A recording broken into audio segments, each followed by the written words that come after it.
BetOnline is the world's most trusted betting platform and your number one source for everything football. BetOnline has every stat, every matchup, and even live odds and spreads to bet on during games. Think you know your stuff? Get in on our $200,000 mega contest and pick 5 games against the spread every week for your chance at weekly prizes and a share of $200,000. When the game's over, head on over to our online casino and get in on a game of blackjack or poker or unwind with over 150 slot games. Head to the website today to get in on the action. Bet online. The game starts here. Bet Online is the world's most trusted betting platform. Thank you for making Saints Central your black and gold home for the New Orleans Saints.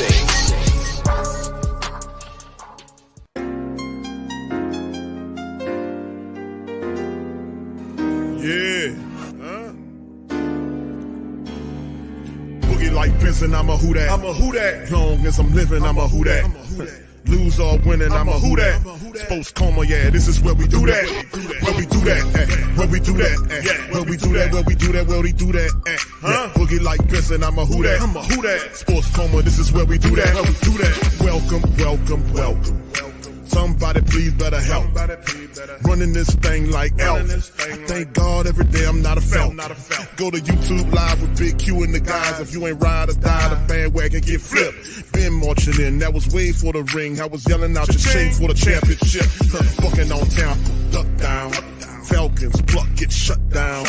Panthers ain't much touchdown. The vision really belong to us now. So much hate on the Saints, you could probably tell. Ever since Bounty Gate hit the NFL, when things seem fishy and you probably smell the crooked referees or Roger Goodell. Yeah, probably like this and I'm a who that. Every day I'm living, I'm a who that. Lose or winning, I'm a who that. It's the Sports Coma, this is where we do that. Where we do that, where we do that, where we do that, where we do that, where we do that. Boogie like Benson, I'm a who that. It's the Sports Coma, this is where we do that. You're listening to the Sports Coma with Big Q and the guys on the PRO Media Network.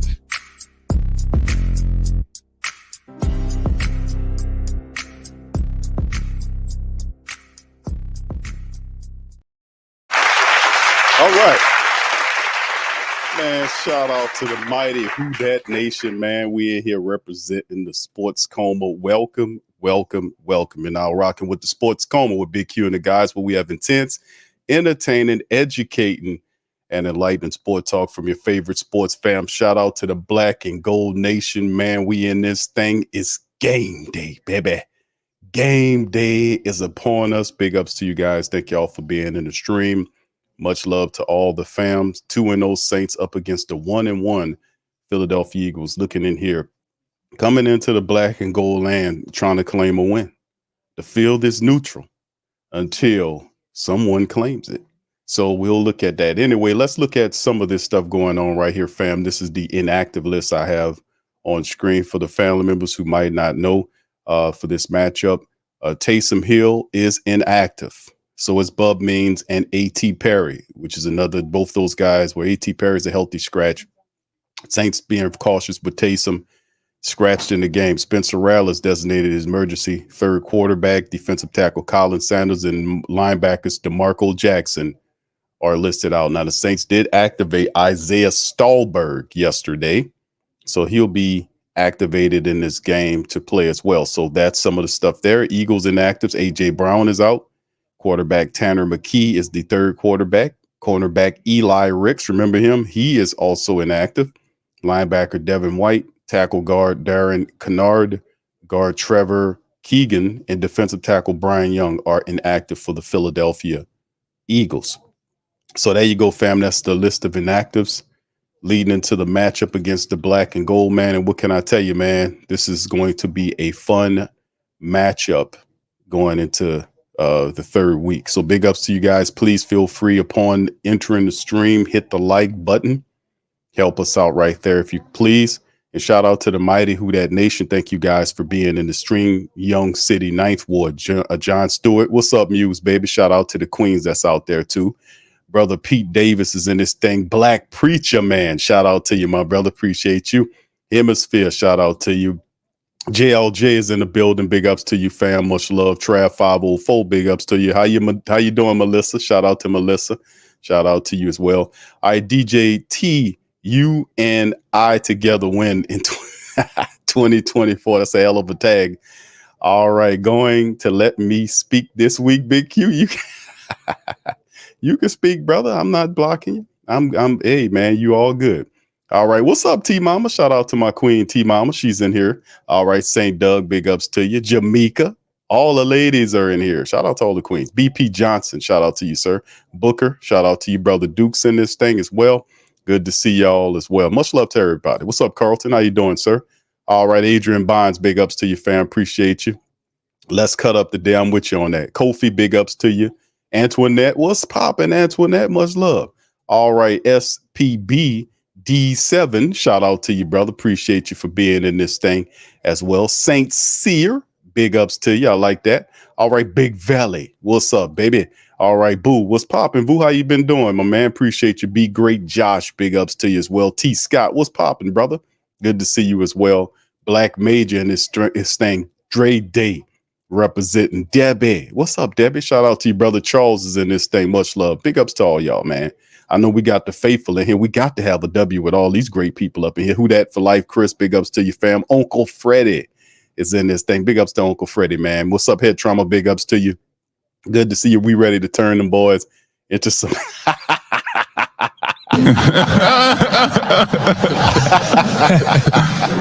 That's right. Knock the feathers off their ass. Turn them into a pair of bald eagles. None of them never want to be known as bald eagles. You notice that? Oh my goodness, that was a good one. All right, what's up, Gene? What's happening, man? Good to see you in here as well. Much love, brother Earl's in this thing. Good to see you, L Dub. Shout out to you as well. Yes, indeed, man. Thank you, fam. Appreciate your comment. Jason, what's happening, man? Abby, what's happening, fam? Appreciate you too. EJ2 Tack, big ups to you. Big ups to everything. Swag fam, what's popping, Swag? John in this thing. Big Dog Q in this thing. Jamie's in this thing. Big ups to everybody, man. Much love to everybody. Cartel, what's happening? All right, what's happening, Cutter? Cutter's in this thing as well. Good to see you, fam. Much love. All right, what's up? Yusef is in this thing. Big ups, brother. B Mill also. All right, yes, that's right, Gene. Deep fried. Yes, that's right. Hey, Gene, I ain't gonna lie. That sound nasty as hell, man. You keep that shit. I would just bat the feathers off their ass, right? All right, Eternal, big ups to you. Jermaine, what's happening, fam? All right, Redeemed Source, big ups to you, fam. Sauce, big ups to you. Dana, what's popping, Dana? Good to see you in here as well. Sangria, big ups to you. RG, much love to everybody, man.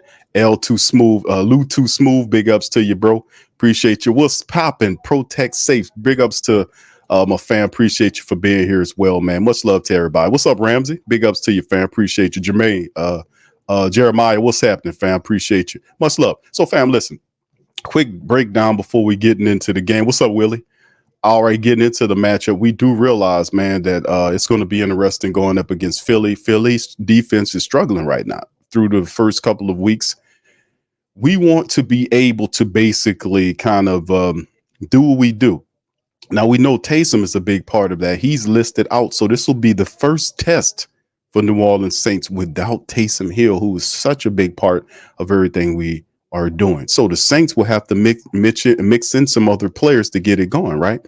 They're going to do that. So listen, let's go over the depth chart here in this potential starting lineup. Derek Carr, Alvin Kamara. When Taysom's out, that means somebody else is going to get more work. And remember, Taysom was basically used as the backup running back complement to Alvin Kamara. And that really was Jamal Williams' job, right? Jamal was the second guy, supposed to be the second guy, but now he assumes that role again. Jordan Mims, expect to see more Jordan Mims this game as well, the speedster, who is a good change of pace runner, as well as a guy that can, run in between, as well as take it to the edge, as well as catch the ball out of the backfield like a wide receiver. So Jordan Mims will get an opportunity to show his skill today. We'll see Cedric Wilson Jr. with Bub Mims and A.T. Perry out. That means that our starting wide receivers are obviously Chris Olave, Rashid Shaheed, and Cedric Wilson. Mason Tipton is also in there, so we'll be able to see him get going. Foster Monroe, Juwan Johnson, and Dalen Hawker.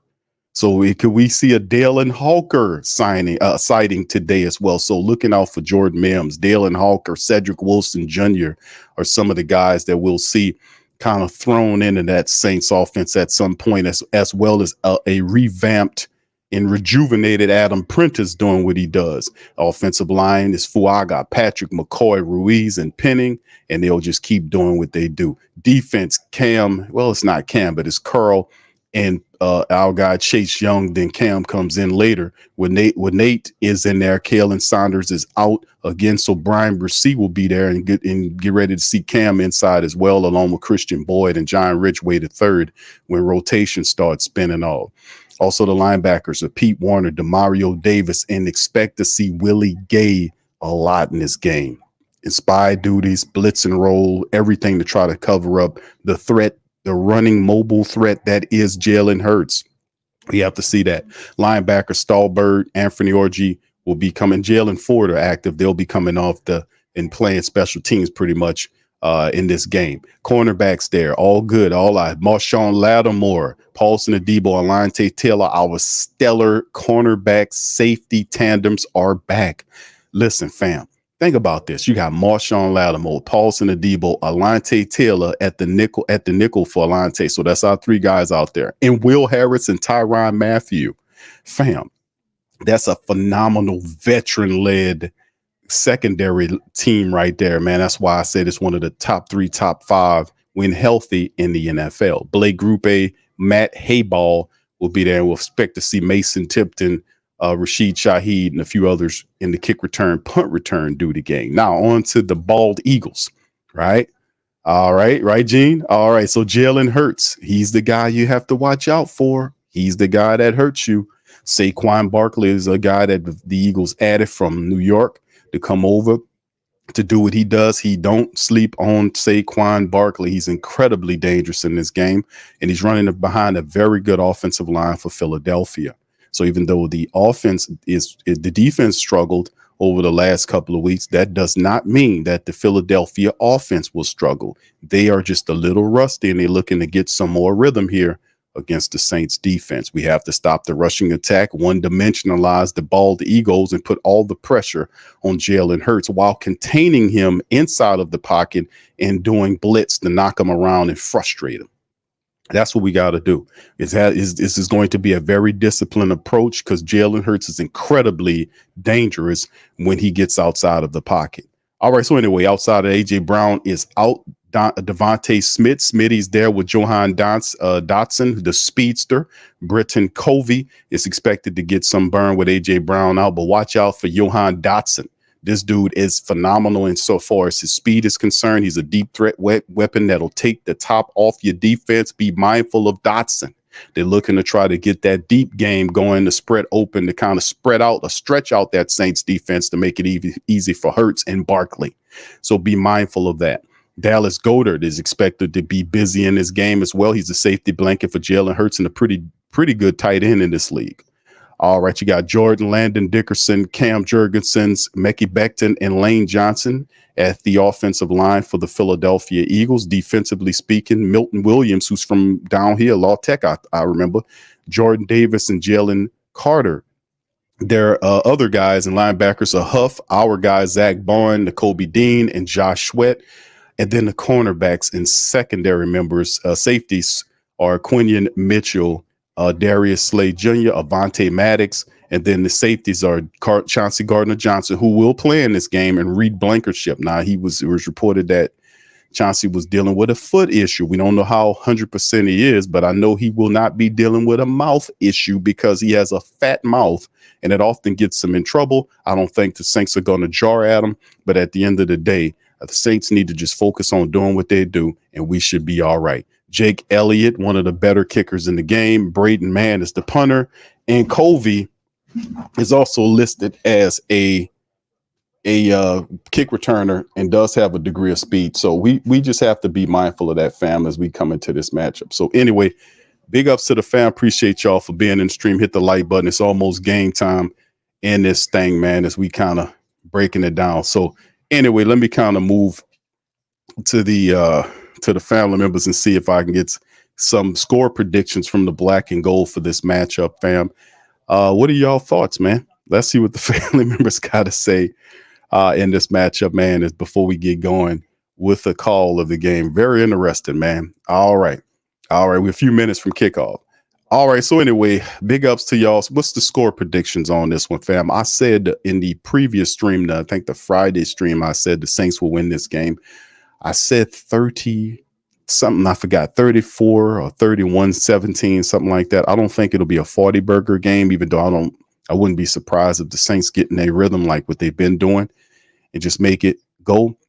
But it's also very important to note for the Who Dat Nation that even though Taysom Hill is out of this game and he's phenomenal, the Saints still he's not the featured person in the offense. That's the crazy part about this, is that it's not all about Taysom. It's not all about Elvin. It's not the offense will drive no matter who's in there. It's just those exceptional abilities of Taysom and Elvin Kamara are unmatched.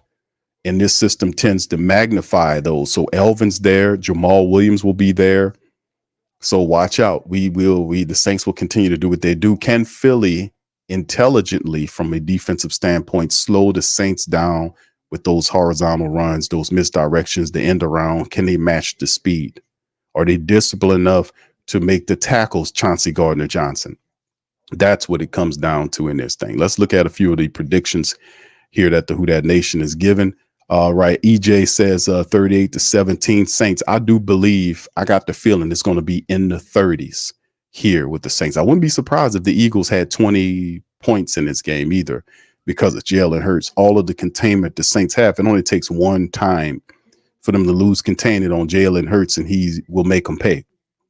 So I think that the Philadelphia Eagles believe that they need to get this victory here to kind of solidify and push them and keep them in place. Now, the Dallas Cow people, they are wanting the Saints to lose to beat the Philadelphia Eagles. They want us to beat the Philadelphia Eagles so they can handle their business, because but at the end of the day, we do understand and know that the Eagles really want this victory. They really want this game. 33-20 says Bronze Flat Power God. Shout out to you as well.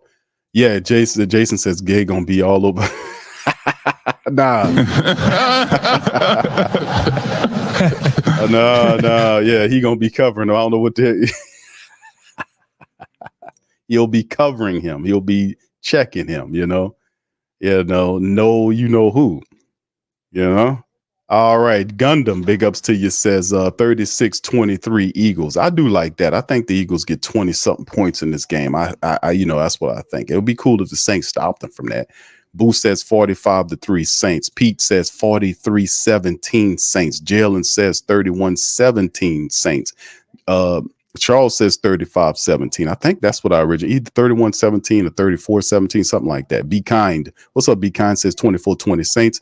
Gene says 34-22 Saints. Okay, I got you what you're saying there, bro. I thank you, Gene. All right, Jermaine says, let's see what we made of today. I don't think this is, I ain't no disrespect. I don't want to disrespect Philly. I just think defensively, they're not all there.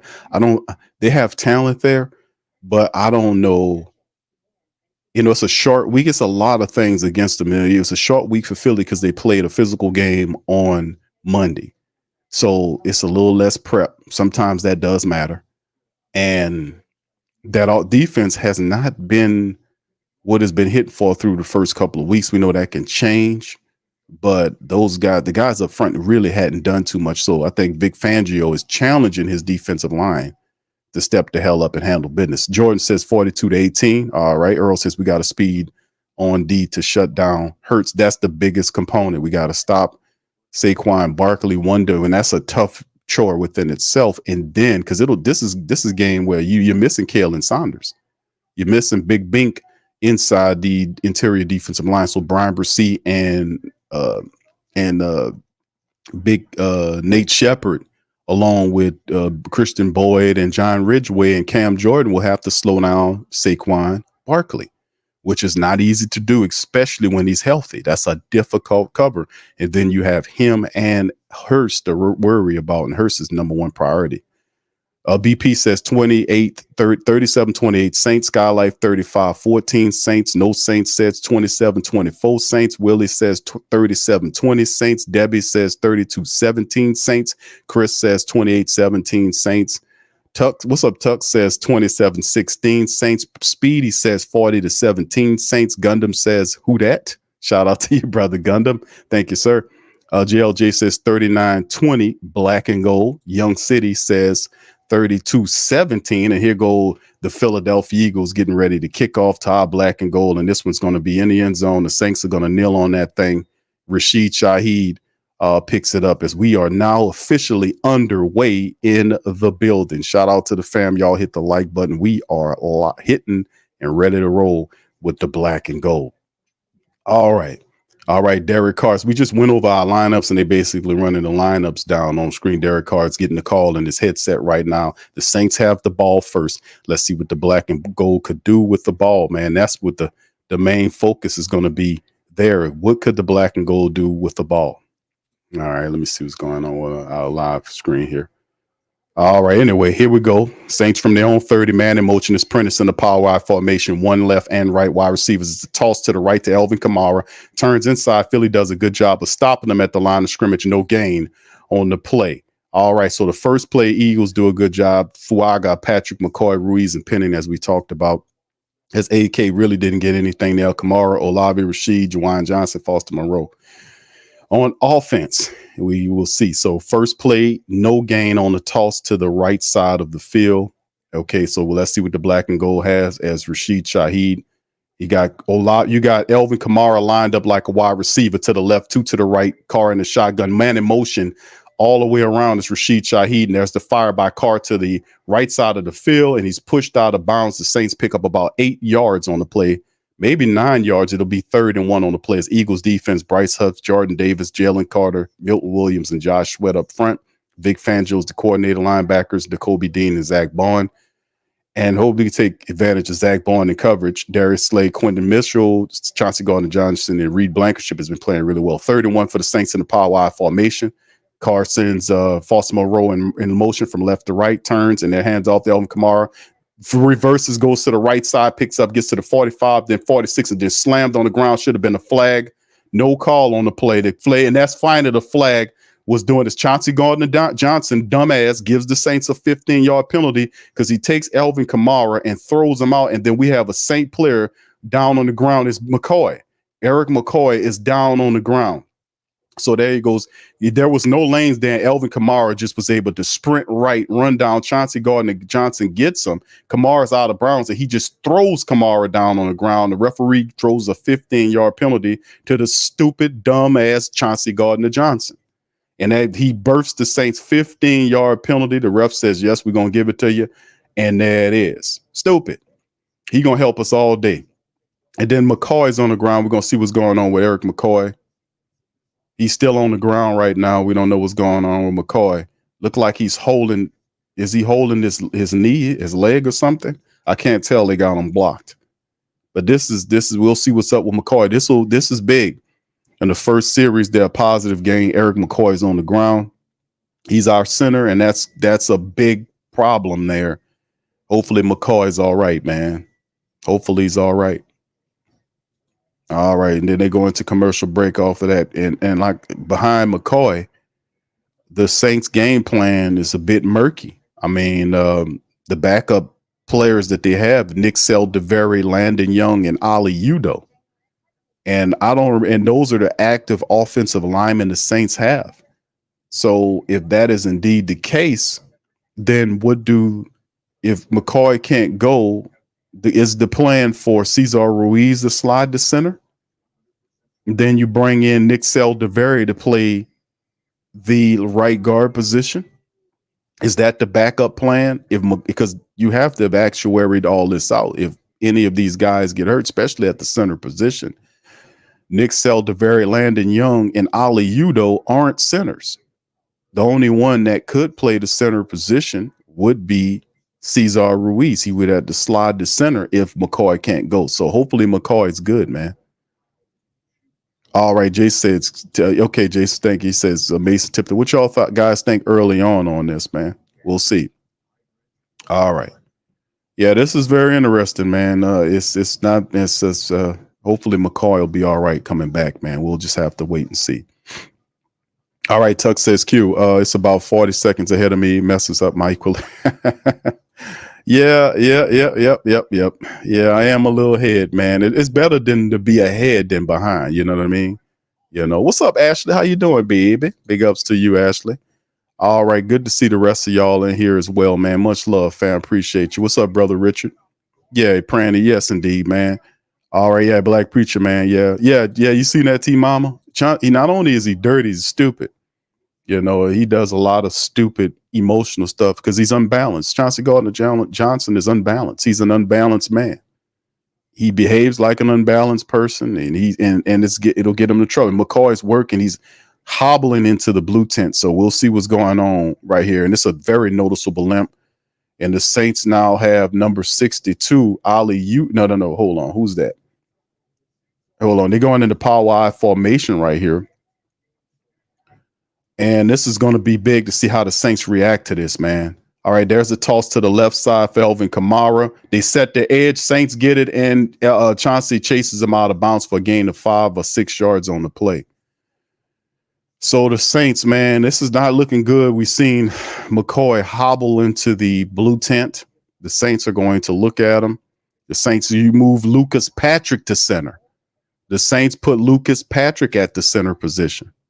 So the Saints reshuffle the offensive line there, and we'll see how that looks going forward here as Lucas Patrick is at the center position, and they're lining up for the blitz, man in motion from left to right, and that's a fault. And there it is, encroachment right here by the undisciplined defensive line for the Philadelphia Eagles, and that'll draw a flag. So the Eagles already undisciplined, jumped encroachment, and that'll give the Saints a first down. Yep. Encroachment. The Eagles have already turned over 20 yards worth of penalties early on to the Saints to help their offense go. So that's automatically, if they're saying it's a 2nd and 1. How could it be come on, man. That should be automatic first down. All right. So anyway, they're saying it's a 2nd and 1 on the screen. Anyway, it's just 1 yard. Let's see what the Saints can go ahead and get. 12:49 on the clock. They got Lucas Patrick there. Ali Udo is at the left guard. Kamara's in. It's a handoff to Elvin, dances around and picks up the first down, man. As Prentice clears it out, but Elvin gets stopped, but he gets enough for the first down. All right, the offense doesn't quite look the same. The Eagles are loading up defenders on that defensive line there, and the Saints are using tosses left and right early on. Let's see if they adjust to that and see with the loss of McCoy and bringing Ali Udo off the bench and shifting Lucas Patrick's to center, how would that affect the Saints offense going forward? It's definitely going to have an effect, just how big. All right, 2 to the left and right. Man in motion is Juwan Johnson from the left to right. They shift that. That's the play action to Kamara. Carr fires it low, and it's dropped by, who's that? Mason Tipton. The ball was poorly thrown by Derek Carr because he had blitzers in his face, and he threw the ball. He made a good read. He just threw it too low. 2nd and 10 for the Saints now. 1 and 2 out there. So we'll see exactly what's going on here for the black and gold. Jamal Williams is in with Juwan Johnson, with Derek Carr there, and Kamara and Williams in the backfield next to Carr. One left and right as McCoy hobbles off to the locker room. He's done. Look like he might be done for the day. That's a handoff to Kamara to the left side. AK-41, not much of a gain to the left side there. And it'll maybe a gain of 2 or 3. So the Eagles doing a good job of covering up from sideline to sideline with the Saints. The Saints doing a lot of sideline to sideline stuff, and Philly spread out, and they were able to make the plays. And really, Rashid Shaheed's play to that opposite side was poor blocking by the Saints to the opposite side. Ali Udo didn't pick up his man properly. He didn't get out there and knock his man out of the way, and that messed everything up. 3rd and 8 for the Saints at the Eagles 40-yard line or 41-yard line. Carr in the shotgun, audible to play, 3 to the right, 1 left, 3rd and 8, waiting for the snap. There's the ball. Carr looking right, firing center, and fires. It's caught by who is that but Chris Olave in the center of the field, picks up a gain of, looks like, 12 or 13 yards on the play. Good read by Derek Carr, and Carr hasn't time. Chris Olave that looks like a gain of about 15, 16 yards on the play, I want to say. Is that what it was? Yeah, so 15 yards on the play. Carr taking his time and put a good ball right in the stomach area of Chris Olave, and Chris Olave gets up smiling. First down. They're down to the Eagles 25-yard line. Man in motion is the tight end, Foster Monroe. It appears to be a running play for the Saints, and it is. And there's Kamara dancing around, gets wrapped up for a gain of 1 yard. 2 Eagles wrap him up. Graham and another gentleman wraps Kamara up.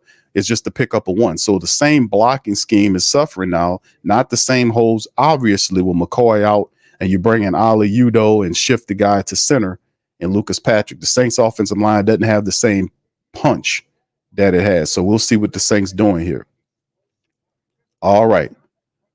I don't think that's they're showing 7.5 yards per first down average there. That's going to drop a bit with those guys in there. 3 wide receiver bunch formation for the Saints to the left, 1 to the right, and Carr's in the shotgun motions and Williams to the left. They fire it down the line of scrimmage, and then Williams gets knocked down. It was a terrible blocking play by who was that? Cedric Wilson Jr. Now, what I'm seeing early, I'm seeing real awful blocking going on by the Saints wide receiver. He didn't clear that guy out of there, so nothing can happen. You're supposed to clear all that out of there, and it did a shitty job on the play of blocking. That's what killed the play. As Zach Bourne looked like he made the stop there. They're not blocking the same. Eagles are playing with a lot of energy. 3rd and 9 now. Olave in motion goes to the left of Carr. There's a snap by Carr, looking center, looking left, fires the ball toward the sideline, cut by Chris Olave, and picks up the first down +3. Saints moving the ball. Derek Carr making the throws. He's having time. He took a shot there, though, but he was good enough to make the throw. Chris Olave was out there in the flat, and he fired the ball toward the sideline right there, and he picked up the 9 yards +3.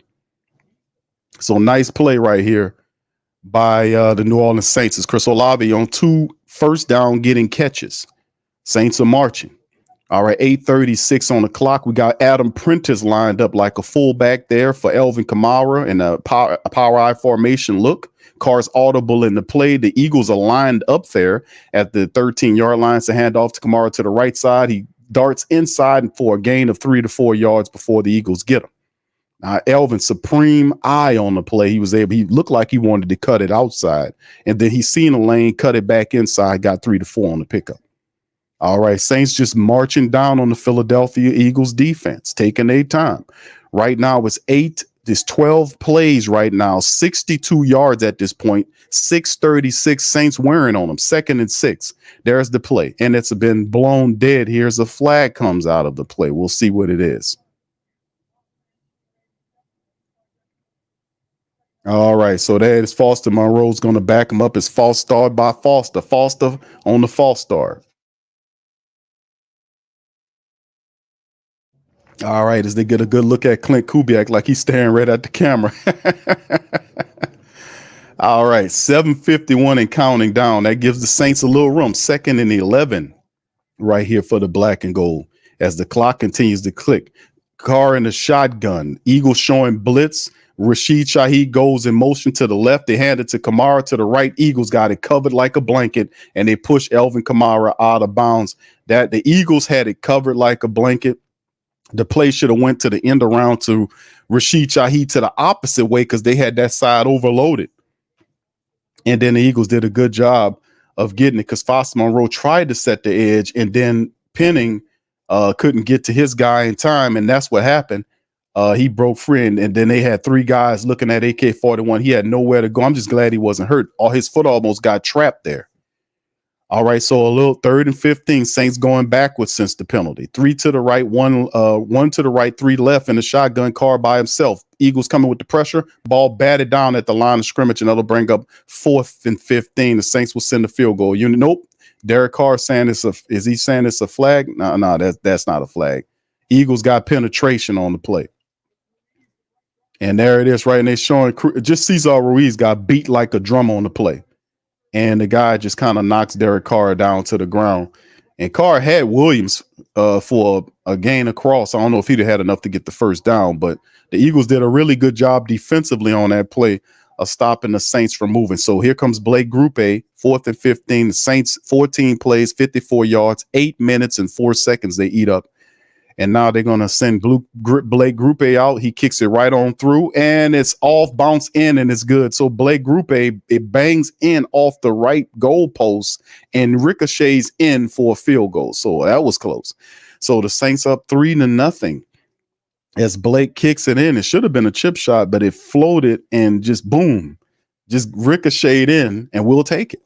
All right, so a long drive. The Saints killed a lot of time off the clock. If anything, that's what you want to do, is you want to eat a lot of clock. The Saints took 8 minutes off of the clock. They took a ton of time off the clock with that field goal there. 6:51 remaining. It's absolutely crazy, man. All right, so it's not as crisp and clean, obviously, because McCoy is in the locker room. Who I don't know if he comes back or not. We'll just have to monitor. He got hurt on the second play of the game, I want to say. And ultimately, they moved Lucas Patrick's to center, they brought Ali Udo off the bench to be the left guard. And the offense just didn't look the same. A lot of the Eagles were doing a good job of run stuffing there. They were sealing up the edges there. You couldn't run to and get a lot of games left and right, like the Saints was picking up a ton of yardage off the left and right tackle sides. Eagles say, yeah, we studied that. We're going to see if you guys can run up the middle and create some havoc. So let's see what Clint Kubiak does. Does he then readjust and see if he can kind of hit the Eagles up the middle and see if he can gain? But credit to the Philadelphia Eagles. They did a really good job against Clint Kubiak's offense that first go around. All right. So anyway, big ups to the fam, man. Listen, man, we up in this thing. Appreciate y'all. All right. Yeah, it was a little off, fam. I understand that it's a little off. Lewis says, he said, where is she? He's out there. The Saints just not going to him. Now, the end around to Kamara to the opposite way. I made mention of the fact that the play should have been to Rashid to the opposite way, going to as opposed to giving Kamara the ball. If they would have did that to Rashid to the opposite way, he would have had a huge game, might have been a touchdown, because the Eagles had that side Elvin was going to overload it, so we'll figure it out. All right, shout out to Philip. Damn, McCoy makes a huge difference, man. We don't know what's going on. We'll just have to monitor and make adjustments, bro. This is the tests. These are the tests. When guys start going down, can you adjust and keep winning? That's what it comes down. These are the tests. All right, Rose says Saints got to lock in because O-line looking suspect. No Saints says offense seems too conservative. Gundam says rhythm off this will be a challenge. Yeah, we just got to it'll pick up. We'll pick up, man. It will pick up. This is the first drive that we've seen, opening drive in our young season, where the Saints didn't get a touchdown. So we just this is what these games are about. You got to adjust and keep it pushing. You know what I mean? That's what life is, right? D-line got to show better than the O. We'll see here. This will be the challenge as Blake Grupe kicks it off. The Eagles will they'll just down it in the end zone, and they'll pick up the ball at 30 for Shipley right there. All right. So I was listening to Pam Oliver. I thought she might have had an update right there for our guy McCoy. Jalen Hurts is out there now, so we'll see what the Saints can do with him. This is the big thing. 6:51 on the clock. The Saints have to stop Jalen Hurts and Saquon Barkley. We know that's the thing. Willie Gay is out there. Just to make note, Willie Gay is out there. The Saints showing 3 linebacker look, it appears. I see DeMario, I see Pete Werner, and Willie Gay. Man in motion is Smitty from left to right. There's the handoff to Barkley. Barkley's tackled down, and it's Pete Werner on the linebacker blitz. And actually, no, it was actually Carl Granderson got in there and got the Jalen Hurts down, because Hurts kept the ball. Looked like it was a play action going to Barkley. And Jalen held the ball. Granderson stood there and waited for the play to develop and knocked the crap out of Jalen Hurts for a 3-yard loss. But they both were covered. Pete Werner had Barkley covered, and Granderson had Hurts covered. That's a 3-yard loss. 2nd and 13. The crowd is loud. You have 3 to the left, 1 right. Hurts in a shotgun with Barkley to his left. Man in motion from left to right is Covey. There's the play action. Hurts is going to set up the screen. The Saints got it covered like a blanket, and nothing popping on the play as he tries to go to the tight end. And once again, it's Carl Granderson on the stop. So Granderson on both stops. That's 2 early tackles for Carl Granderson. The Saints defense locked in. They're going to have to be locked in. with Smith and Dotson, and they got Britton Covey and Dallas Goedert. One of those other two guys is going to have to get funky and release. I know that's what the offensive coordinator for the Eagles are trying to do, is get the deep ball guy going. So watch out. 3 wide receivers, right, 1 left. Hurst in the shotgun, actually 2 to the left if you include the tight end. And here's number 14. Barnwell moves next to the quarterback, maybe as a blocker to help out there. So 3 right, 1 left as the tight end. Saints come with the pressure, and then Jalen Hurts goes down. It's Alontae Taylor with his 4th sack of the season. Alontae Taylor. He makes a sack on Jalen Hurts, and that's what you want to do if you're the New Orleans Saints. Very proud of that defensive stance there. Great players. There goes Alontae Taylor, and Carl Granderson showed up again. Carl Granderson was reinforcement. Once again, Carl Granderson is in on every play. The Saints had a 3 linebacker look on that drive. They had DeMario, Willie, and Pete out there at the same time. Very interesting. There's the punt. It bounces to the 40, and the Saints will get it down right around, I think, the 35-yard line. The Saints at the 36-yard line. They'll pick up excellent stand for defense. Shout out to Carl Granderson, Alontae Taylor. They made the play as they go into the commercial break. Great play by the defense. Alontae, 4 sacks on a year for Alontae Taylor, man. He's cutting loose and doing what it does. Big ups to Alontae Taylor, man. You got in there and make them. And that's what you have to do if you're the New Orleans Saints. You have to bring constant pressure against this guy. You can't let him get the least bit comfortable back there, because if it does, it's going to be a long day for your defense. You can't allow it. And the Saints brought the pressure. The Saints used, did y'all notice that, fam? The Saints had the 3 linebacker look of Pete, DeMario, and Willie Gay. That probably shocked him a little bit. Pete got busy. DeMario was there, but it was really Carl Granderson, man. He was in on every play, including the sack. He was the basically the cleanup man on the sack. All right, wonderful performance by our defenses, though. Let's see if that energy could flow to our offense. Let's see if Clint Kubiak can introduce a few more wrinkles going into this thing. That's right, Robert. Yeah, Q. I think they'll play the 4-3. I say, yeah. It's a possibility they could play it, and you might see that formation more. Because that's the part of the thing. Like you know, not a lot of teams don't employ the 3 linebacker look. They use a lot of the modified nickel. That's because the 3rd linebacker usually has to have the speed of a defensive back if you're going to employ such a package. And that helps out on your defense, because if you need him to blitz, he gets there in a hurry. If you need him to get in coverage, you can cover athletic tight ends and backs out the run out of the backfield. So having an asset like that is very big. Shout out to you, Robert. I told you, Q. Yes, you did. Rather appreciate it. What's up, Baltimore? Big ups to you, man. Defense, how that look, man? Corey says that they were discombobulated. Indeed, there you go. I like that. Greg said, let's go. Let's make this game 10-0. This is when we start building on them. What's up, Desi? Says losing McCoy, huge though it is. We don't know exactly the particulars. We'll see what's going on with that, man. And he had to go to the locker room. He was hobbling pretty bad. So we'll see what's going on. But the Saints brung it on that one, didn't they, family? They really brung it on. What's up, Will? Yeah, they brung it in the Saints, and they're showing the package where the Saints overloaded the right side of the line, and Alontae was the guy on the far end. And when he cleared around, Jalen Hurts said, oh, my God. And then Granderson was up in there. You could see Chase Young behind him. And then even if Alontae didn't make the sack, Carl Granderson was there on the cleanup duty. Saints pick up from their own 31-yard line. Carr under center man in motion is the tight end from left to right. It's a play action.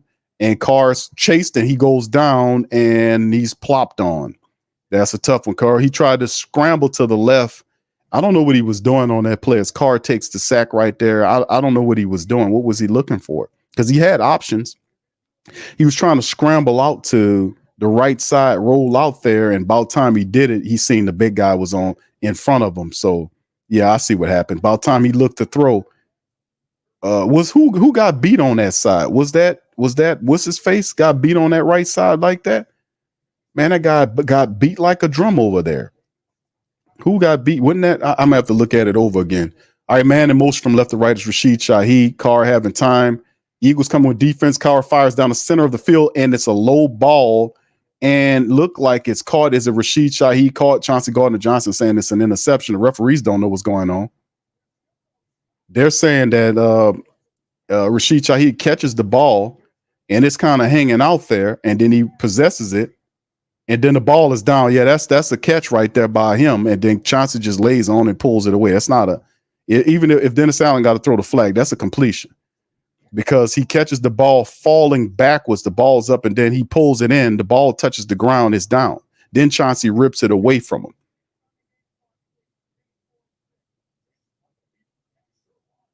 That's Rashid Shaheed sliding, going backwards because the ball was thrown behind him. And he reaches back while he was on the ground, catches the ball, secures it, and then he has possession of it. It hits the ground, and that's it. So, but anyway, they say it's incomplete. I still look at it as a completion, man. There's the handoff to Elvin Kamara right up the center, and that won't work.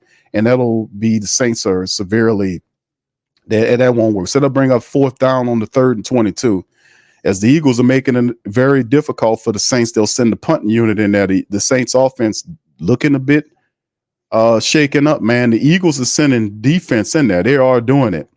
And like I said, it's the protections. A lot of the protections are starting to break down, man. It's not the same continuity that we seeing internally, man. Then it's not the same chemistry with McCoy out of there. So the Saints are just going to have to adjust. All right, so that's 4th and 13 after the Saints failed to get the first down. They went backwards on the play, and they'll kick off to the Eagles, and we'll see if the Saints can, if they could do something. There's the kick right there, and it bounces out around the 20-yard line. So the Eagles will pick up there. 2:51 on the clock as the Saints defense comes back out on the field. Let's see if the Saints can force a turnover and continue the tough defensive play against the Philadelphia Eagles. Offense a bit sputtering right now. The first 2 drives, they had a long drive to get down there. Didn't work. This other drive wasn't as good. They kind of went backwards on the drive. So the Saints basically, just a breakdown of the last drive, 3 plays, minus 3 yards on those 3 plays, but the Saints ate up $1:42 on the clock there on that last non-fruitful possession. So a lot of time for the Saints. The Eagles will take the field after the commercial break. All right, so big ups to the fam, man. A little tougher than most. And again, we'll see what's going on with the black and gold here. All right, yeah, DA did not challenge that. I said that was a catch. He should have challenged it. He says, nope, we're going to be all right. We'll adjust. Willie says McCoy injury was huge. Just got to adjust. That's what it is. That's what football is. It's you have to adjust. You have to adjust and win. That's what it's about. That's life, Foucault say I said this would be a dog fight. Glad we got the dogs. Desi says, yep, gotta adjust. L says, what's up? L said that was a catch. Q should have challenged. I know that was a catch, bro. That was a catch. That hopefully that didn't come back to haunt them, but that you can't be milquetoast like that. You see it was a catch. You should have threw the red flag. Throw the flag out of there. Don't get all apprehensive and nervous now. Keep being confident in your decision making. That might come back to haunt the Saints because the Eagles, right now, defense is playing with a lot of confidence right now against the Saints offense. The Saints offense is reeling. They're getting to Derek Carr. They knocked him down a handful of times. They're going to have to adjust and introduce some new wrinkles to kind of offset Philly's aggressiveness. We'll see if they can roll out some more screens because usually when you have an over-aggressive defense, those screens tend to work. We'll see what they got going on. But I definitely say they should have challenged that. That was a catch, but it is what it is. It can't do nothing about it now. All right. Akbon says, what that was a catch, dear. I know they didn't do it. All right. Des says, yeah, he should have challenged. Jermaine said, okay, we can't wear out our defense today. Offense got to get it together. Yes, very early on. All right. Earl says should have been 14-0. DeVoe says outside of the blindside tackle, the center is the worst position to lose. I know, man. I know. All right. And the Saints don't really have that's the thing about the Saints too. They didn't have a true backup center that can come in there. If there was an issue, they had to move Lucas off of right guard to center as opposed to Cesar Ruiz. And I was like, okay, what's going on there? But, It is what it is, man. Eagles feeling pretty confident in this game, and let's see if the Saints can stop them. They go to Eagles from their own 23-yard line. Jade Hurts is a shotgun, 2 to the right, 2 to the left, and Hurts got time, looks and just checks it down to number 8. Speedster gets all the way to the 40, to the 45, and to the 50-yard line. That was a little too much off a check down by Smitty. He turns up field quick. You can't let that kind of stuff happen. That wasn't good because Smitty's uncovered running over there. There's nobody covering him, and Demario Davis picking up. He's too slow. And then he was able to pick up a whole, 10, 15 extra yards? Smitty running behind that. You can't do that. You got to do better than that. As he tiptoes along the sideline and get a nice game for the Philadelphia Eagles. You can't let that happen. Big game by the Eagles. They get all the way up to the 44-yard line. They're on 40. Saints showing blitz. Hurst under center adjusting. Look like he's adjusting now to a pass since his man in motion, the tight end to the right there. It's a play action to the running back. Hurst has time in the clean pocket, taking a shot downfield. It's caught by the tight end, Dallas Goedert, down to the Saints. What was that, 10-yard line? Huge pickup of gains of yards by the Eagles as Goddard gets it all the way down inside the Saint territory. And nobody picked him up. The safety, that they bumped him and then left him off to Tyrann Mathieu, and Tyrann wasn't even in position. He had to adjust to get to him, and they had a total clean pocket. And he put the ball up to Dallas Goedert, gets it all the way down in Saint territory, man, at the Saints 13, 14-yard line. 3 to the right, man in shotgun is Jalen Hurts. Is a run to nope. Hurts keeps it and tries to seal the edge. The Saints are there, and Granderson gets him behind the line. That should count as a sack, shouldn't it?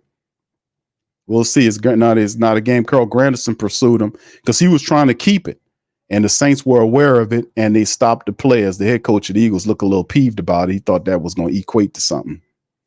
All right, so the Eagles, with a big play, get deep down inside Saint territory. Saints trying to keep them and hold them to just a field goal.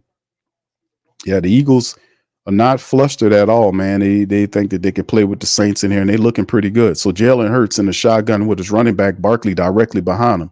You got 3 wide receivers to the right, 1 to the left. Saints 4 up front. Man in motion is the tight end from right to left. There's a snap to Hurts. Hurts in the pocket looking, taking his time, shoots it down to Saquon Barkley, who picks up a yard before being pushed out of bounds toward the right sideline.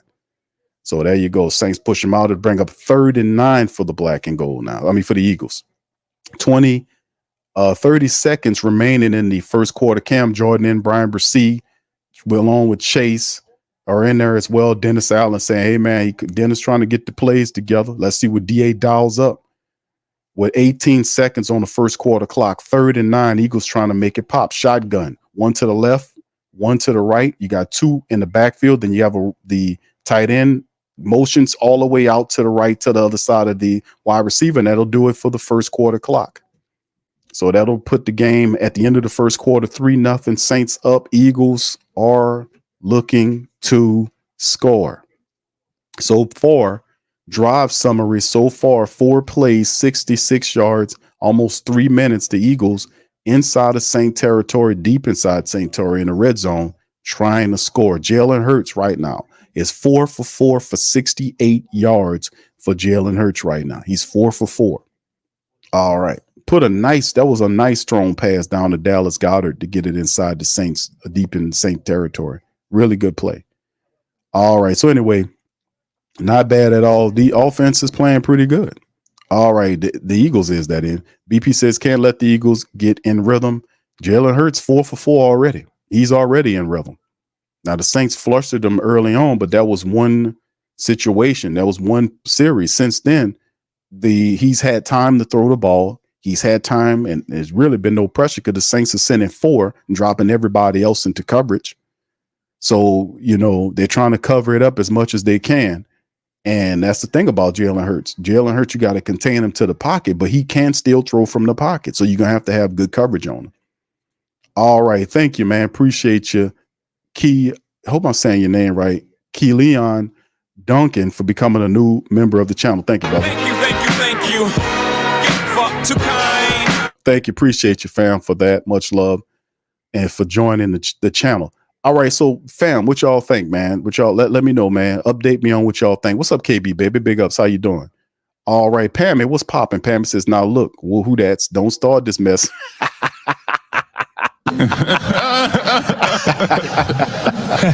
Don't start this mess now. Boy, Pammy got the finger up at him. Hey, look here, who that's? Don't y'all start this mess. Now she's right. Don't make me play your girl. Be patient now. This is still very early on. It's really 3 full quarters of football, literally right now. The Saints are leading. The best, worst the Eagles could do here is kick a field goal. The Saints can stop them. They've done a pretty good job the last couple of plays to stop and slow down the Eagles. They tried to run Jalen off to the right side. Carl Granderson had that shut down. So, Saints seem to be locked in to figure out what they got going on so far. And we'll see exactly what the Saints can do. Force these guys to kick a field goal. And our offense has to then get busy with the running attack. We got to start figuring out this thing, man. We got to get it together. All right. What's up, brother Don? Big ups to you. He said you don't want the game on Carr's shoulders. Indeed, fam. We got to use the run. We can't put it on Carr. We got to use. Okay, here we go. Eagles started the second quarter in a shotgun, 3 to the left, 2 to the right. So it's 3 wide receivers left, 2 to the right. Hurts in a shotgun, lifts his foot. There's a snap. Looked like a little early movement. There's a throw toward the end zone. The ball is picked off, intercepted. It's Tyrann Mathieu returning it all the way down. He's still on his feet. He breaks through and gets back to the 18-yard line. Tyrann Mathieu with the interception.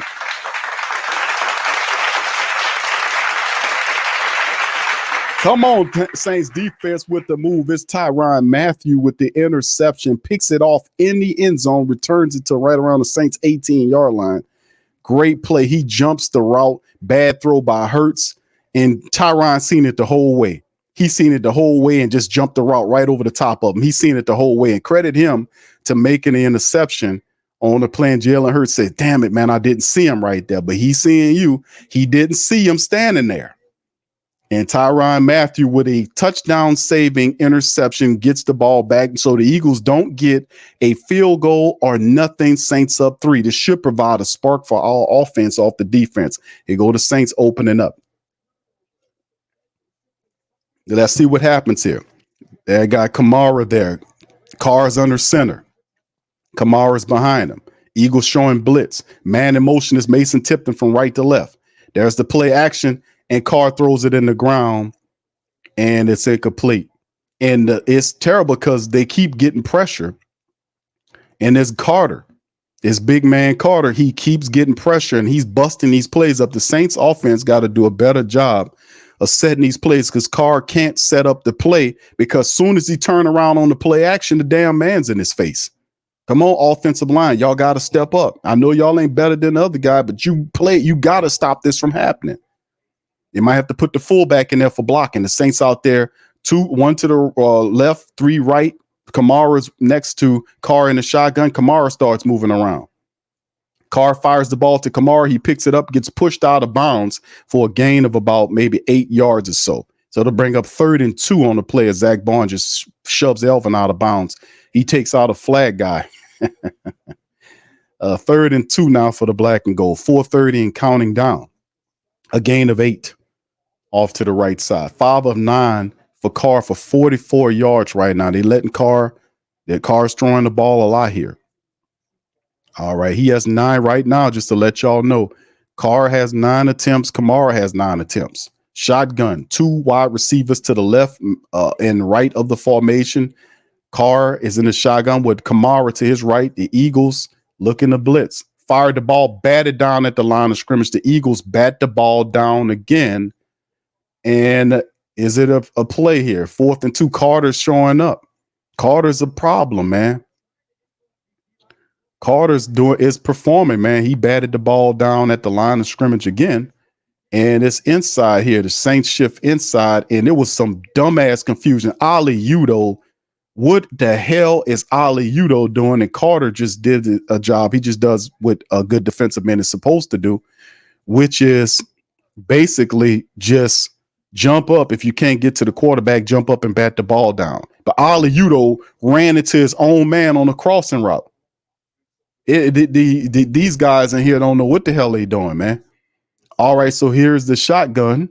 I mean, the snap for the punt. The punt is away by Hayball, and it'll be fair caught right at the Eagles' 21-yard line. But that was complete calamity. Those guys, Ali Udo ran into his own pulling player. That was busted up to hell, man. So it's just right now that nothing's going on with the Saints right now. It's just confusion right there. I don't know what's going on there, man. Ali Udo pulled and ran into his own man. That one right there, that one, sheesh. It was like I said early in the season, you have your guys, and then underneath that, you got these other guys, and it's a drop in talent because most of them guys are confused. They don't know what they're doing. He literally pulled opposite and ran into his own guy. So the Saints get the turnover, don't get any points off the turnover right now. The offense with boy McCoy, losing McCoy, we bring out the Three Stooges hour now. It's Three Stooges football going on the offensive line. We got to fix this, man. You get a turnover, you get a touchdown. I mean, a touchdown, interception stealing touchdown play by Tyrann Mathieu that literally turns into nothing. You get nothing for it. And then the Saints burn literally 55 seconds off of the clock. They went 3 plays, 8 yards for 55 seconds. That is a stinker. So we're going to have to figure this out as fast as we possibly can. We got to figure this out, man. We got to figure this stuff out. All right. Anyway, man, let's keep it going, man. Yeah, they running into each other out there. It's the comedy hour right now.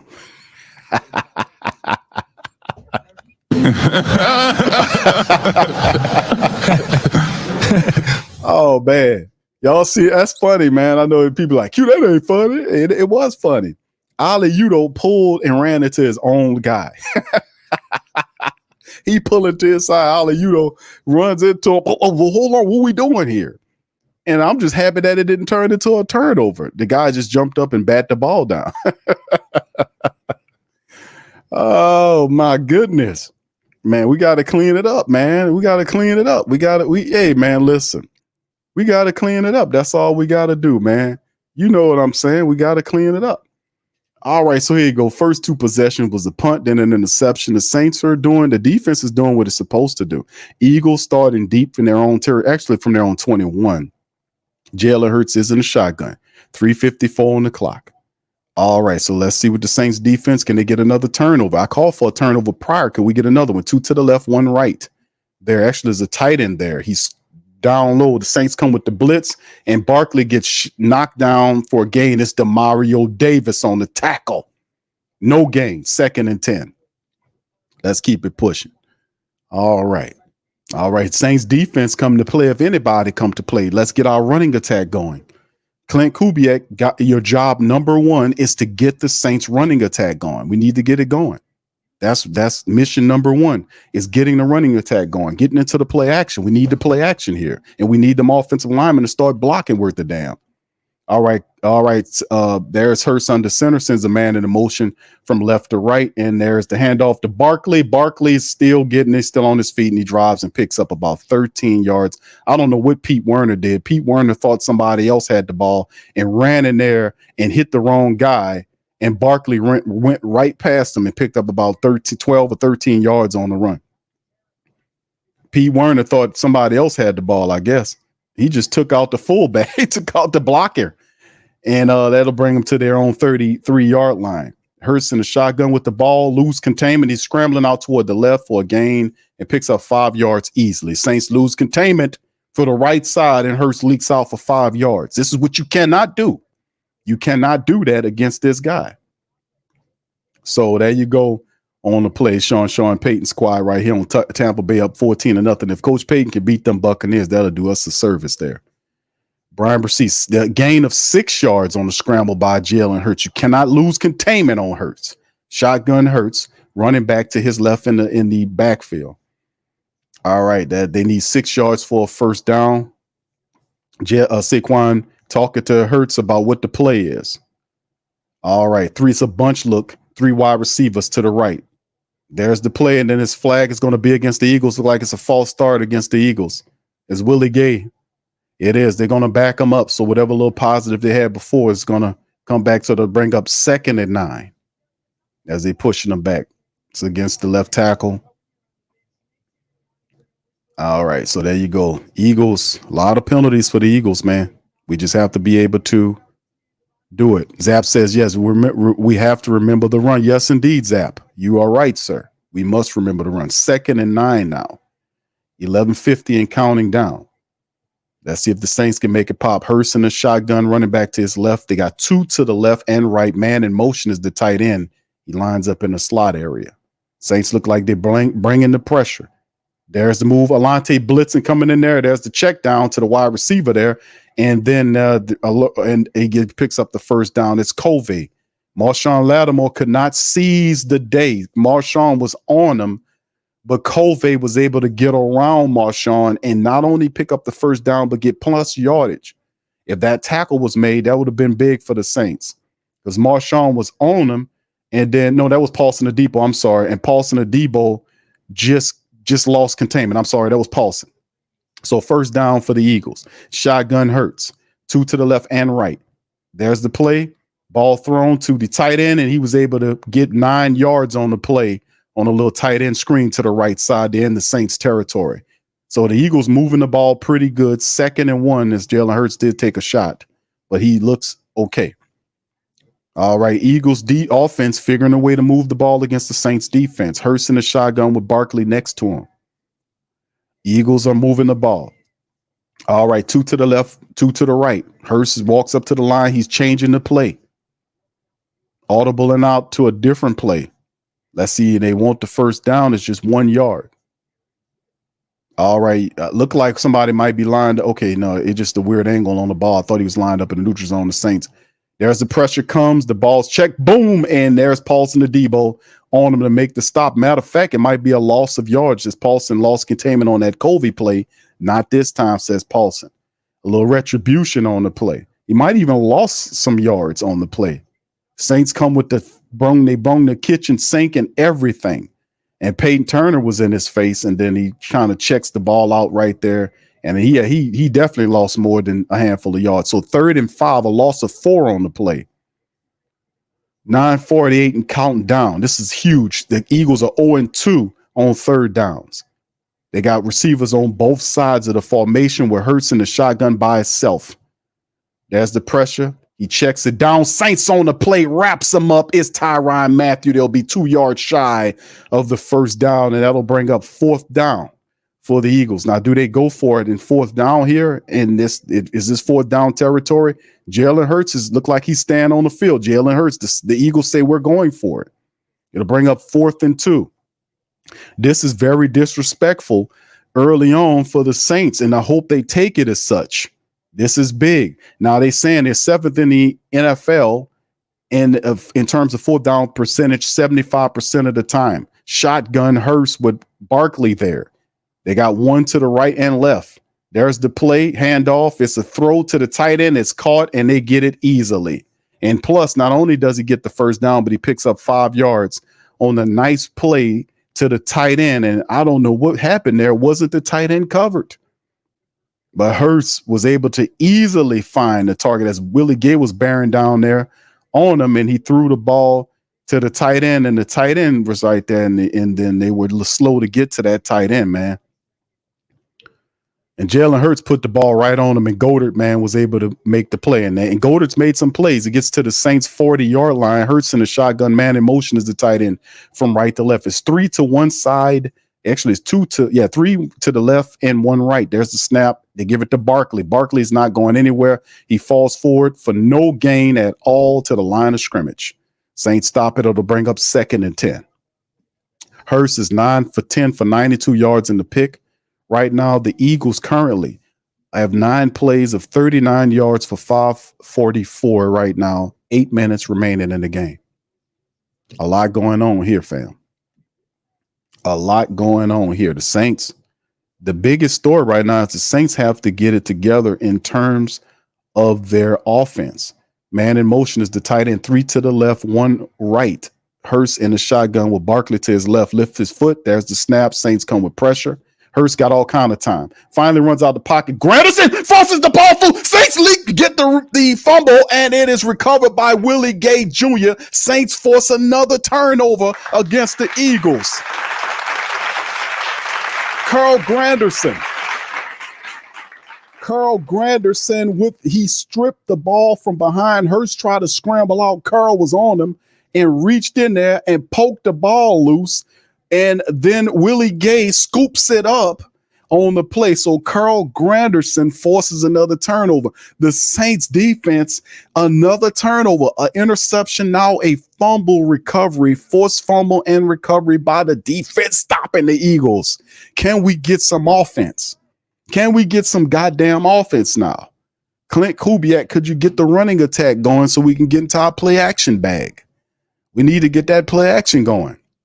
And listen, they lost a lot of time on a fruitless drive. They had 9 plays. That ended 9 plays for 5 minutes and 44 seconds and ended all to naught. They wasted almost 6 minutes of gameplay for nothing. The Eagles' drives are coming up nothing. The Saints have to capitalize off these damn turnovers. You have to score touchdowns to get ahead of these people. The defense is providing the turnovers. The offense get up off your ass and run to this ball and put this game out of the way. And if these guys don't know where they're going, you get their ass out of there and put somebody in there that know how to run the ball. Ali Udo need to be kicked all up in his ass for what he was doing up in there.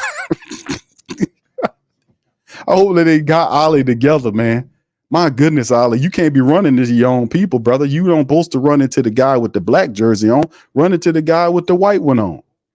He got the little eagle badges on him. That's the guy you got to go for. My goodness, man. Another turnover by the defense. We got to keep it going.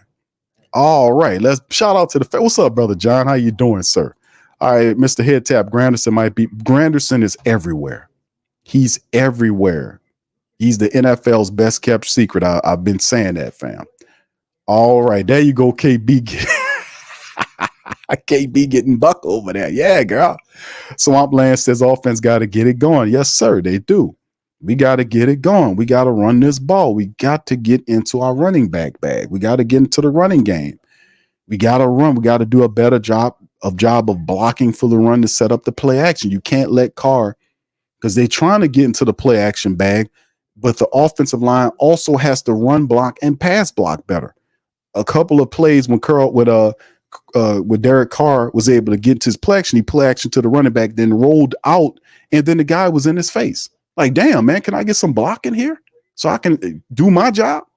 Do your damn job so I can do my job. So the offensive line, they need to step it up. I know we got McCoy going, but these other guys still getting paid. They got to get up off their ass and play. All right, so here go the Saints from there on 47 man in motion. From left to right is Rashid Shaheed. The Saints hand it off to Kamara to the opposite side. Kamara turns the corner and gets pulled down. Wasn't that that was a behind the didn't it look like Zach Bond grabbed the scruff of his jersey, wasn't it? Just looked like to me. Maybe not. But Elvin Kamara was able to bend the corner and pick up about 5 yards on the play. So credit the Saints defense, but that's all on Jalen Hurts from loosely running with that football. You put both hands on that ball, and if you want to throw it, that was irresponsible ball management, and that hurt. So the Saints picked up 5 on the play. Eagles man in motion from left to right is Juwan Johnson. There's another run to Elvin Kamara. Dances Kamara got a lane and gets all the way up to right around the first down. Not a first down. He's 1 yard shy of it. 3rd and 1 for Elvin Kamara. He almost got all of it. But Kamara has exclusive and awesome field vision out there, man. He was going right, then cut inside, found the lane, hit the lane, and got almost all of it. 3rd and 1 for the Saints in Eagles territory. All right, let's see what the black and gold dial up. I dare say this is 4th down territory for the black and gold. They go right into the running bag, straight off the back to establish the play action. AK-41 there, man in motion, Juwan Johnson. It looks like a running play here. That's the play. Nope, play action. Carr is running. They're running. He sets up the screen and he fires it to Foster Monroe, who picks up the first down. Foster gets the first down +2 as Chauncey Gardner-Johnson gets up in his face and start talking, and just Foster Monroe just acts like nobody's there. All right, Foster, gets the first down. It's a nice hit by Chauncey. He ends him, but Foster gets up all right. They operated the play action on 3rd and 1. My goodness. Saints set it up. Yeah, they set up the play action there. And that's what you do when you get, I hope Foster's all right, man. He landed on his head on the play. Okay, the Saints at their 30, what is the 42-yard line of the Eagles? Man in motion is Chris Olave. It's a handoff to Alvin Kamara. The Eagles smelt it out, and they'll lose about 4 yards on the pickup as the big guys do it again. It's Carter again. Carter's been quite the problem. The Saints lose 3. 2nd and 13, 5 minutes and counting down on the play. The Saints offense, like Carter is a problem, man. Carter continues to get in there, and he beats the hell out of that. Was all on Lucas Patrick. Patrick got in there too late and couldn't do nothing about it. And then the guy that tackled Alvin Kamara was also, they got to do a better job. This blocking is shitty, man. 2nd and 13, man in motion from right to left. Carr then throws it to Kamara out the backfield, blocking up the field, and Kamara was able to get back to the Saints 40-yard line with the pickup. We'll see what pickup it was. Don't look like it's anything, but it's check down plays. Nothing upfield for Carr. It's pressure in his face. Pressure's in his face. All right, so there you go. A 5-yard pickup by AK-41. 3rd and 9 for the Saints.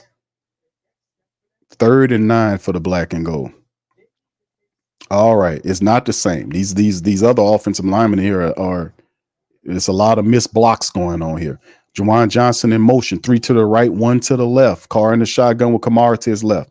There's the pressure. It's pressure every time Carr takes a shot. Rashid Shaheed, and it's knocked away. He underthrew him. It was behind him. If he'd have put a little bit more under and let him, that would have been a touchdown. It was thrown behind him, and it was knocked away. So this was a shot. Derek Carr tried to take a shot right here, and if he would have put it ahead of him, he had to wait on it. And that's what he had it in his arms, matter of fact. It landed right inside of his arm. He just didn't make the catch.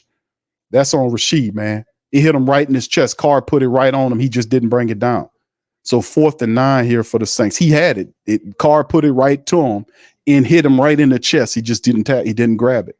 Carr put it on him. My God, it looked like it was underthrown, and a little bit it was, but he still had a good chance at it. But no good. 4th and 9. So the Saints are going to punt it. They're punting from there. That's kind of weird, but I guess. But here we go. There's the punt. Offense cannot get going. Hay ball, putting a high ball. Let's see if the Saints can field it, perhaps. And yeah, they do. Inside the 10, it'll be at the 7-yard line in Eagles territory. 3:55 on the clock. A lot of the Eagles defense is getting a lot of pressure on the Saints. And that was a supreme opportunity for Rashid Shaheed. He had to wait on it, but Rashid had enough time to the ball drop right to his chest. He just missed the tackle. He just missed the catch. Oh my goodness. It's a bit of a gamble. The offense went from 60 to 0 real quick with that there, man. So it is what it is. Saints have to do better offensively, man. Derek Carr, 7 of 13. Kamara, 12 carries for 33 yards right now. And when the plays come, you got to make the play. When the play arrives, you got to make the play. He makes that catch. That's a touchdown right there. Defense, how often you think the defense is going to just keep pinning these Eagle people back with turnovers and all this, and the Saints don't turn it into nothing? That's 2 turnovers the Saints offense didn't do nothing with, and we still got a 3-0 ball game. You can't do that and expect to win. You got to put points on the board. Saints got nothing out of both those turnovers. That has to change. We got to do better than that. All right. Blocking is just awful out here. Those guys are getting pressure in Derek Carr's face every damn time. Can we get these offensive linemen to get paid to do their job? I know some of these guys are backups, but you still have to block. You're getting paid to block. Can we get some blocking here? All right. Anyway, Clint says that was a legit throw by Carr. It was a little behind, but when you look at the replay, Rashid Shaheed did enough to kind of separate himself from the cornerback, and the ball literally drops down and hits Rashid Shaheed right in his chest. And he had a chance to kind of cradle it, and it just bounced. It bounced right out of there. You couldn't ask for a better throw. He could have been a little ahead, but still in all, he had a supreme opportunity to make that throw. That catch from the throw from Carr. All right, BP says defense is tired. Where's the O-line? Somebody find the offensive line. Richard says just a little overthrown, but defense was holding on his arms. Yeah, the ref didn't see that part, huh? Steve says Carr could have put a little more on front. Yeah, he could have put a little bit more on it, but I still say Rashid Shaheed. And he's seen on the sideline when the guy was talking to him, he was doing this. He was pointing to himself. So he knew it was on him. All right, Nard says we need this challenge to see where they at. No slave mentality says looking like Saints defense got to score for them. Yes, indeed. B Mill says we good. Got to adjust at halftime. For real, man. 2 turnovers by the defense, no points to show for it. McCoy injuries threw the whole offense into disarray, barely getting 3 yards. Yeah, this is awful, man. And then the Eagles lose an offensive lineman there, so we'll see what's going on. 355. Hurst in the shotgun, 3 wide receivers to the left, 2 to the left, a guy motioning over there, and 2 to the right. He's looking to the right side, throw it, and right then and there, Paulson the Debo is there to push the tight end out of bounds for a small gain, maybe a gain of 2 yards or so. Not much shaking on the throw to the tight end to the right side by Hurt. Saints defense doing it all. The offense is non-existent there, and that's what I'm saying too. And really, and then the thing is too, I don't want to provide any excuses because even though McCoy got hurt and he's out, they still shouldn't be. And Lane Johnson, their best left tackle is now gone, so that's going to be problematic for them. Saints lining up on the blitz, 2nd and 8. 8 seconds on the play clock, counting down. Lane Johnson's out of the game. 3 to the left, 1 to the right. Saints sending the pressure. Ball's out toward the right side and dropped by the tight end as he barrels out of bounds, and that'll bring up 3rd and 8 on the play. Good coverage by Pete Werner. 3:06 on the clock. Pete in coverage of Goddard, and Goddard just drops the ball. I mean, he just mistimed it off his fingertips. Fingerprints. All right, 3 possessions, punt, interception, fumble. The Saints defense doing it all. Now Lane Johnson is out, their best offensive lineman. This could be precarious for them. Could the Saints start sacking this guy more? All right, 3rd and 8. Let's see what the black and gold got going here. All right, they're up. The decibels are up. Shotgun here. The Saints look like they're sending everybody. Nope, they sending 4 there. Kurtz has time on the check down. Boom! Goddard gets the first down. The guy misses the goddamn tackle. He trying to blow the guy up as opposed to just tackle him down. And then the tight end was able to absorb it. I think that was a tight end. Wasn't it tight end? Yeah, the backup tight end was able to absorb the hit on Willie Gay. No, that was Alante Taylor. Just tackle him, Alante. He misses the tackle. The guy gets the first down. Come on, Alante. And Alante, is he shooting? No, they just take him off the field. 1st and 10 after the catch by the receiver. 2 wide receivers left and right of the formation. Jalen Hurts in the shotgun. Just tackle the guy, brother. All right, man in motion to tight at the last minute. It's a handoff to Barkley. Barkley's cut down by, I can't tell. That looked like Shepard. Nate Shepard cuts him down. So it's a gain of maybe 3 yards on the play by Saquon. Nothing's happening for him. 4 carries for 17 yards for Barkley. Saints so far have completely shut down the running attack and contained Hurst. No points, no nothing. We just need offense. 2nd and 6, a gain of 4, they're saying. Shotgun Hurst, 1 to the right, 2 to the left. There's a snap, and there's going to be a flag down. Might be a false start situation. Hurst got his hand up like, no, man, that ain't false start. Let's see what the call is. Is it a timeout? No, it's 2-minute warning. I want to say it was a 2-minute warning. So, yeah, that no flag, 2-minute warning. All right, so they go into the commercial break. So far, we're at the 2-minute break of the Eagles week 3 Saints-Eagles matchup. Saints up by a field goal 3-0 right now. 2 turnovers by defense stopping the Philadelphia Eagles. Offense, nothing is going on here. Nothing.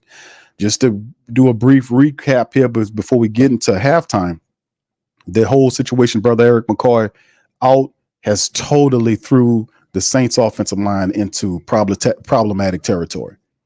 The Saints interior guys have forgotten how to block. They're slow to cutting off blocks, and it's just all off-timed.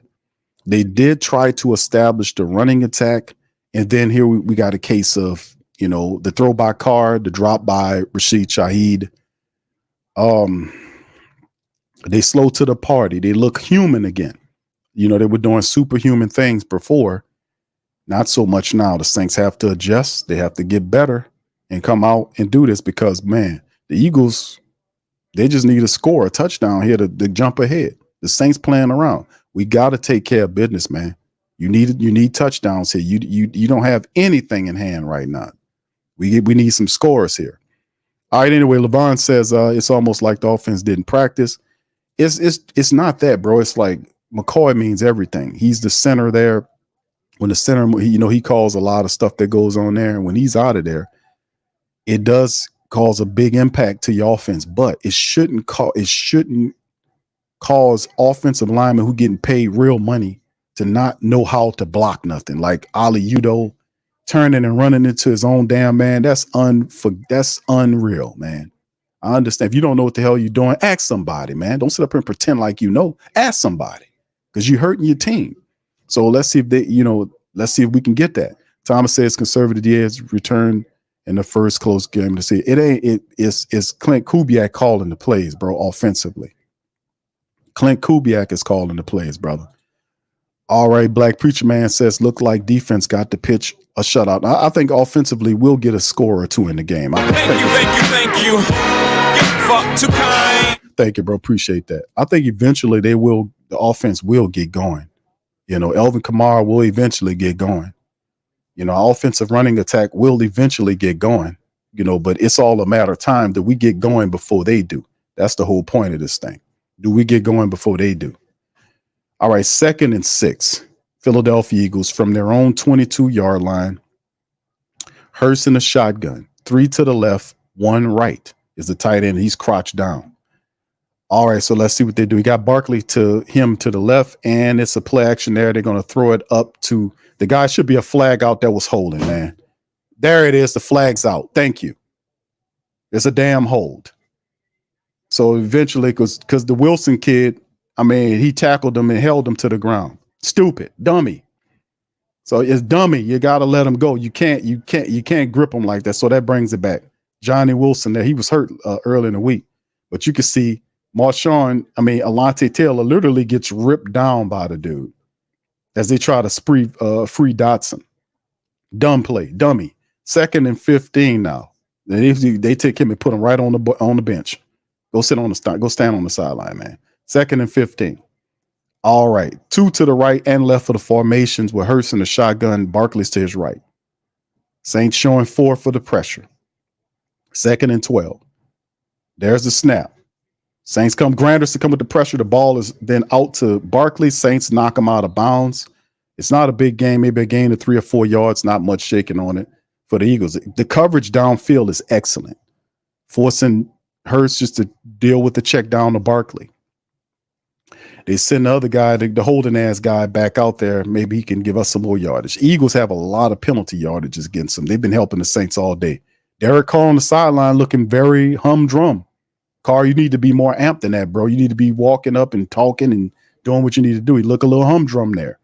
1:49 on the clock, shotgun, 2 to the left and right of the formation. A little motion in there by the tight end into inside slot play. Play attention to the tight end. Hurts looking, scrambles out of that. Saints got containment there, and he throws the ball out, and it's a catch by the receiver, and they get the first down +3. That is the ad-libtion of Jalen Hurts. They allowed him to leak out of the pocket, and what he does do is then he sees a lane, he just walks out, leaps out, and then just creates a play. He just creates a play. That's what he does. Shotgun and get to the 31 of their own 31. Hurst looking, he has time, too much time. And that should be another holding play. No foul on the hold, a missed tackle upfield, and Hurst is still running. He gets to the 50 and out at the Saints 49-yard line. That should be coming back because that's a hold. Chase Young got held on the play. Chase Young got held on the play because he tried to break out to go get the dude, and he held him. No flag on the play. Jalen Hurts got held. Chase Young got held on the play. Then a missed tackle and freed him up to go. You can't do that. 1st and 10 now as they're in Saint territory at their own 49. 3 to the left, 1 right. Hurst shotgun. Barkley to his right. Saints showing 4 on the pressure. It's 5. They send DeMario and Hurst for to the right side, and the ball is incomplete. Smitty saying he was pushed down. No flag. Adebo on the coverage. It'll bring up 2nd and 10. A $1:06 on the play clock. They saying Smith is saying Debo held him. and he tried to lean back toward the ball there, and Adebo just on it. You can't hit Adebo with pass interference because he was looking at the ball, man. So there you go. All right, here we go again. Shotgun, 2 to the left and right. Hurst in the shotgun with Barkley on the left-hand side. Let's see what the black and gold do. Black and gold do 2nd and 10. Pressure. The ball's out and caught Alontae Taylor on the tackle. It looked like it's a gain of 7 to the wide receiver on the play, Campbell. And that'll give him, it'll pick up about 8 yards or so. I think 7 yards. It'll be 3rd and 2.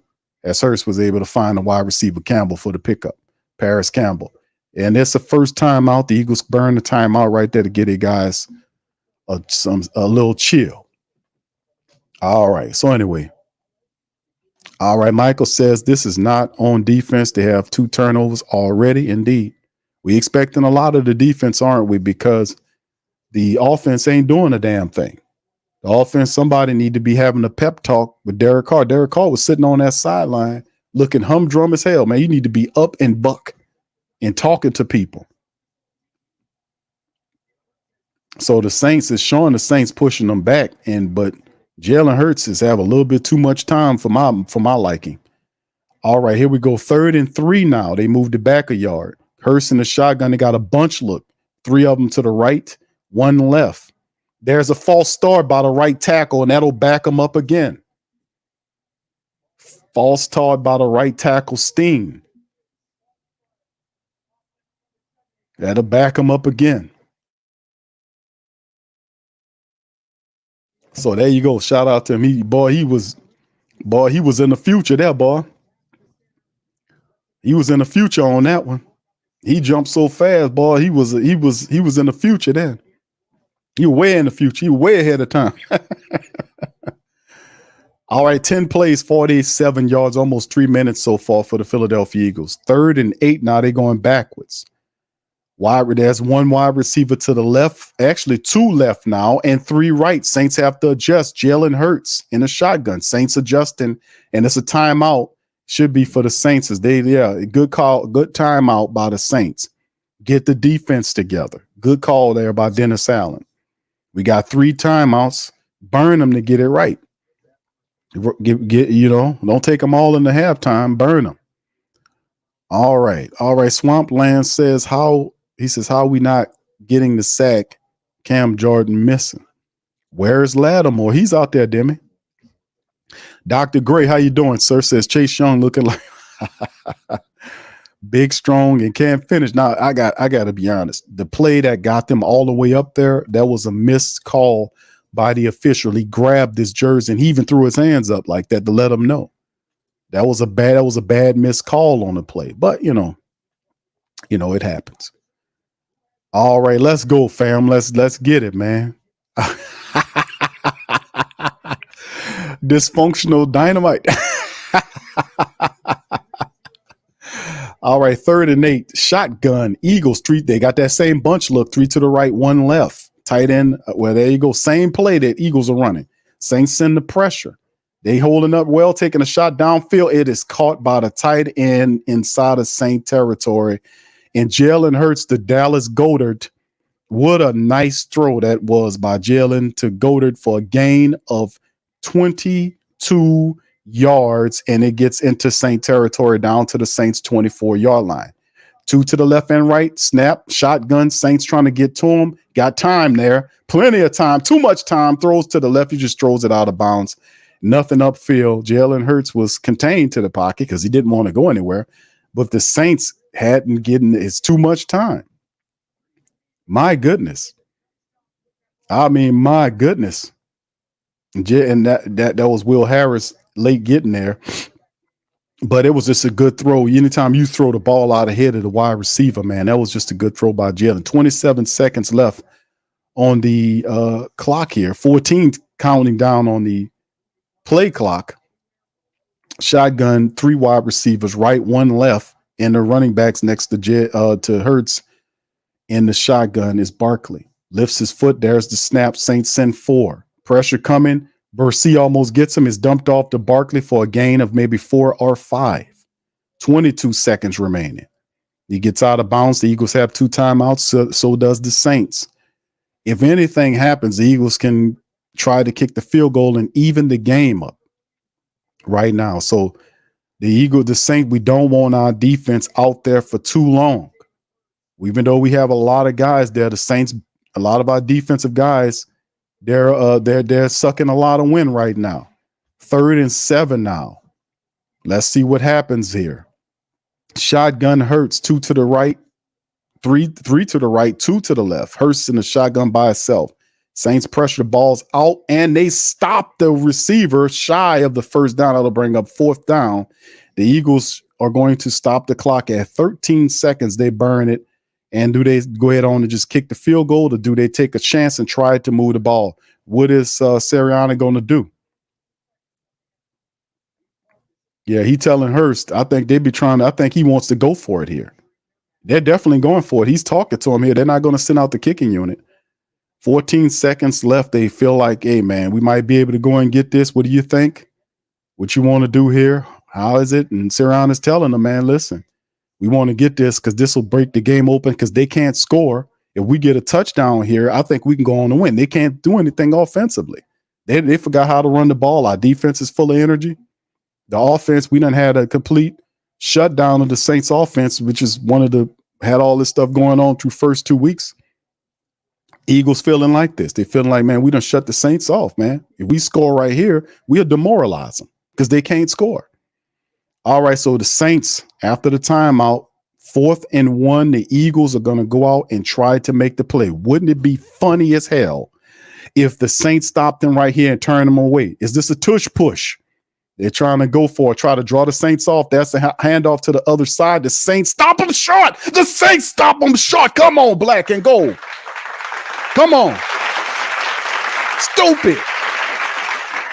Chase Young stopped the play. The Eagles get nothing out of it, and they should have kicked the field goal. Stupid. Dummy. Take the 3 points. The Saints stop them on plays, interceptions. And the Saints get penetration as Pete Werner and Chase Young stop him a full yard shy of the first down. He trying to call a timeout like he got it. What you calling a timeout for? You don't have no timeouts. You don't have the ball. The Saints go out there and kneel on it. The Saints defense has shut the Eagles off, and the Eagles defense has shut the Saints offense off. So there goes Saints kneel on it. They go into halftime up 3-0. Shout out to the Saints defense. Let's hear it from them. Come on. My goddamn defense, man. Let's go, man. Let's go. So anyway, let's go into halftime stats, man. Fam, 3-0 at half right now. The Saints defense is real deal. We knew this. We considered them a top 10 unit. They have stopped the Eagles on turnovers. It was interception in the end zone, no points. There was the fumble knocked out of that by Granderson, recovered by Willie Gay Jr., no points.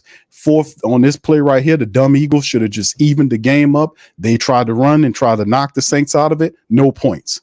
No points, no points, no points. It's time for us to get some points against this Eagles team. Come on, Saints offense. Let's go. All right, let's hit the halftime statistics, family, right here. Right now, first downs, 9-5 advantage Eagles. 2 first downs. And if you look at the passing first downs, Eagles has 7 first downs via pass, Saints 3 versus the run is even at 2-2. Third down, Saints are actually 4 of 8 on third downs. Efficiency, the Eagles are 3 for 7. They're 1 for 2 on fourth downs. Total plays, Eagles have ran more plays than the Saints, 33 to 27. They have way more yardage than the Saints, 191 yards. The Saints have a stinking rotten 71 yards. 5 total plays by the Saints versus 4 by the Eagles. The Saints are averaging 2.6 yards per play. The Eagles just at under 6. Passing yards, 150 yards for the Eagles. Saints 39 yards. 39 yards worth of passing right now for our team. Rushing attack, Saints have 32 yards running the ball versus 41 by the Philadelphia Eagles. Saints 13 carries for 32 yards, 2.5 yards per carry. That basically breaks in half the early stuff we had going on.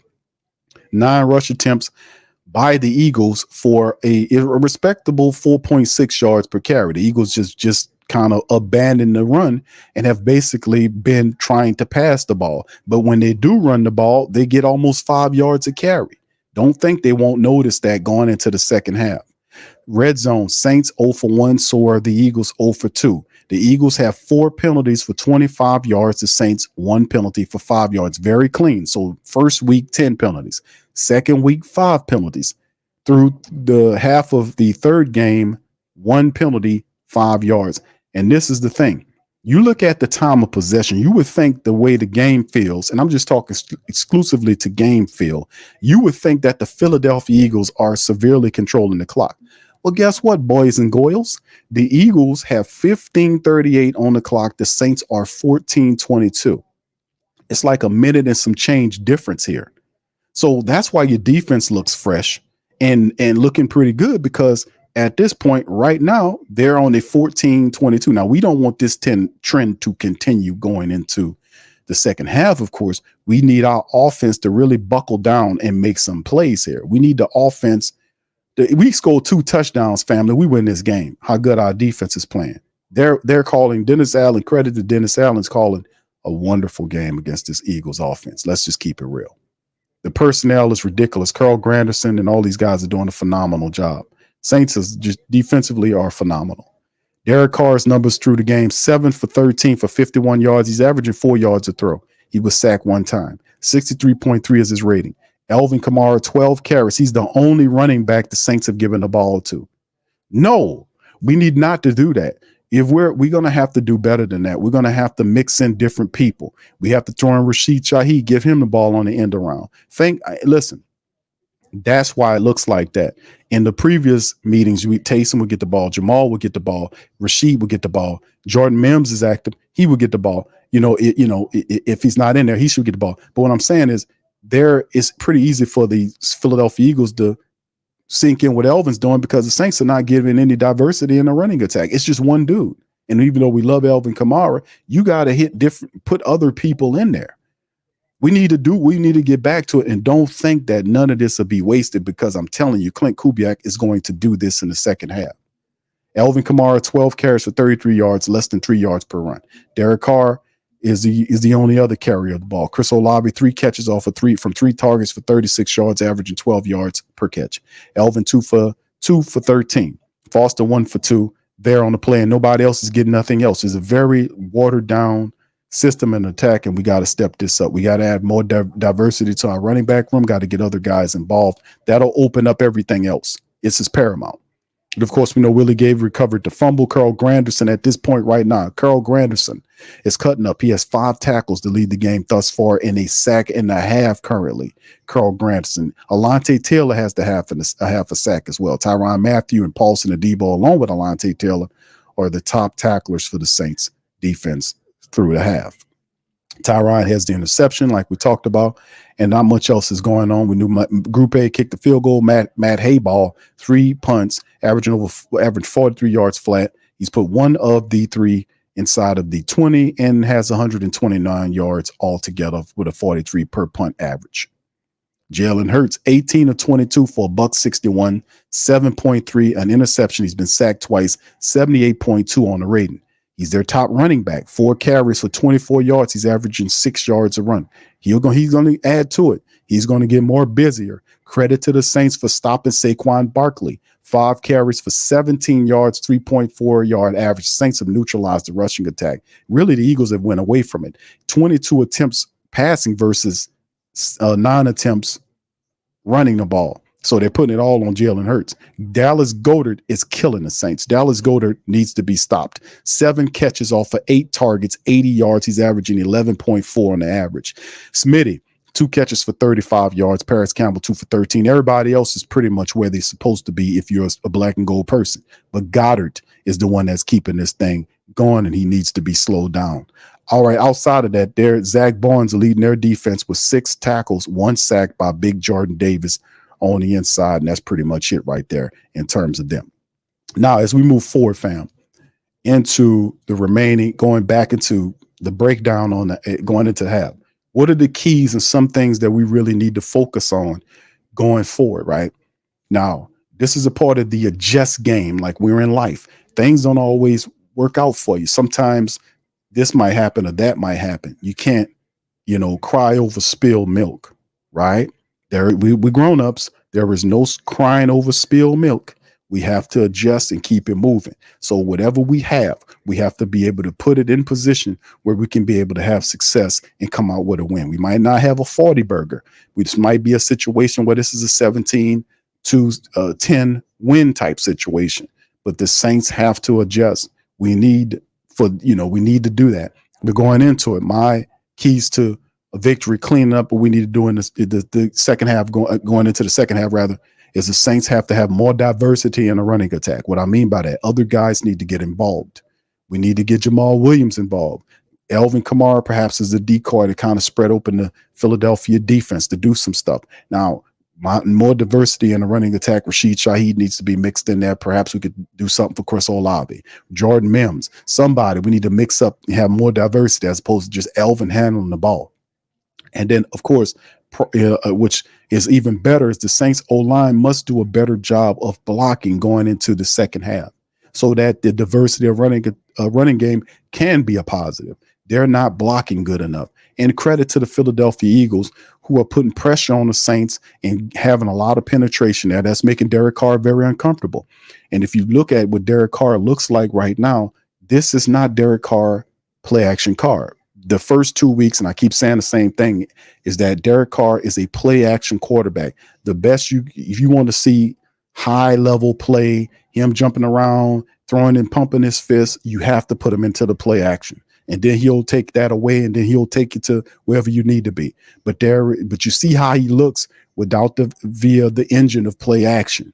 You can see him on the sideline sitting there, look like he was looking last year. So what we need to do is the offensive line needs to do a better job to open up the running attack so we have that diversity, and then get Derek Carr into our play action bag. But they have to do a better job of run blocking and pass blocking and keeping Carter out of there. Carter has been breaking free and causing havoc on the Saints. The Saints need to adjust and stop that. If they have to send somebody over there to chip them or whatever the hell they got to do, or leave the fullback back there in the backfield to block them, whatever the hell you got to do it. Because the offense need to score some points. They need to get going, man. The defense is doing everything that you can ask of them to do. The offense got to carry their water.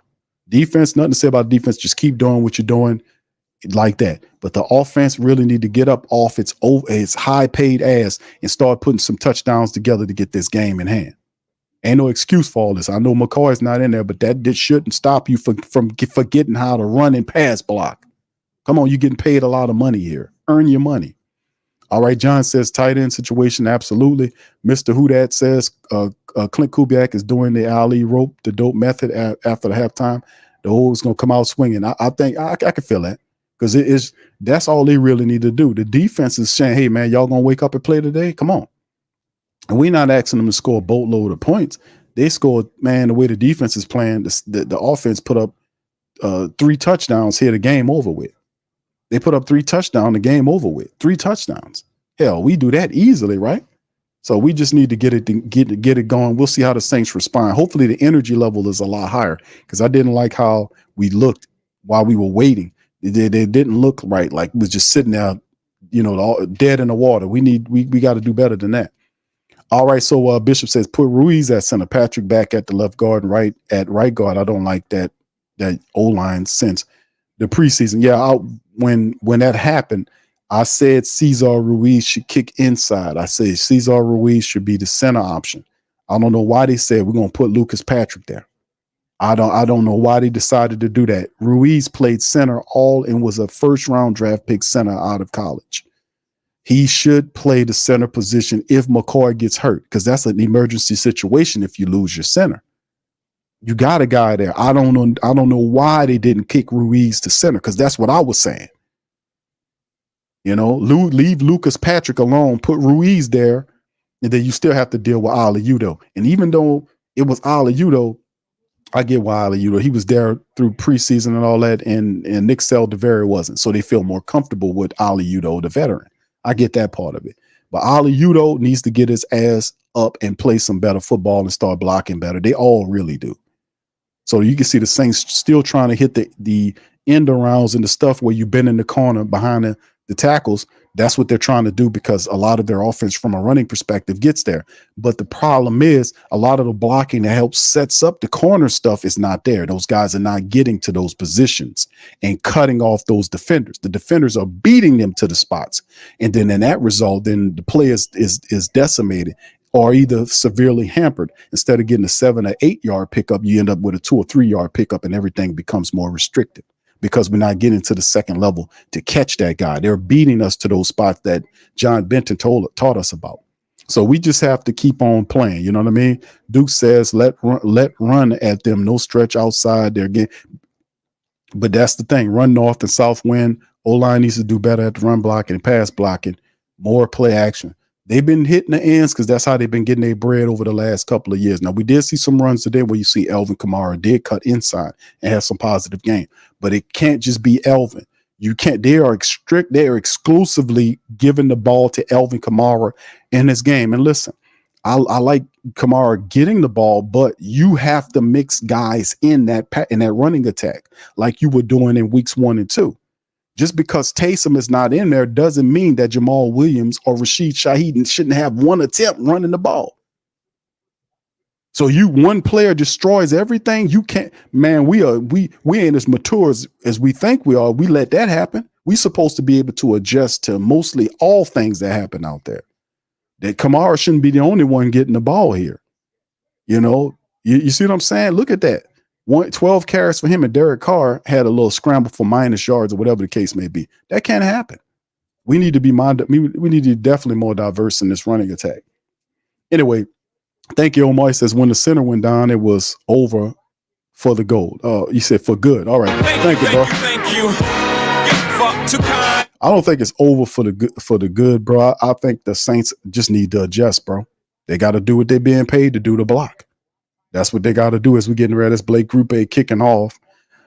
From right to left, the Eagles are going to return it from the 1 yard line. He gets to the 10, 15, 20, slides down, trips down, and the Saints wrap him up around the 23 yard line on the special team tackle right there by number 44.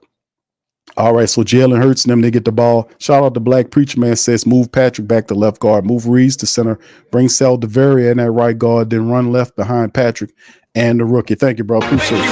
Thank you. Too kind. This is the thing, though. A lot of stuff going on with the Saints right now, but we have to figure we can't cry over the spilled milk. The Saints have to just execute. That's all it comes down to. It. The game is in their hands. They've stopped. The defense is doing everything. It's a lot to ask the defense to pitch a shutout against Jalen Hurts.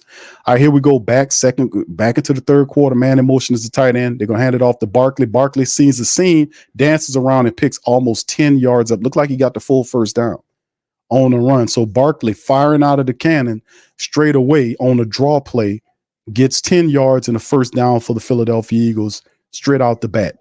It's a lot to ask your defense to pitch a shutout against Jalen Hurts. It's a lot to ask them to do that.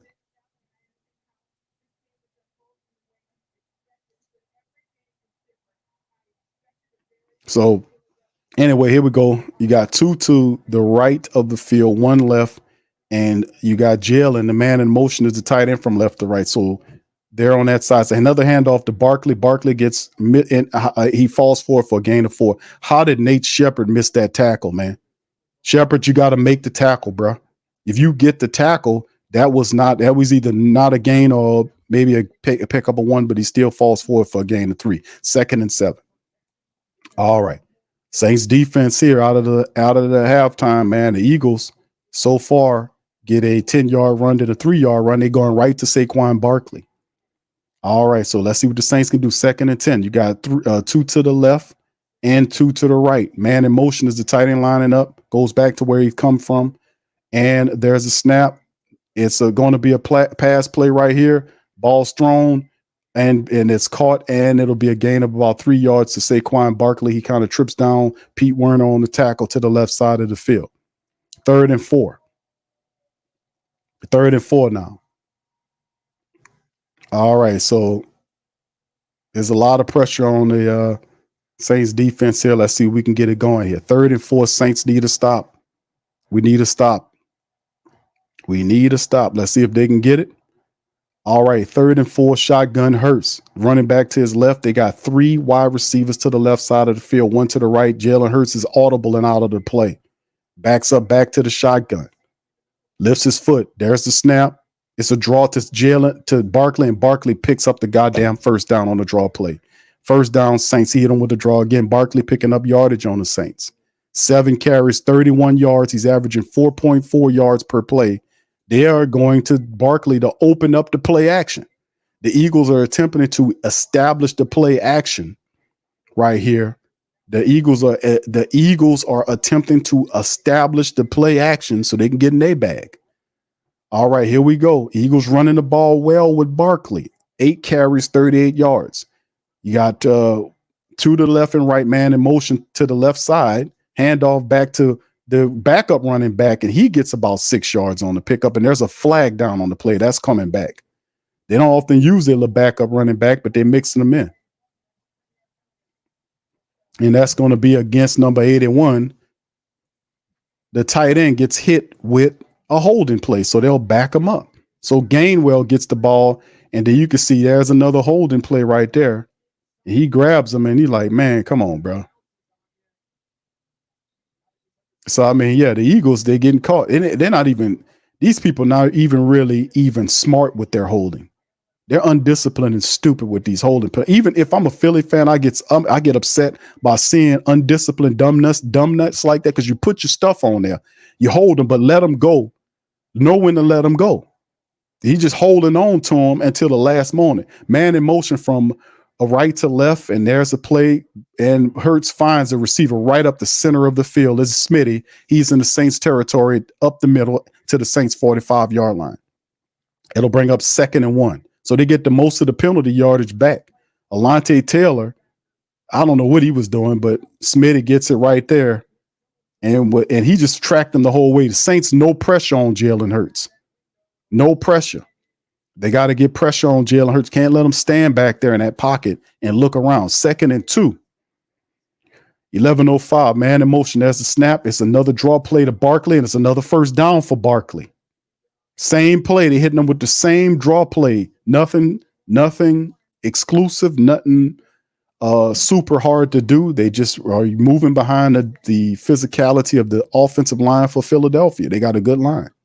And they missing Lane Johnson, and they still moving the ball on the Saints. So let's see how Saints defense do what they got. They got Mekhi Becton. He's on the sideline. 3 wide receivers left, the tight end to the right. Let's got Hurts in the shotgun with the running back to his left side. There's the snap right here. It's another draw play, the same draw play to Barkley, and he falls for it for another gain of 5 yards. They just beating the Saints up the middle. Another run. They've dedicated the running attack to Barkley. It's been a draw play. And what's going on is the Saints are just getting manhandled on the defensive line, and Barkley doesn't get touched until he's already falling forward to the ground. He doesn't get touched until he's almost on the ground. He doesn't get touched until he's to the ground. So he picks up another run. That was a gain of 6 yards, 10 carries, 48 yards for Barkley. All this is in the second half. Can the Saints lock in? 2 to the left and right of the formation. He's trying to toss it. Barkley's there. He's chopped down. Great tackle by Tyrann Mathieu. Chops him down, and that'll be a loss on the play. So they're going to say, you know what, man? We can't run from sideline to sideline. Let's just keep drawing it up the middle on them. They can't stop us. So we got to lock in on that good pursuit right there, because Hurst is trying to hold on to the ball until it's time to toss. And Tyrann Mathieu said, man, come here, man. What you doing? And then brings him down. And that's a great open field tackle, by the way, by Tyrann Mathieu, because Barkley's a difficult dude to bring down. So shout out to Tyrann on that. 3rd and 6 now. Where that kid at, man, from last week that's maniacal? Where he's at? All right, here we go. Shotgun, 3 to the left, 2 to the right. Another Barkley run. Saints says, man, listen, bro, you can't keep doing that. And they stop him. That's 4 yards shy of the first down. Chase Young and Brian Brescia there, and that'll force the Eagles to consider taking a field goal. What you going to do, Nick? You going to send the guys out there? Nope. They still got Hurst out there. The Eagles people like, man, come on, what are we doing? This dude here, you don't do that to Philadelphia people. And look at the Eagles. People are saying, what is wrong with this guy? He's working for us. 4th and 3, shotgun, bunch formation, 3 to the right, 1 to the left. Saints trying to stop him. 4th and 3, the Eagles want a field goal. Smitty is in the slot. There's a snap. Saints come with pressure. Hurst is there. And the Saints wrap him up in another stop on 4th down. The Saints stop him again. It's Brian Bresee on the sack. The Saints stop him again on 4th down because the Eagles are absolute idiots. They're idiots, man. Saints stop him again. It was Carl Granderson that shoved the man into him, forced Hurst to bring the ball down, and Brian Bresee was on his goddamn back. These guys are idiots. They are idiots. That's stupid. We got any Eagles people in here, man. Where my Eagles people at, man? I want to hear from my Eagles people. Where are the Eagles people at because I know we got some in here now. Where are the Eagles people? If you're an Eagles person, say in the chat, raise your hand and says I'm an Eagle, or put a green check or something green if you're an Eagle person listening to this, because I want to talk to you guys. Where are the Eagles people at right now? Put a green check or say I am or whatever in the chat, because I want to talk to you right now. I want to know what you guys thinking about this, because that is stupid. Dude, take the points. Even the Eagles people that's in the stands like, man, we're just down by 3, just tie the game. Why is he trying to, That's disrespectful to the Saints, by the way. That's very disrespectful. That's disrespectful. That's disrespectful as hell to do that, and the Saints shut them down again, and they only trail them by 3. It'll be funny as you know what if the Saints go on to win this game 3-0 against Philadelphia. Oh my goodness. How do you even do that? So let's look at this. This is the drive summary. The Eagles had 10 plays for 37 yards, and they ate up 6 minutes and 17 seconds of the clock to get nothing, to get absolutely nothing. 6 minutes. So the Saints get the ball at 8:43. We haven't seen the offense in a while. It's been a while since we've seen the offense, right? You know, they had the little kneel down at the before halftime, but let's see if these adjustments from Clint Kubiak, some of the suggestions we made at halftime, could mean something. You know, let's get some more diversity in that offense, in that running room. Let's see if the Saints, because the game is hanging here. We have to be bigger than the moment. And Carl Granderson just pushes the guy right into the lap of Jalen. That forces him to bring the ball down, and Brian Bresee is there on his back. That was Carl Granderson, and then Bresee was right there to rip him down, because it forced Jalen to tuck the ball in out of a passing situation. You can look at the Eagles people. They pissed. There's the ball. Carr throws it out the back. Oh, almost intercepted. That was almost intercepted. Derek Carr firing the ball to the flat left side, almost picked off by Mitchell. Carr, come on, bro. Carr is not playing with any energy, bro. Wait, where is the flash at? That was almost, that guy wasn't looking for the interception. That guy just wanted to bat the ball down. That's not a bet. That guy should have made that should have been a pick type play. I don't know if it was just outside of his reach or something like that. All right, so here we go. 2nd and 10. Saints in the power wide look. I don't like the energy, the Saints are playing with. Toss to the other side. There's Kamara running the ball, and Kamara gets about 6 yards on the pickup. On to the left side of the player. Sweat makes the tackle there. I don't like how the Saints offense is doing. With Taysom out of the game, they just forebode everything. They just got really unintelligent offensively speaking, like how they're rolling out the personnel. Because Taysom's not there, you're still supposed to step guys up. Jamal Williams supposed to slide up. Other guys supposed to slide up. And you get those guys involved to make it more difficult for the defense to work with these guys. I don't like the restrictive way we're playing offensively. Shotgun Carr. Receivers to both sides. There's the pressure. Carr fires to the left side. It is caught by Chris Olave. What a great pass by by Derek Carr, and Olave, an even better catch. That was a dart by Derek Carr to the left sideline, and Chris Olave toe taps and get them both in. What a wonderful catch that was by a great pass and a terrific catch by Chris Olave. That was a dart. Really good throwing. Hoping that wakes up Carr. 7 for 14, 51 yards for the Saints. First down there at the 49-yard line of the Eagles. Carr in the shotgun. 2 running backs in the backfield. Man in motion from right to left. And Carr, a problem there. Carr got confused on the play, but Elvin turned it into something. I think Elvin was on the wrong side of Carr. He was on his backside, supposed to be in the front. Carr turns around, like, where's he at?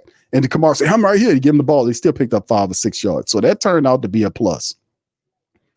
They're a little off kilter here. They're a little discombobulated, but they still got a plus on that. Come on, that was still a plus. So they got 4 yards on that run. 2nd and 6, 6:52 and counting down. Saints moving the ball. Carr under center, man in motion. Looks like a running play. Looks like they're going to hand the ball. Kamara dances around, gets a gain and 3 or 4 yards, maybe 3 yards. They bring up about 3rd and 3, perhaps. 3rd and 3. No, they're saying it's 3rd and 4. All right. Saints ran the ball into a stacked box on that play. Clint Kubiak, let's see what they got. I don't know if I too much like that. They ran it into a stacked box. 3rd and 3. 5 for 9 on 3rd downs. Carr's in a shotgun. Saints have multiple wide receivers to the right side of the field. Man in motion from left to right. It's Foster. There's the snap. It's a handoff to Elvin Kamara to the right side, and it gets shut down. Eagles pick it up. Nothing happening on the play. Nothing happening on the play. Saints look normal again. They look real normal on that play. And then it's just, I don't know. And you look at the play develop. The guy just out efforts. He just fights through the block. That's what's going on. The Saints not completing these blocks, man. They're getting beat at block. They're getting beat one-on-one up front. That's why Kamara's play failed, because they're getting beat one-on-one on the offensive line. The guy got penetration. And the Saints are not taking any chances. They just kick. I don't like this, man. I don't like how this offense is playing, this offensive line, man.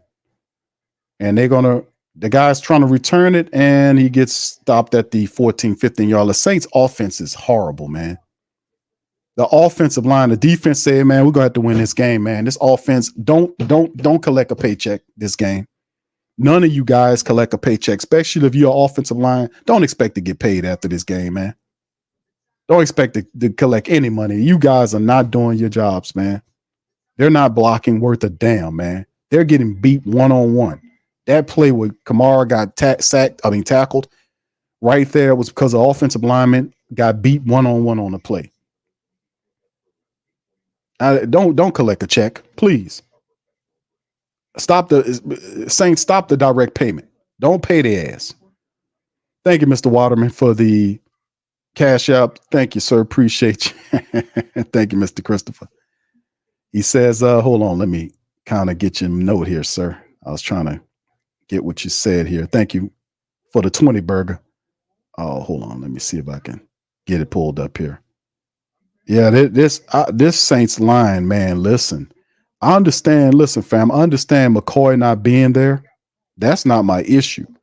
Just because McCoy is not there doesn't mean that you forget how to block. Now, you don't know what you're doing in terms of the play. That's one thing. But you not blocking, that's a whole nother thing. They are getting their asses whipped on that offensive line. That's why Kamara can't get funky, because he can't, the guy is penetration there. He gets beat at the line. And I just wonder if the Saints would just move the guy, whoever. It's just horrible. They're not blocking.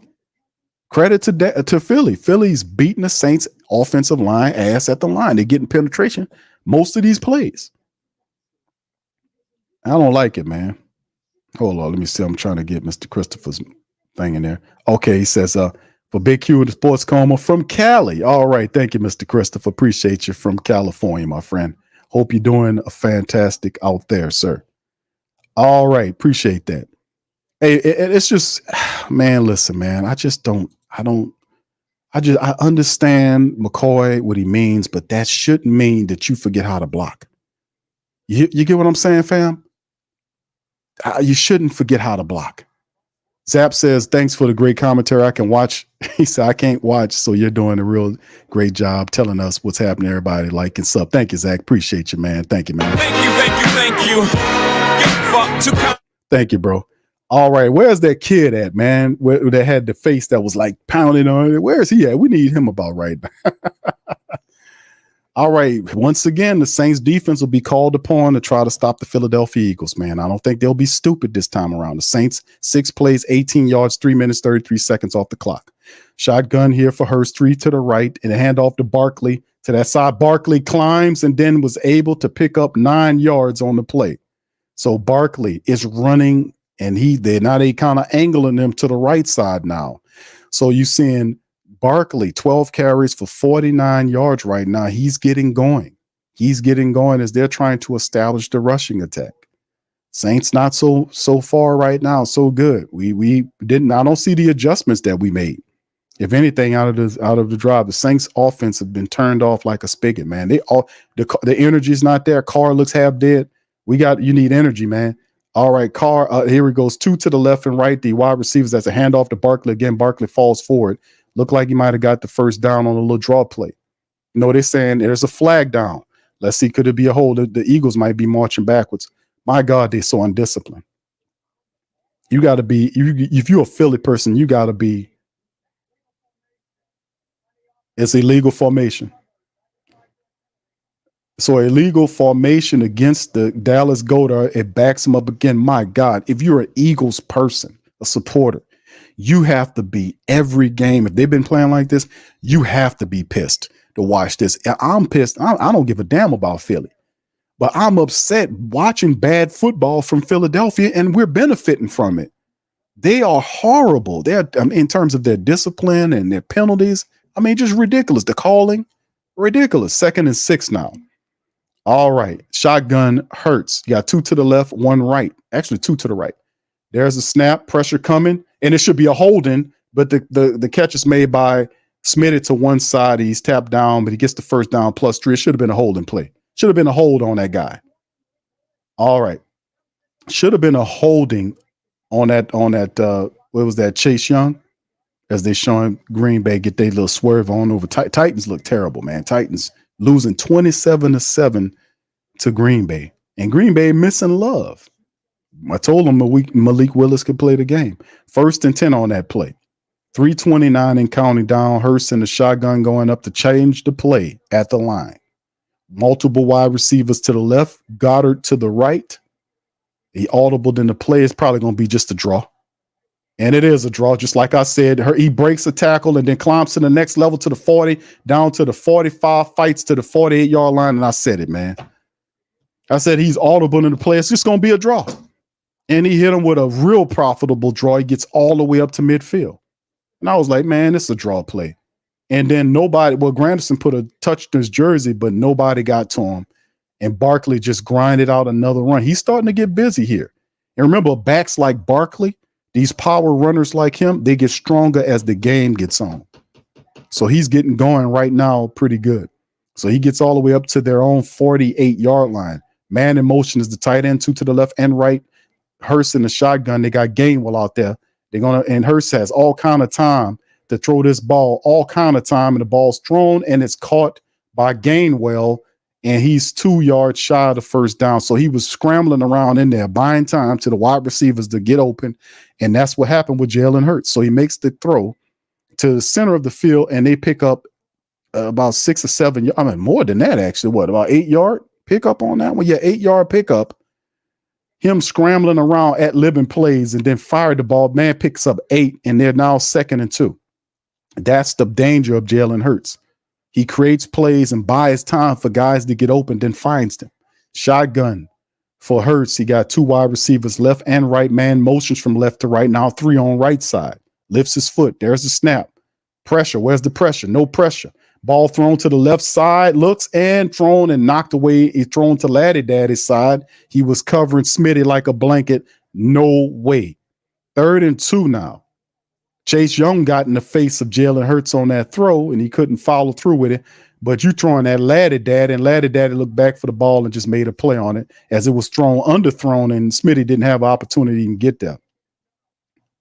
So, all right. So, yeah, Jalen Hurts is dangerous, man, but he threw the ball poorly that time. It's now third. Oh, we got a flag down on the play now. It's 12 people on the field. You can't make this up for Philadelphia, man. Come on. These people are crazy. Where the Philly people at, man? I want to hear from the Philly people in here. Where the Philly people at? I'm not going to berate you. I just have a question for you. This team is amazing. There were 12 men on the damn field on the play. The Eagles are incredibly undisciplined. And their play calling from a coaching perspective on fourth down sucks. 3rd and 7 now. They just backed themselves up. 3rd is 7 penalties for 45 yards. The Saints have 1 for 5. Shotgun, multiple receivers on both sides of formation. 2 on the left, 3 on the right. Hurst in a shotgun by himself. There's some confusion at the offensive line. There's the snap. Ball thrown out and missed, and that's a 4th play on it, 4th and 7 on a poorly thrown ball to Gainwell to the left side of the field. That'll send in the punting unit. This is unbelievable. Where are my Philly people at, man? Where y'all at? They being quiet as a dog. They hear me calling for them. Poorly thrown ball by Jalen Hurts to Gainwell. Gainwell had to reach back to try to get the ball. Terrible. Here's the punt. This is the first time I remember the Eagles are punting today. Braden Mann is out there to punt for the Eagles. Is it a false? Is a fake punt? No, it's actually a real punt. Oh, it's blocked. The Saints block it. It's picked up by the special teams unit. They block the punt and they get down to the 25-yard line. It's Jordan Howden. Jordan Howden blocks the punt. They blocked the punt. So the defense, the special teams are all getting involved here. They blocked the punt.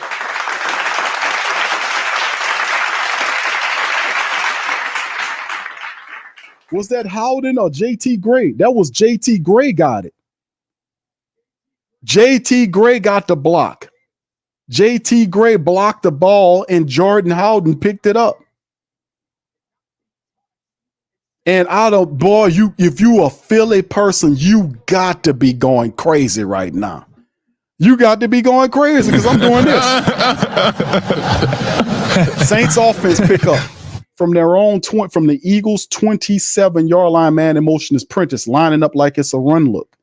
Carr turns around, hands the ball to Kamara. Kamara dances around, falls forward for a gain of about 4 yards on it. So the Saints hit him up the middle. Alvin Kamara, the predominant back that's getting all the ball. Clint Kubiak's not going with anybody else.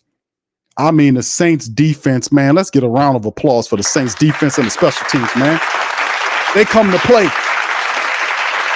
Where this goddamn offense going to get going? Carr from inside, turns around, hands the ball to Alvin Kamara, dances around. Kamara gets a little room and gets near the first down. He's very close to the first down. Might be, and they might have given it to him.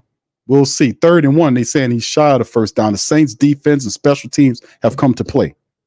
The offense, earn your paychecks, man. Earn your goddamn paychecks. 3rd and 1. 20-something seconds remaining in the 3rd quarter here. The defense have shut off the Philadelphia Eagles. The special teams have done what they're supposed to do. The offense, get your ass up and make some plays. 3rd and 1. Carr is spread out like a running back. They give the snap and the Eagles spelt it out and they stop Alvin Kamara. That's going to be shy, man. Why are you playing like that, Kubiak? Line up and just go and get it. Why are you trying to do the tricky stuff? Carr runs out to the right and tries to confuse them. They're not confusing anybody because they've seen that before. And then the thing is, it was poorly executed. Oh my God, they can't even do that right. That's the end of the 3rd quarter anyway. My goodness, man. You didn't need to do that there. Don't do that there. Just be traditional. Line up and go and get it. What you doing that tricky shit right there for? Your offense don't have that kind of vibe anyway. My goodness, man. Oh my goodness. Lord, just do it the regular way. Oh, come on, fam. Come on, we got to be smart. Let's not catch what the Eagles got here. We're too smart. Let's not catch the dumbness, the dumb disease that the Philadelphia Eagles people have right now. Let them suffer with the stupidness. We don't need to do that. All right, Zap says Taysom and McCarr are more important than we like to think. They need raises. Carr is no Drew Brees. Indeed, bro. The running attack has to flow for us to get there. But people look at what I've been saying. Play action Carr is who you've seen in week 1 and week 2. When there's no play action, this is what Derek Carr looks like. And you can't all put it on Derek Carr. Let's be fun. Let's be honest. Derek Carr is doing the best he can do with what they're giving them because they're not doing shit blocking. They're actually doing shit blocking. Let's just keep it a buck. But yes, you're right, Zap. Taysom and McCarr are a lot more important. Yeah, and then we just paid McCarr a couple of years ago. Taysom's time his money's coming up too. So you might have a point on that too. But thank you, bro. Appreciate that. Thank you. You fuck too kind. Thank you, bro. Appreciate you. Who that for life? Chris says defensive plays and y'all can't capitalize. Thank you, bro. It's just Thank you. You fuck too kind. Man, we are too talented and too smart, too awesome to be this foolish. That Clint Kubiak play was uncalled for. We didn't need to go there. We didn't need to go there. We didn't need to go because that play he ran it last week. That's a very inopportune time to run that type of play when Carr just ran off. Philly wasn't even shook by that shit. They seen him do that and says, we know what you're going to do. It's a direct snap to Alvin Kamara. And that's a flow play. You don't throw that kind of play in on a pivotal down like that. Well, you trying to do something. No, you get your run unit. Go get it. So let's see how they adjust. It's a 4th down coming up here. Let's see how the Saints adjust to it, man. That was not a smart play. Let's not catch what the Philadelphia Eagles people got. They got some kind of some dumb flu going on over there. We don't need to catch the dumb flu right now. Can we just stay the hell away from the dumb flu? We had our shots. We don't want the dumb flu, all right? Let them suffer from the dumb flu. You know? Let them suffer with the dumb flu. Okay, 4th and 1. The Saints are staying out there as well as they should. And remember, this is not Dennis Allen making any of these calls. This is Clint Kubiak running this offense before people start destroying Dennis Allen. Now, he can override some stuff, but this is a big play for the Saints right here to get this 4th and 1. Man in motion is Foster Moreau. They go to the handoff there, and Kamara is going to fight for it, and Kamara fights for it to get the first down. Kamara did more than enough to fight forward. Boy, on the second go-around, Alvin Kamara broke the tackle, fell forward, and picked up the first down. Shout out to Alvin Kamara. God damn it. And the Saints defense did enough because he got stopped. He fell forward, was able to fight forward, stretch the ball forward, and pick up the first down. So let's see what happens here. Let's see where they put the ball at, because there might be a little confusion because Zach Bourne was once again they had all kind of they got penetration again on the Saints there. The line was misshapen and Kamara turned and stuck the ball out across for the. I love Alvin Kamara, man. That's a smart football player there. 4th and 1, they're trying to measure to see what it is. You can see on that play that the ball broke the plane for the first down. That's a first down. That's a first down. Should be a first down. Let's go. He broke the plane for the first down. Let's see. They're measuring. They're saying, nope, it's not a first. They're saying it's not. They're saying the Eagles stopped him. That ball, man, that ball was not positioned right. That ball was not positioned right, dude. That ball was not, they did not position that damn ball right. That ball looked like it was almost a half of yard shy of the first down. And that's not where it wasn't positioned correctly. So they say it's not a first down. They measured it up. Eagles get the ball. So the Saints offense, once again, no good. Drive possession on that one time. It was 4 plays, 9 yards, $134. The Saints got off it. Offense is dead in the water like a dog, man. Dead in the water. Tough one. They couldn't get the first down. Eagles pick up the ball there. The offensive line, my goodness, man. If you look at that play, it was penetration allowed in. You can't count on them for shit. We're going to have to do all kind of other stuff. I don't know how you're going to do. You have to get the ball out. We got to stretch it out. We got to do something because the offensive line ain't shit, man. They're not blocking worth of nothing. These guys are gaining penetration every play. And it's just, they're not hitting on nothing, man. Really terrible. Once again, because McCoy is not there does not mean that you forget how to block and you get beat damn near every play. Sheesh. Now we just counting on the dumbness of the Philadelphia offense to stay relevant. The Saints got 3 points. Special teams had a blocked field goal. Yeah, let me just get this straight. All opportunities we blowing offensively. We had an interception in the end zone, 0 points off of it. We had a fumble forced by Granderson, which recovered by Willie Gay, 0 points off of it. We had 2 fourth quarter stops by the defense, no points off of it. We had a block punt, a block field goal. What punt field goal? No, punt. We had a block punt and got it all the way deep down in Saint territory. No points. How? That's amazing to me. No points off of turnovers is a recipe to lose the game. Saints offense isn't getting it done. They aren't getting it done. They aren't getting it done. 0 points off of turnovers, a block punt, 2 fourth down stops, 0 points means trouble. Eagles getting the ball back, counting on the Saints to stop them again. And they're showing the replay here. Watch the penetration Philly gets on the play. Look at that. They knocked Ruiz on. Foster Moreau on his ass. My goodness. All right, here we go. Shotgun Eagles. There's a snap, and the ball thrown by Jalen Hurts is caught by Smitty. And is there a flag down? Look like somebody threw something out. I think that was just somebody on the sideline throwing something. A gain of 7 on the play. And to Smitty on the outside. Dallas Goedert was wide open, man. If he would have put it on him. Jalen Hurts missed that one. 2nd and 4. Now a gain of 6 with the throw to Smitty to the right side. 2 to the left and right of the formation. Jalen Hurts in a shotgun with his running back. This is probably going to be a draw play at the Saints. That's all they know how to do. No, Saints come with the pressure, balls out quick. It's caught by Smitty, and he gets to the 31-yard line. He's tackled by Debo. No, that's not Smitty. That is Smitty. All right. He picks up the first down and then some. So 2 positive gains of yards by the Philadelphia Eagles offense so far. And really the Eagles just need to get in field goal range or score a touchdown because the Saints offense, I don't know what's going on there, man. They don't have any confidence. I just don't know.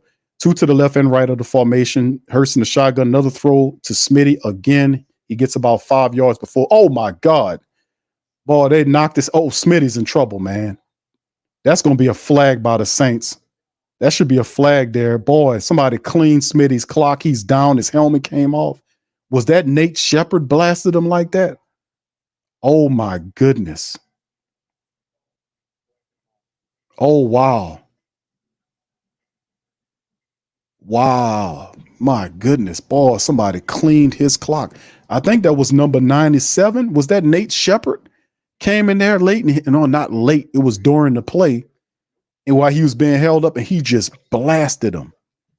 My goodness. Knocked all his damn helmet out. He laid out on the field like a pancake, man. Hope that kid's all right, man. Boy, that was rough there, man. Jeez, that was rough. All right, Chris says, play the music for the defense. To hell with the offense. Yeah. All right, thank you. Appreciate you for that, Chris. Thank you. Man. You fuck too kind. Man. Smitty, they went 3 plays on that drive to Smitty. All to Smitty to try to get him going, man. They were all plays to Smitty. And he was making the plays, and then, boy, he just got hammered. My God, I hope he all right, man. That was a vicious hit. But I don't think it was an illegal hit because it was still during the play. And because he was wrapped up, he should have just went down.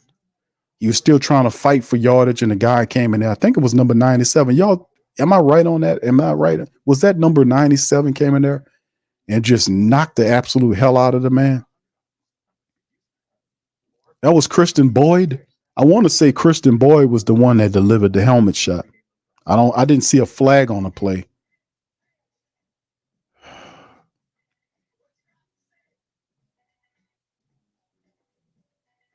That was a rough one, man. I hope that kid's all right, man.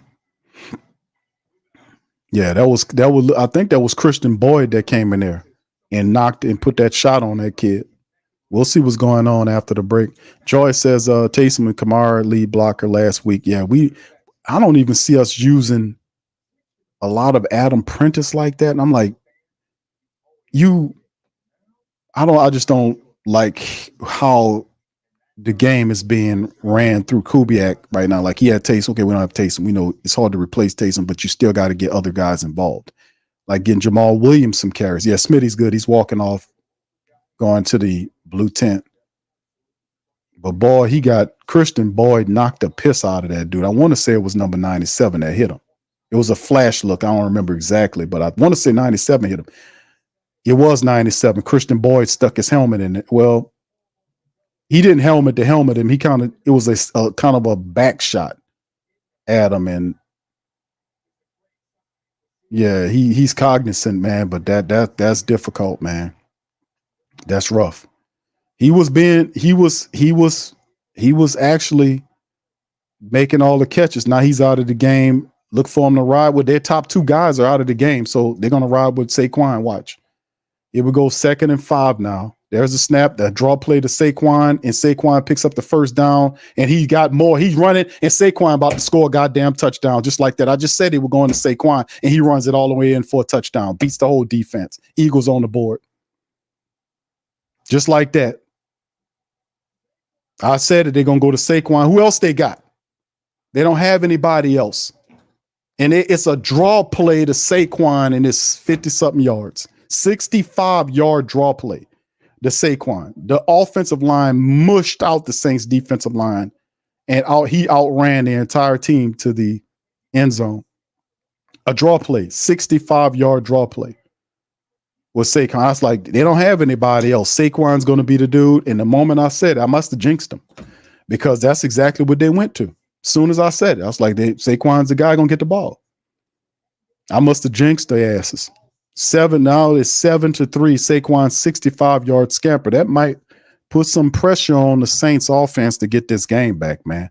For a majority of the game, the Saints offense done basically blew opportunities off of turnovers, multiple turnovers on downs, block punts, put them in positions on the short field. They still couldn't do anything with it. Now the Eagles punch them in the face with a 65-yard run. Eagles up 7-3. The game wasn't safe. Now we still got 13-17 on the clock. Can this sleeping offense wake up and realize we're in a game time situation and get a one score? Can we get a one score? Can we get two scores? Can we do anything? I mean, just ask him. All right. This all on the offense, fam. This one is a situation where the offense got to step up, man. You got to handle the business. We 7-3. You just need a touchdown. All right. So yeah. Now, please, let's not crash out. Let's not crash out, fam. This is one of the situations where this is a necessary type situation because the Saints were flying high the first 2 weeks. This is a game in which the Saints have to adjust toward things that happen, losing McCoy and all this kind of stuff. You got to be at Taysom Hill not being in the game, losing McCoy on the first series. You got to make adjustments, and you still have to win. It might not be 40 burger or whatever, but you still have to do your job. Everybody's doing their job defensively, offensively. Offensively, we're not. Special teams, we're not. Things have to change here. Things got to change. Yeah, no slave said, I was saying it, man, because who else you got? Commonsensically speaking, they just knocked Smitty out of the game. Notice the prior plays were all Smitty plays. It was all Smitty plays. All they don't have A.J. Brown. He's hurt. They got Smitty. The Saints are covering up Dallas Goedert, covering him up. So who else you got? Saquon. And they've been hitting you with Saquon with the same run that he was either the angle run around to the right side or it was a draw run.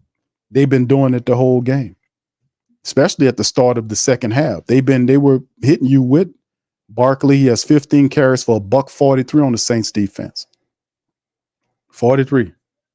And then watch they're showing you the replay. The offensive line buried the Saints defensive line on the play to create the motion. Where were the middle linebackers to catch him? Look at the offensive line had broke through and got to the second level, and they mushed out Demario Davis, who was supposed to be in on that, and Saquon just ran right behind him. He got to the second and wasn't touched. But the offensive line was able to get to the second level and grab on and mush out Demario Davis, and that was able to free up the run. So here we go, right to left. There's the kick by the kicker into the end zone. Saints nail on it. They'll pick it up out the 30-yard line. Derek Carr has to have some kind of energy. Derek Carr, you're making $150 million, bro. You got to wake your ass up. The game is on the line. It's the fourth quarter with 13-17 on the clock. We know about McCoy. We know about Taysom. You're going to have to pull this shit together and get a touchdown. You're going to have to motivate these guys. Saquon ran so hard, he might have hurt his hamstring on the play. Saints need a touchdown, man. We need the touchdown, and we need to eat some clock to get it. All right, 13-17. Let's see what the Saints offense have. They have not done anything this game. They've been in a state of stasis the whole game. So let's see if the Saints offense can get up off the ass and do something. Tooth, and there's a man in motion, Rashid Shaheed. There's a hand note, play action to Carr. And there's the run, Carr looking and checks it down. Nice little play there to to Cedric Wilson Jr. on the release right there. So he was doing a little block, and Carr did it and did his thing. And Saquon Barkley, it might have did his thing running, but we still need to handle our business, man. Good run by Saquon, man. He was hitting at it all damn game long, to be honest with you. He was hitting at it all game long. He was basically hitting at it all. He was picking up 4 or 5 yards here. Sooner or later, he was going to punch at him. 2nd and 7, a gain of 3 on the play. You have 2 to the left, 1 to the right there. There's a handoff to Kamara toward the left side. The Saints much better job of blocking. Elvin Kamara falls forward to the 49 yards. A lot better blocking job. That side going to the left tackle side. And then he was able to climb the pocket, and Kamara's speed just took over once he turned the corner. Good blocking up to that side by Cedric Wilson Jr. Cedric Wilson to that side put in a good block, and Elvin was able to get all the way up to the 49-yard line for the Saints. Nice run on that play. Probably the best run of the game for AK-41. All right. So anyway, there we go. Saints moving. For Kamara, 21 carries, 68 yards. Carr's under center. 2 to the right, 2 to the left. Kamara in the backfield by himself. 1st and 10 at the Saints 49. 3 to the right now as the player moves from left to right on play action. Carr moves, seeing sometimes, and he just throws it at the foot as the Saints, once again, the protections are not there. I don't know what they're just not blocking well at all. And Derek Carr on the rollout turns around, guy on his back, he just throws it down. And it wasn't that supposed to be a block there on the rollout? Usually it's supposed to be a block that seals. And Kamara, yeah, that's what it was. Kamara, it was supposed to be one of those plays where Kamara was supposed to kind of jump into the, and kind of block out the defender to give Carr an opportunity to climb in the pocket for a possible shot downfield. It didn't materialize because he was a little too far in when the receiver came in. The guy was further out. 2 to the left and right. A little confusion going on with the Saints, and they're going to burn the timeout on the play. Almost a delay of game. Good awareness by Carr to catch it. So the Saints will burn the first timeout of the second quarter. A little confusing there on the offense. Been confusion all damn game long, to be honest with you. We hadn't been able to do nothing offensively. Now, this is very positive right now. We need to get back to business. All right, let's keep it going. It looks pretty positive so far. 3 plays, 19 yards, $133 right now, 11:44 remaining in the clock. The Saints need to score. I think if we can score there, that'll kind of help out. That's what we need to do. We need to score a touchdown right here and kind of rely on our defense to make a stop and then kind of hold on to the ball the rest of the way. Because right now they limping out of here right now. The Saints just need 1 touchdown, fam. We need 1 touchdown. Let's get 1 touchdown. All right. Hutchinson says Hutchinson's Hut Revolution says stuck in between whether or not to care about the touchdown or not about TD. I think it does not really matter. Okay, this must be an older comment. All right, Redeemed Sauce says, like I said, the shield is wild for the scripted day. Saints go home and don't know how to offense. You know what's really crazy about the game in my perspective now is the fact that McCoy is a big loss. We talked about this all stream long. McCoy is a big loss. But the fact that the Saints offense as an offense completely aren't blocking worth a damn. I mean, that to me is like, wow. Because these guys wasn't doing shit all year long. Then all of a sudden, they manhandled the Saints, and the Saints still got 4 of their starters in the game. You lose one, the center is important, but you still got 4 starters plus 1 reserve. You're still supposed to know how to block. You know? That's what's really wild to me. Adrian says it's on Carr. Now he has to run the ball and not sit in the pocket and make a play. He trying, man, but the blocking is not there. Like on that rollout play, at least he had the awareness to turn around and see the Eagles defender coming from him and throw the ball at the feet of the tight end that was blocking. That was awareness right there, because that would have been a sack, possibly a sack strip. Would have been a turnover. That would have been disastrous. So credit Carr for having the awareness to turn around, see the player, and throw the ball away and not take a hit. All right. Sean says, coming into the season, I had us losing this game. Prove me wrong. Ricky says, this is real Saints people in NFL cheating the first 2 games because Super Bowl is in New Orleans. I don't know. There wasn't no cheating going on, man. Well, I mean, there's always cheating, right? I guess it is true, but I think the Saints, offensively speaking, were operating with a high level of efficiency. But Taysom Hill, like the brother said, Taysom Hill and McCoy mean a lot, because the offense looked totally different, man, without those guys. 2nd and 10, Carr in the shotgun, wide receivers to both sides of the formation. Carr looks, fires the ball, floats it high, and it's caught by AK-41. Great catch by Kamara deep in the Eagles' territory toward the left side of the field. Carr put some feathery ball up there. Kamara turned around and made a catch on the ball. He beat Zach Bond in coverage and just turned around. Oh, what a terrific catch by Alvin Kamara. That gets all the way down to, I want to say, at the 30, where is that? At the 25-yard line. He just pulled the ball off of Zach Bond's helmet, man. Bond never turned around. Bond was never known as a great coverage linebacker. And there's the play. Nothing happens on the Saints' pathetic ass run. And Cesar Ruiz is slow getting up now. Saints can't even operate the stretch plays now. They can't even get this. The Eagles are doing a really good job of filling in, and Cesar Ruiz is now can't get on his feet. So McCoy is out with a foot issue, and Cesar Ruiz is now on the ground. So the Saints, some of these guys are falling, man. 2nd and 11, Cesar Ruiz is down on the ground here. So not looking good for the Saints versus McCoy. First series of the game, you lose McCoy. Now your right guard, Cesar Ruiz, is now having great difficulty. So we'll see if what's going on with that. They're checking out, look like is that his left ankle, his left leg they're looking at? Boy, this is the Saints going to limp out of this one, fam.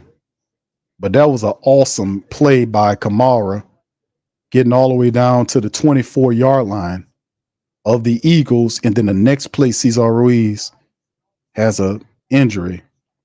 And now he's out. Udo's in there, and the Saints, who they putting in there now? Who's that? Oh, Landon Young's in there now. So Ruiz and McCoy is out. They got Cesar Ruiz, who would have been the backup center. So I guess we just not meant to have a center today. He's walking off gingerly. So the Saints have Lucas Patrick at center. Nick Saldiveri is in the game there. So the Saints have, wow. Lucas at center, Saldiveri at right guard, Ali Udo at left guard. Boy, we really catching it now. All right, Carr in the shotgun from the Eagles 25-yard line. Carr takes a shot at the end zone to the right side of the field. It's knocked away as he tries to find Rashid Shaheed, and the Eagles bat the ball away. That'll bring up 3rd and 11 on the players. Slayer was right there, and Derek Carr with the pump fake, but the ball was thrown a little too it wasn't the best to throw. It was kind of thrown just ahead of Rashid Shaheed, and then the Eagles secondary doing a good job. Darius Slay was in there to knock that ball away from Rashid Shaheed, man. So tough one there. Carr took a shot down there, and Slay knocked it away. 3rd and 11 now from there on, from the Eagles 25-yard line. Mason Tipton goes into motion. It's 3 to the right. 3 to the left, 1 to the right. That's a catch right there by the tight end, and Zach Barnes on the tackle, and that'll bring up 4th down. It'll be 4th and 6. Saints will send a unit out there. Mason Tipton made the catch He gets tackled 6 yards shy of the first down. Saints offense dead in the water. They'll send a kicking unit out there to try to tie the game. Well, at least try to make it, 7-6. Saints can't put anything together. They can't put anything together. You don't have a running attack. You don't have a prayer. It has to be the play. We have to run the ball to have success. And that offensive line is not letting us do very much out there. There's the kick by Blake Grupe, and he makes it 7-6 from what was Blake's how far it was out. But Zach Bond was on Mason Tipton the moment he got the ball. They reared back and he fired it to him. So 7-6. Right now, the Eagles living on that Saquon Barkley touchdown. Saints offense dead in the water. Dead in the water. They can't block. They can't move the ball. Consistently enough either way, and there's still a lot of time on the clock. 9:49. We're looking for maybe another turnover. Perhaps the defense needs to stop have a turnover, a one that scores, because the offense is not doing that. Offense is not handling this business in this one, man. The offensive line is awful. They're awful. Not blocking. It's just a terrible day for the O-line. It doesn't look good at all. All right. Who that Chris says, block punt, INT, fumble. What more do you want? The Saints basically gave them the Saints special teams even gave them 2 field goals. So the defense have given multiple turnovers turnover on downs to go along with it. They've made the stops. They had one thing. They gave up 1 touchdown, which I kind of thought they was going to give up a touchdown because, that's still not bad. They got 1 score. They holding them to 1 score. You would think your offense, as expensive as it is, would be able to get 1 touchdown. This is very, very interesting. Thank you, Chris. Appreciate that, man. Thank you. Very interesting. Get fucked too kind. Thank you, bro. Appreciate you. Also says, play the music for the defense. To hell with the offense. Touchdown, bro. You got to be a touchdown. That's touchdown music, Chris. Thank you, man. Appreciate it. Thank you. Get fucked too kind. Thank you, bro. All right, brother Rich says, back on the yard. Q. Yes, indeed, man. Listen. It's an adjustment. It's going to be a tough game because the Saints are without people they count on. And like I said, this is problematic because I figured Clint Kubiak, even though Taysom Hill is very detrimental, but you're supposed to be able to steal as an offensive coordinator, be able to figure out ways to get other players involved and don't put the entirety of the game on one player. You're supposed to be able to be diverse in your motions. I don't like the fact that Clint Kubiak don't have a backup plan if something were to go awry and with some of our skill players. Other guys have to get involved. They are active. Get these guys involved. And then again, would it really matter if he got them involved or not if you can't run the ball because they're not blocking well? So I guess it's a moot point. Thank you, bro. Appreciate it. Thank you. Get fucked too kind. Thank you, bro. Appreciate that. So I guess it's a moot point. What the hell does it mean to get these guys involved if the offense can't block? So I guess it is what it is, right? William says, Big Q, is it play calling or execution? We can't block. That's the kickoff to them. They returning it from inside there, and the guy falls forward around the 24-yard line. So they'll pick up from the 24-yard line. Shipley on the return for the Eagles. Eagles pick up at the 24th. So the Saints have to pay attention to Saquon Barkley. Remember, power runners like Saquon Barkley get stronger as the game goes on. So the Saints that's not a good recipe. I said that. All they have with Smith out and Brown out is Barkley and Jalen Hurt, and they're going to try to ride with these guys. You got to know that, and you got to neutralize them. You got to take them out. Let's see how the Saints adjust to this. All right, hold on just a second, Will. I got you. All right, shotgun for Hurst, and there's the play. The Saints come to Granderson, and he forces the throw in for incomplete. Granderson on the blitz forces Jalen Hurts to throw the ball incomplete. That'll bring up 2nd and 10. Thank you, brother Will, for your super chat. Thank you. Get fucked too kind. The play calling is one thing, but the play calling, like we said, it means nothing if you can't block. You can have 1,000 Elvin Kamaras out there. If there's not blocking enough time to set up a play, then it's not going to work. And we see a lot of that happening. Like they just getting dominated at the line of scrimmage. All right, here comes Hurst. Is 2nd and 10. He got 2 to the right, 2 to the left. Running back is Barkley. Might be a draw play to Barkley. Never known. There's the Saints with the pressure. And Jalen Hurts is going to take off. They got him. Hurst is trying to, and he bends the corner and almost gets all of the first down. He gets about 6 yards. He's going to be 4 yards shy of the first down. They had Demario Davis spying him on the play. I don't know how I feel about that. Man. 3rd and 5, but Demario chased him out of bounds. It's 3rd and 5 there. So instead of it being 3rd and long, 3rd and 5 is a little bit more manageable.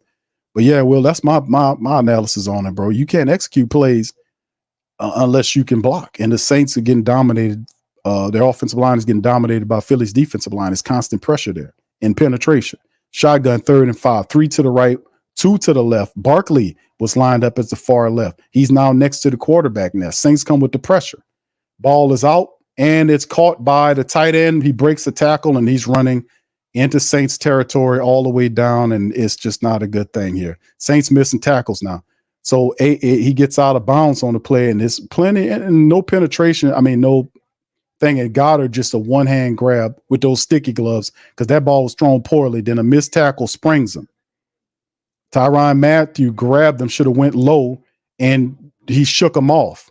You don't tackle Goddard at around his shoulder pads, bro. You got to go low on him. So he breaks free and picks up a big gain of 30 yards down the field. Will Harris pushes him out of bounds. They're now in Saint territory at the 41.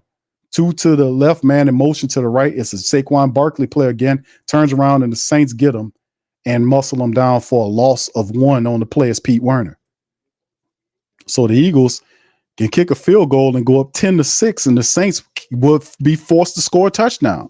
Philly knows this. Philly said, man, this.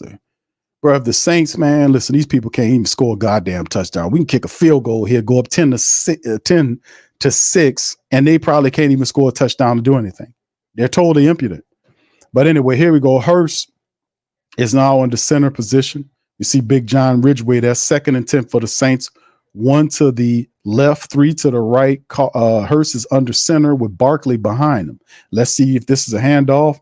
Yep, nope, play action fake right there. Cam's there, and they get it to Goddard. Goddard's tackled down by Will Harris this time, and it's for another loss. I absolutely love Will Harris. Shout out to Will Harris, man. Will Harris, 3rd and 11 now. The Saints starting to lock in. Saints locking in now. So, yeah, Cam Jordan came through with the pressure to force the ball out early. And Goddard couldn't turn. He didn't turn. He was still going east to west. Here we go. 3 wide to the left and 2 to the right, 3 to the left. Hurst in the shotgun. Let's see what the Saints. This is a very big play. Pressure comes. Jalen Hurts running. He's looking. They got him contained. He just throws the ball up and out of the end zone. What was that, bro? Jalen Hurts just literally crashed out and just threw the football and nobody. You know, well, it wasn't nothing down the field, but he just heaved it like, let me just throw it down here. Dude, you could have got hurt on the play. Dog, just throw the ball, whatever. Throw the ball, he could have got hurt. Now here comes Elliott. Oh my God, they're going to try to kick that. They're going to try. The Eagles people are crazy. Well, then again, who knows? 60-yard attempt by Jake Elliott. He had a career yard long of 61. He looks very happy to try to kick this one. And there's the kick, and it's no good. He pushes it right. The Saints get the ball back. Can the offense do? I mean, what more can you ask for here? What more? His 61-yard field goal attempt, Jake Elliott, one of the better kickers in the league, pushes it to the right. It's incomplete. Saints still up by 1. Now, with that being said, there's 6:41 on the clock. We need a touchdown. Now, frankly, we can go and kick a field goal, but at the end of the day, Eagles know that the Saints offense is trash. We can't do anything correct right now. The Saints not playing with no confidence. The defensive line for the Eagles are mashing out our offensive line. We need to grow some balls. Ruiz is back out there now. Good to see Cesar Ruiz back out there. Ali Udo, Patrick, and all those guys. Jawan Johnson, Prentice, and all those guys out there. Let's see what the scheme is now. Carr's 11 for 20 for 94 yards. Saints offense looking pretty pedestrian. Carr under center, man in motion. From left to right is Jawan Johnson. That's the play action to Kamara. And Carr is going to look. He's going to tuck it down and run to the left side. He's going to run in and gets pushed out of bounds.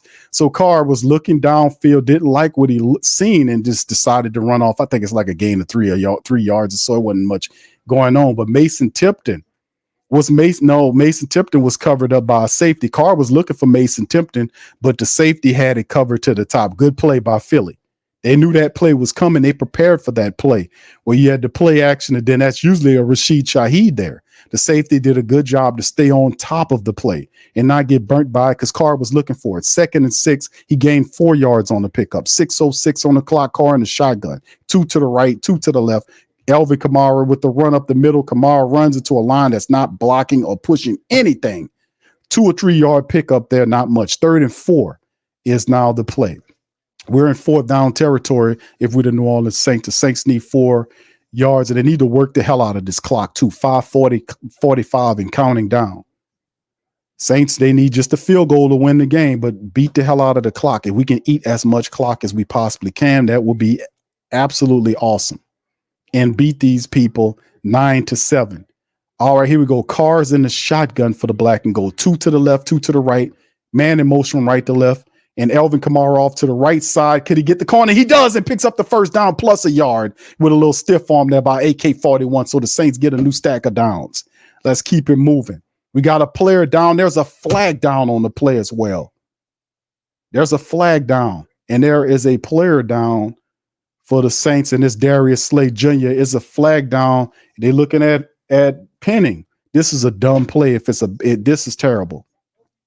So let's see what happened. Penning was able to push the guy out, but Penning kept pushing the guy out of bounds.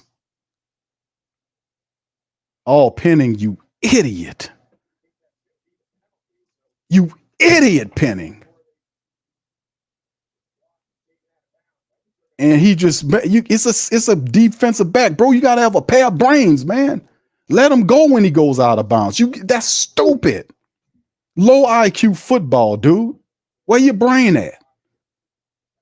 You just cost the Saints an easy 1st down with that dumb shit, man. Come on, bro. Idiot, man. We can't stand these dumbass plays. It's stupid, man. You had the guy out, let him go. He's a defensive back. You're an offensive tackle. What are you doing?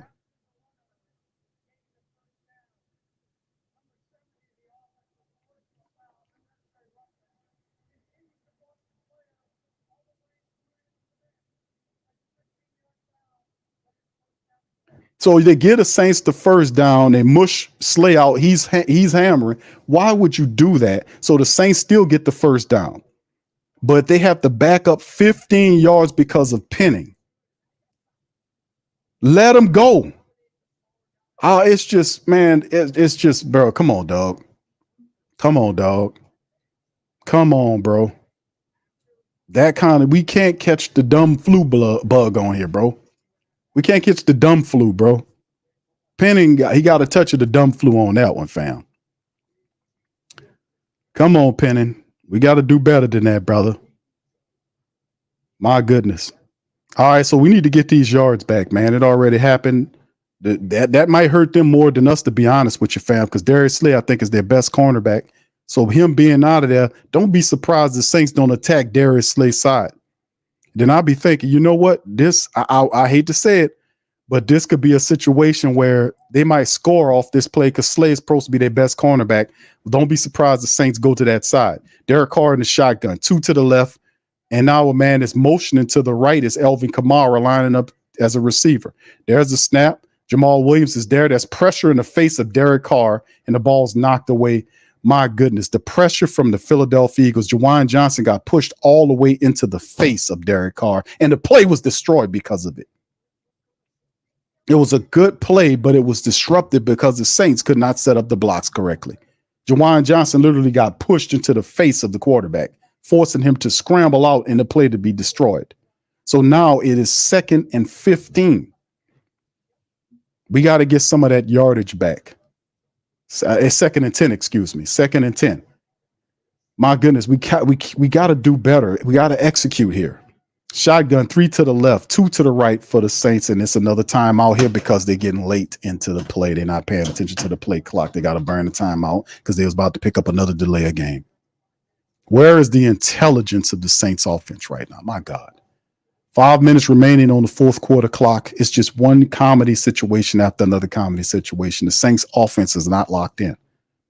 They had to they had to sacrifice another timeout because they're not paying attention to the play clock. Almost got burned for a delay of game. At the end of the day, it still works out because we don't need the penalty yardage. 2nd and 10.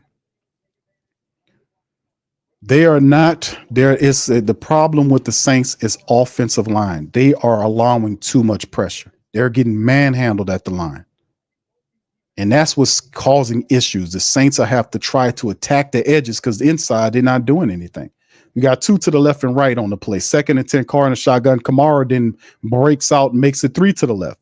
There's the snap right here. Carr taking a shot downfield, and it's caught by Olave down to the 25-yard line. Saints are now in field goal territory. Chris Olave, first down, good shot by Carr.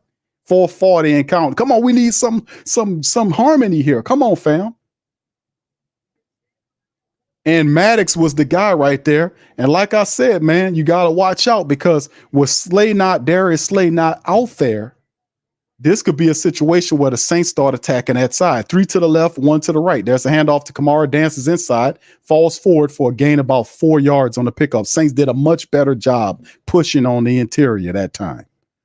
All right, 4th and 12 right now. 4:10 on the clock, 2nd down. All right, Ruiz, is everything okay? Let's see, they're looking for, 4 minutes and counting down. The Saints right now just need to eat as much clock as they possibly can while scoring a touchdown and leave it in the hands of the defense. And we can't let them do an Atlanta Falcon thing where they march the field and get a score. All right, 3:42 and counting down. Come on, Carter, play clock, bro. All right, there's the snap. And it's a handoff to Kamara, dances inside. He gets to he's free. He gets to the 15 down to like the 13-yard line. First down for Elvin Kamara. Oh my God. And Elvin Kamara is slow getting up. AK-41's down. Elvin Kamara is now down on the ground right here. Elvin is now down on the ground right here. Good blocking upfield. And AK was able to spring himself, but just, and then he goes down. And Elvin is walking off. He's walking off now, but he's in pain. Hopefully that brother's all right. He's everything. So the Saints will have to use Jamal Williams. Jamal Williams is in the game now. We're getting low on the clock. Pay attention to the clock, Carr. All right, here's the Saints in a running formation. It's a turn, hand off to Jamal Williams to the right side, turns inside. He gets nothing. Zach Bond and others are there. The Saints didn't even block for him. Saints ain't even blocking. The Saints setting up the field goal for the win. That's pretty much what's going on. Elvin goes back out there after that run right there, but Jamal Williams, that really didn't go anywhere. So can the Saints take advantage of the fact that Darius Slay is not out there? 2:29 and counting down. The Saints are going all the way down to 5 seconds before the ball is snapped, and that's what you're supposed to do. Eat as much time as you can. Carr in a shotgun. 3 to the left, 2 to the right. Kamara is now lined up to his right side now. Waiting for the snap. Ball counting all the way down. There's the snap. Carr looking, taking a shot at the end zone. And touchdown, Chris Olave. Is he in? Is he in for the catch? Did he get it in? He did. And finally, the black and gold get a score, man. Is his feet in? Is the feet in? He got one. And he's sliding the back. Man, I love Chris Olave. He's the man. Saints get the touchdown. Here we go.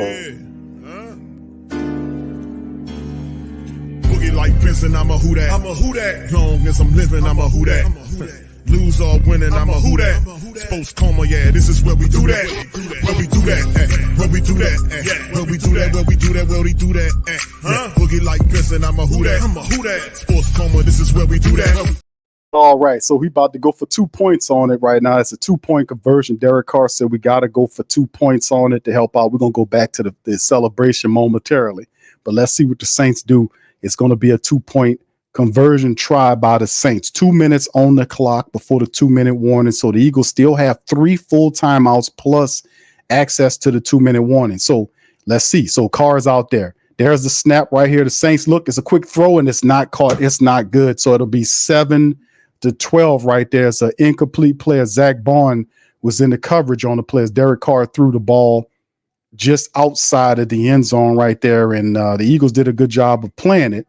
And that it'll be 12-7. So the pretty much what's lining up, family, is the play where we seen with Atlanta and Philly on Monday night, where you need a touchdown to win the game, not a field goal, except they have access to all of their timeouts and they have 2 minutes to go. So this is kind of slightly a replay, but except can the Saints do what they need to do to stop this team from getting in the end zone and closing the door on the Philadelphia team, man.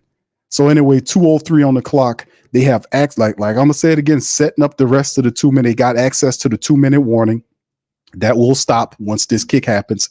Then they have 3 full timeouts. The Saints have 1. So it'll be up to the defense to stop the Eagles. They need a touchdown. Field goal won't cut it. Saints need a touchdown. So it's up to the defense to get a turnover on downs, whatever we got to do, and seal the deal for the Saints finally getting the end zone with a touchdown. They might have just done just enough to sneak out with a win. And this wasn't a beautiful or crisp game by any stretch of the imagination, but I still got to give the Saints credit for fighting through the adversity that was thrown on them. So we ain't got the game yet, but we'll see. There's the kickoff by Blake Grupe. It's going to be at the 1. They return it to the 5, 10, 15, 20, trips down, 25, 30, gets tackled at the 36-yard line by the Eagles, and that'll be the 2-minute warning. The Eagles will pick up at their own 31-yard line. It's up to the Saints. This is the money time. Can the Saints defense stop the Eagles and come out with a very tough, grueling victory? We shall see. We shall see. But anyway, this is for the touchdown. Yeah. Boogie like Benson, I'm a who that. I'm a who that. Long as I'm living, I'm a who that. Lose or winning, I'm a who that. Sports Coma, yeah, this is where we do that. Where we do that, where we do that, where we do that, where we do that, where we do that, Boogie like Benson, I'm a who that. I'm a who that. Sports Coma, this is where we do that. Where we do that. Welcome, welcome, welcome. Somebody please better help. Running this thing like elf. I thank God every day I'm not a felt. Go to YouTube live with Big Q and the guys. If you ain't ride or die, the bandwagon get flipped. Been marching in, that was way for the ring. I was yelling out your shame for the championship. Bucking on town, duck down. Falcons, pluck, get shut down. Panthers ain't much touchdown. The vision really belong to us now. So much hate on the Saints, you could probably tell. Ever since Bounty Gate hit the NFL, when things seem fishy, then you probably smell the crooked referees on Roger Goodell. Yeah, money like this, and I'm a who that. Every day I'm living, I'm a who that. Lose or winning, I'm a who that. It's the Sports Coma, this is where we do that. Where we do that, where we do that, where we do that, where we do that, where we do that. Boogie like Benson, I'm a who that. It's the Sports Coma, this is where we do that. You're listening to the Sports Coma with Big Q and the guys on the PRO Media Network.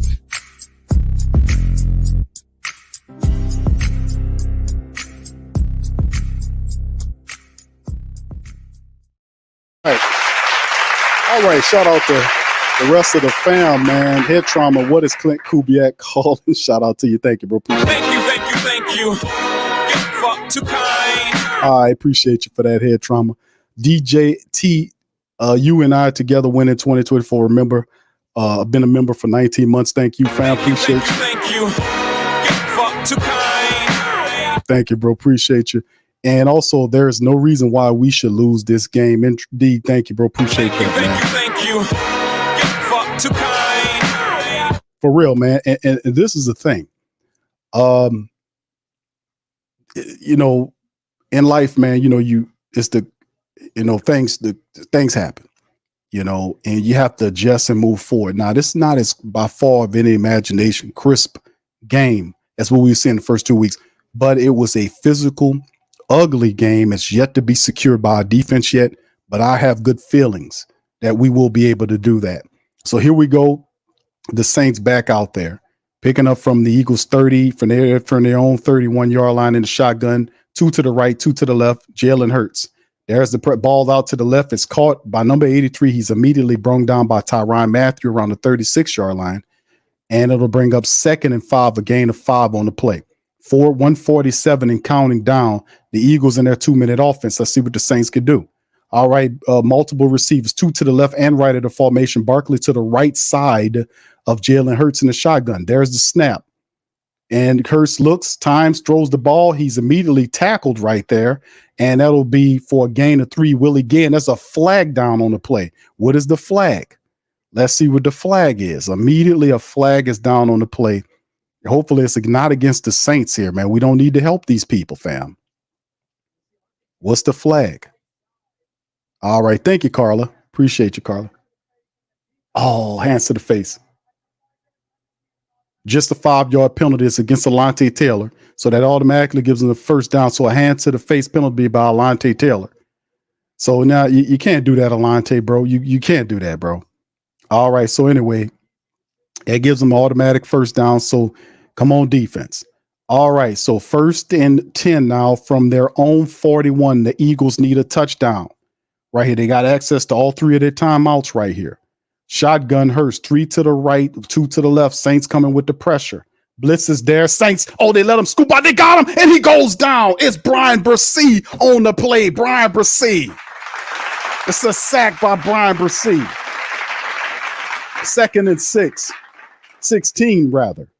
And the Saints come with the pressure, and Brian Brissy said, come here, where you going, man? Come on, let me get on down here. So there you go. It's 2nd and 16 now. Brian Brissy fighting through to get that. Granderson almost had him.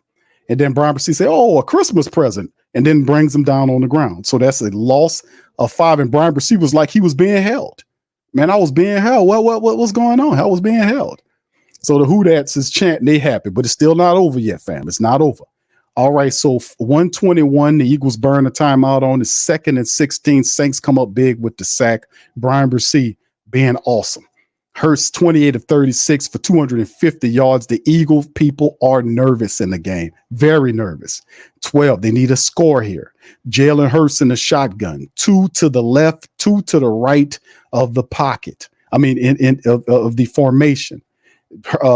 Barkley's next to Hurst in the shotgun. There's the snap. Saints coming with pressure. Ball's out toward the left side of the field. It's knocked away. Alontae Taylor on the play to break it up. That'll bring up 3rd and 16 on the play. Alontae Taylor redeems himself. He was playing against it. He looks back at the ball, and that was just a drop by the tight end because of the physicality of Alontae Taylor against him. And usually that guy catches those difficult ones. 3rd and 16. This is a 2 down territory. They're going all the way, 4 down all the way. Buck 16, 2 timeouts remaining. 3rd and 16 shotgun. 3 to the left, 1 to the right. Saquon next to Hurts in the shotgun. Saints look like they sent in a bunch of people. Saints coming in there. Hurst looking. He fires it to the tight end. The tight end to the 50. Gets the first down to the 40. And boy, he got all type of space. This man all the way down to the 10 to the 5 damn yard line. Saints defense blow coverage. Allowed the tight end to get all the way down. The same damn guy blown coverage on the play. And they ran into each other, and the tight end, Goddard, gets all kind of space and opportunity. If he had a little bit of speed, he would have had that touchdown. I mean, he was just right there, and boy, he took it all the way down, 61 yards down to the Saints' 5 or 6 yard line. Just like that, the Saints allowed them to get all the way down there on a blown play. They were running into each other. Let's see if the Saints can lock in here and stop this from happening. Shotgun Hurst, 2 guys to the left, 1 to the right, and the timeout will be called by the Eagles. Is that for the Eagles timeout? I think it's, the Eagles are burning a timeout. It was close to a delay of game. So they astutely burn the timeout. They have 1 remaining, and they're all the way down to the Saints goal line on the play, man. Thank you, Carl. Appreciate you. Thank you. Fuck too kind. My goodness, man. It's turning into quite the affair, man. Rich says Q. Put up or shut up. We're here. Yeah, thank you, man. Appreciate you, bro. Thank you. Fuck too kind. Man, I tell you, man, this is getting real. Jamaica, thank you for becoming the channel member. Thank you.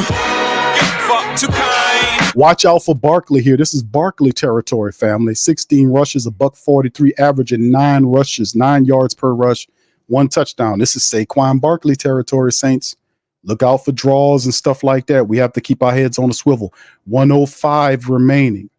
Let's see if the Saints can stop them here. They need a touchdown. Shotgun Hurts. He has guys to the left and right of the formation. Also, watch out for him calling his own name. There's the run. Barkley gets it and powers in for an easy touchdown. The Saints allowed them to get in there. That's a touchdown. They brutalized the Saints defensive line. That big offensive line pushed them away. And the Eagles marched the field on the Saints and get the touchdown and go up now 13-12.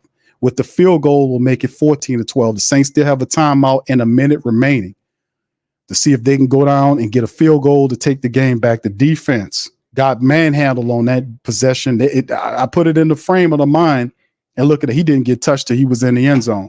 And like I was saying, we talked about the matchup, what happened, what we seen on Monday night play out, and we didn't want to see that happen to the Saints, and they basically allowed them to score there. So anyway, they're going for the 2-point. They're going for the 2-point conversion here. Hurts in the shotgun right here, man in motion. They're going to give it to Barkley again, and Barkley gets the 2-point conversion too. So now a field goal is not going to work. Saints got manhandled. Defense allowed them to score the touchdown. Now the Saints need a touchdown. They let them get the 2-point conversion too. And now the Saints have if a field goal gets it. But anyway, the Saints still allowed the defense, the offense to score into 2 scores this game. The offense, our offense has to wake up. And like I said, look at that lane. Barkley just wasn't touched until he was already halfway in the end zone. Got to give credit to the Philadelphia Eagles offensive line. They dominated this possession, this round of stuff. And now the Eagles defensive line is doing a wonderful job against the Saints. So at some point, Saints got to wake up. They got plenty of time, 1:05 remaining in the game to do something about this. And the Saints running into each other. They're showing the play. They ran into each other. Some Three Stooges type shit. And then they collided 3 times and it allowed the blown coverage play. Three Stooges type shit going on out here. You know what I'm saying? Three Stooges football being played by the Saints late. Still 1:05 remaining in the clock. Eagles kick it off from the Saints from right to left. It is going to be received in the end zone. The Saints are going to pick it up at the 30. $1:01 remaining on the clock. Can Derek Carr lead the Saints to victory? A field goal to tie, a touchdown to win. 1:01 seconds. The Saints have a timeout remaining. They have to get into the 2-minute offense. Can they get something going right here? That 2-point conversion really hurt because if the Saints would have stopped them, they could have basically win the game. So it's now on the Saints offense to step up and do something on this. Boy, this was disastrous. When we need the defense to make a stop, if you let them score, at least stop them from doing the 2-point conversion. From the 30, man in motion from right to left, 2 on the left, 2 on the right. There's a snap, a Carr in the shotgun. Ball out to Mason Tipton. He gets out of bounds to stop the clock. Smart play, gain of 5. So that'll bring up 2nd and 6 as we stop the clock. So the Saints have to operate the 2-minute offense. Dallas Goedert killed the Saints. 10 catches, 170 yards. He averages 17 yards a catch.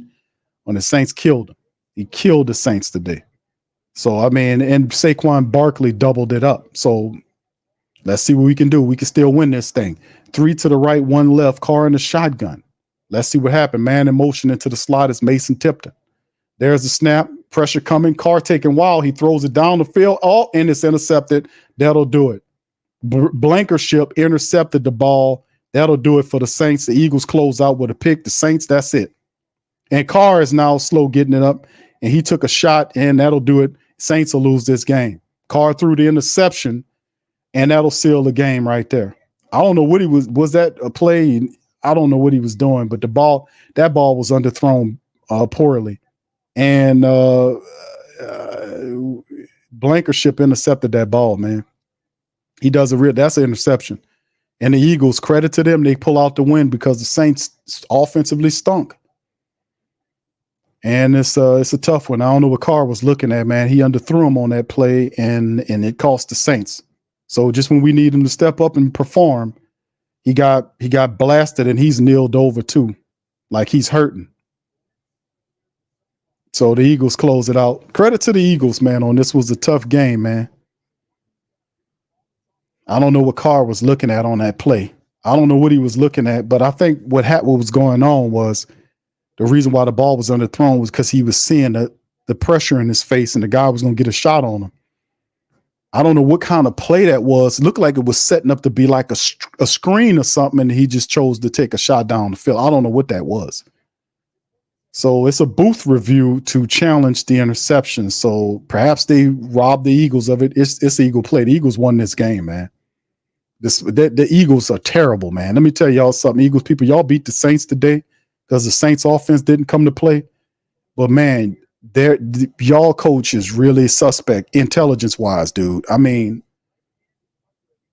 we put up one touchdown a day.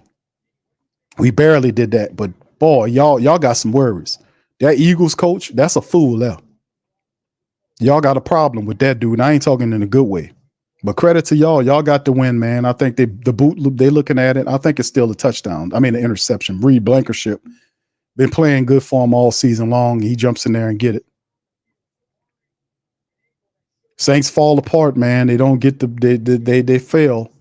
But what this does is that pulls them off. I don't think it was on a pedestal. But like I was saying before I was telling the family members that we have to be patient and go through these games. So yeah, the call stands. It's an interception. Credit to the Philadelphia Eagles. They get the victory, man. They came into here and beat the Saints down.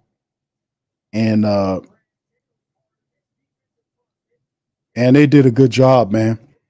The Saints try to rely on Derek Carr throwing the ball because they couldn't run the ball because the offensive line was pathetic. So in the end, Derek Carr, like I said, if you can't run the ball, you can't get in the play action game, then you count on Carr. It's gonna be a bad proposition. So we lose. 15-12. Credit to the Eagles, man. Give them credit for that. They get the dub. Not good, man. But it's a part of the game. I expect us to lose one or two of these games. All right, who that Chris Fez the old sold us like a cheap, you know what, on Fifth Avenue. Thank you, bro. Thank you. Fuck too kind. Yeah, but shout out to you guys. Appreciate you. The Saints fall apart late, man. They're gonna lose this from 15-12. Offense was not there. Couldn't run at all. And Carter's talking mess to the Saints people on the sideline. Let them talk his smack, man. Let them talk his smack. All right. Appreciate it, man.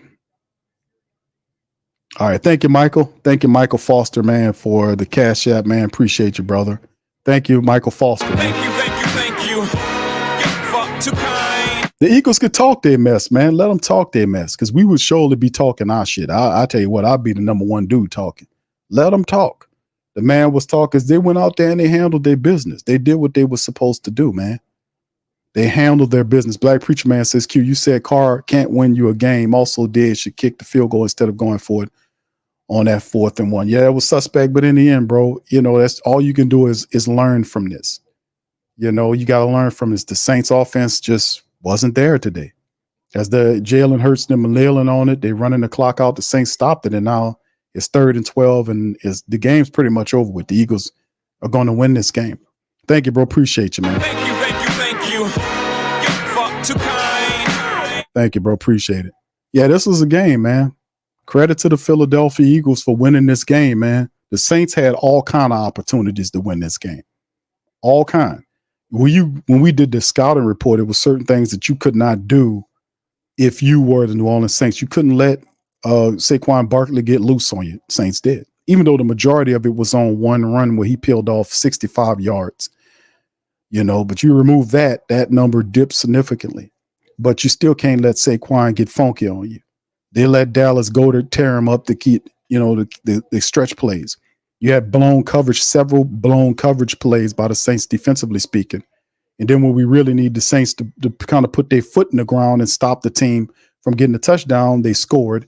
And plus, we really needed them to kind of not allow them to get the 2-point conversion. They did that. So in the end, and I don't even know if we'd have been able to get downfield to even do any much else. But yeah, I know Black Preacher Man is right. Black Preacher Man, I did say, bro, you can't put the ball in the hands of Derek Carr because, Carr he's a solid play action quarterback, man. But if you can't put him into the play action, You see the diverseness of what it looks like when Carr is not in the play action versus what he's not. And I'm not putting all of this on Derek Carr. I don't think it's all on Derek Carr. I really don't. I'm not going to put it all on Derek Carr because the funky offensive line didn't do what it was supposed to do either. So I'm not going to put it all on Derek Carr. But in the end, oh man, it's not a good thing, Bam. It's not a good thing. But anyway, let me hit some of these statistics. The Saints lose their first game of the season here. But like I said, they were able to minimize the game in many aspects. And like I said, I just don't think he knows enough of offense to win it by himself. You put some pressure on him, and it's a difference between weeks 1 and 2 versus 3. That's just how it goes. Anyway, let's look at this, fam. Let's go right into this. Saints lose 15-12 in the dome, man. They get the Eagle people. Shout out to the Eagles, man. They did a wonderful job in collecting the win against our black and gold. The final stats of the game: first downs, Eagles 20 to the Saints 12. 11 of the first downs were passing versus 7 by the Saints. The rushings were 8-5, advantage Eagles. Third down, Saints was 6 of 13 on third down. For the Eagles is 6 of 14. Total plays, 67 total plays versus 55 plays, advantage Eagles. The Eagles the Eagles basically doubled up the Saints offensive production, and the defense did a wonderful job of keeping these guys to 2 scores. We just needed more offense. 460 to 219, 210 all on the drives. They averaged 7 yards per play. The Saints 4 yards per play. 288 versus 130. Throwing the ball, the Saints held to 89 yards rushing. Let that be a key measurement too. When we start talking about all this other stuff, y'all look at what happened with the rushing attack. The Saints were 180 week 1, 190 in week 2. They barely got 90 yards this game. 29 attempts for 89 yards, 3.1 on the carry, 172 rushing, 25 foot, and they averaged 7 yards a run. So you can see where the power happened from the running attack to keep them empowered. So like I say, Saquon Barkley was the guy that beat the Saints head in when he needed to. The running attack decimated the Saints. They ran away with it. 172 they hung on the Saints today. It was domination. They were 1-3 in the red zone. The Eagles were same with the Saints. Saints kept the penalties down, 3 for 25, but didn't really matter. 7 for 45 were the Eagles. Turnovers, they had 2 turnovers. Saints had a late interception by Carr. 32-15 on the time of possession versus 27-45 by the black and gold. But like I said, man, it's one of those situations like a lot of people going to put this on Derek Carr. He threw the interception late, but listen, man, this loss here was, I'm going to be honest with you. I would put this loss right squarely in the hands of the smelly offensive line. Even though we lost McCoy early, they still were really bad in stopping the run. The Saints were really bad. I mean, in running the ball, I apologize. In running the football, we were awful. We were awful. Take a look at this. Carr, 14 of 25 for $142, average just under 6 yards to throw, 1 touchdown, 1 interception. He was sacked just once, a rating of 69.1. Kamara had 26 carries for 87 yards. Ain't nothing else going on with that running attack. You've seen the diversity of what was happening last couple of games. Clint Kubiak failed the scheme up or be imaginative enough to kind of use speedier options outside of Elvin Kamara. It kind of leaned on Elvin. Sometimes you have to, but I still would like to have seen more diversity in that running attack. We didn't see any plays when we seen Rashid Shaheed on end arounds and all this kind of stuff. What happened to all that? Rashid Shaheed wasn't hurt. Why we wasn't using all that then? Totally voided of that. Didn't do none of that. That could have helped. That could have helped. We didn't do none of that. We were very basic there.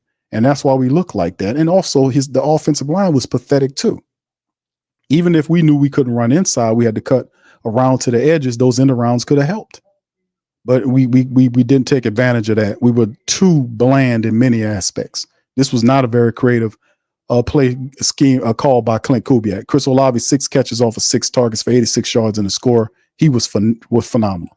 Kamara 3 for 40 off of 3, and everybody else was like 2 catches. So you can see Chris Olave guys were kind of leading the charge. And for my people out there, just stay where you are. We're gonna go into the post game breakdown when it's ready. We'll go right into it, and we'll pump Dennis Allen sound right up into here so we can hear live reaction from him and whoever else going to come up to the podium.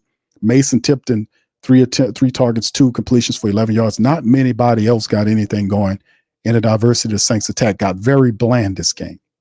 Willie Gay with the recovery. Paulson Adebo, 10 tackles, 10 solo tackles in the game for Paulson Adebo, 1 pass breakup.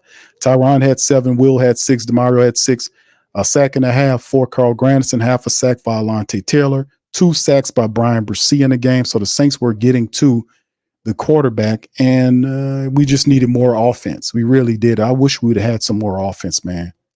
We just needed more offense. For the Philly side of things, Jalen Hurts, 29 of 38 for 311, 8.2. He had an interception, so the Saints defense did a pretty good job in stopping him. 4 sacks on him, 88.8. But the guy that killed the Saints was Saquon Barkley, 17 carries for $147, averaged almost 9 yards a run. He had 2 touchdowns, one on the draw play that went 65 yards, and then the final play where he was able to not only get the touchdown to take the lead, but also the 2-point conversion. They went back to him on that. Dallas Goedert was the guy, 10 catches for $170. They targeted him 11 times. He came up with 10 of the 11 for $170. He kept the chains moving for him. And then he had 1 big catch that set up the run that put the Saints out of business. And then Devontae Smith got knocked out, 7 catches for 79 yards. He was very positive. So they used whatever they felt they had to. And really basically came down to the Saints' inability to put offensive numbers up, to scoring any touchdowns. Zach Bowen, 13 tackles. He was every bit real. 2 former Saints had better days. Chauncey Gardner-Johnson had 8, along with Nakobe Dean. And like I said, 1 sack, the offensive line allowed 1 sack, was probably one of the most positive things that you could say possibly about the team. And then, they missed a field goal on top of that. So it was a lot of stuff. The Eagles was basically almost giving the game to the Saints in many perspectives. In many perspectives, they were basically almost giving the game away. They were almost giving the damn game away. So in the end, man, all I could say is it's one of those situations, family, where you just couldn't get it going. You couldn't get it going offensively speaking, and that happens. Some teams, they were motivated to play. The Saints couldn't score any touchdowns. They over-relied on it to a fault. You had the Eagles missing field goal. They had to miss the field goal. The Saints defense held them several times. But regardless or not, the Saints allowed them to score on the back end. That's still only 15 points. Our offense put up. We're averaging over 40 points over the last 2 weeks. You couldn't get 2 touchdowns to help out. They couldn't do it. They couldn't get 2 touchdowns in a game. Another touchdown, you win. We couldn't get 2 touchdowns. All right, shout out to you. Good to see you, SG. Appreciate your fam on this one, man. Thank you. Fuck too kind. Shout out to the fam, man. Yeah, this is interesting. Let me get to some of these super chats, man, as well. Jamie says, it's tough, but Saints needed this loss. That's interesting, Jamie. And you know what? I don't think the Saints were a team you can look at and say, hey, man, we got big-headed. No, I don't think they were big-headed. But I think a lot of the family base was like, oh, man. And I'm not, you can't blame them for being, that, excited about what they were seeing. But at the same time, to go from 0 to, from 60 to 0 again is very eye-opening. All I'm questioning family members is to let y'all know it's a long season. They lose to the Eagles. You best believe the Saints are going to dig in and get this right. We got to find out what's going on with McCoy. And we got to fix this because there's no excuses why the Saints running attack was that bad. With McCoy, it's still 4 starters out there. They were supposed to do it. Thank you, bro. Appreciate it. Thank you. Fuck too kind. Thank you, bro. Appreciate you. Yoshi said we needed this loss. Thank you, Yoshi. Appreciate you. Thank you. Fuck too kind. All right. Appreciate you. And Yoshi, thank you also for that. Here's Dennis Allen, fam. Here we go. Y'all put one if y'all can. I don't think we played obviously as well on offense as we had played the first 2 weeks. Give their defense credit. Defensively, we just gave up too many explosive plays. And that was really the key to the game is the explosive plays that we gave up and really kind of our inability to move the ball offensively. What happened on that last explosion? We ran it into each other. We we kind of knew that that was the guy that they were going to try to throw the ball to. We had a double on him, and we just ran into each other and created an explosive play. And so, yeah, it's disappointing. Dennis, how difficult is it to contain your quarterback? You got them 4 times today. Yeah, I think it's extremely hard. I mean, you know, he's a heck of an athlete, really good football player, makes it challenging on every single down. And I thought he executed well today. Yeah, I mean, it's big blow. I think he's an important part to our offensive line and the way that we play up front. And so that was difficult to lose him. And yet, you know, it's part of the game, and we've got to be able to step up and be able to, you know, still play an acceptable level when we lose guys like that. How is it, like, how many adjustments do you have to make with you when you lose, like, center? Is that a bigger deal? Even taking away how good a player he is that big of a position? Yeah, look, I mean, it's difficult, you know, both from a mental standpoint and that guy, you know, making sure we're getting in, you know, onto the right people and doing the right things, and not to mention the fact that he's, you know, probably one of our better players on our offensive line. So I think that was certainly a factor in the game, and yet, you know, we have to be able to still perform.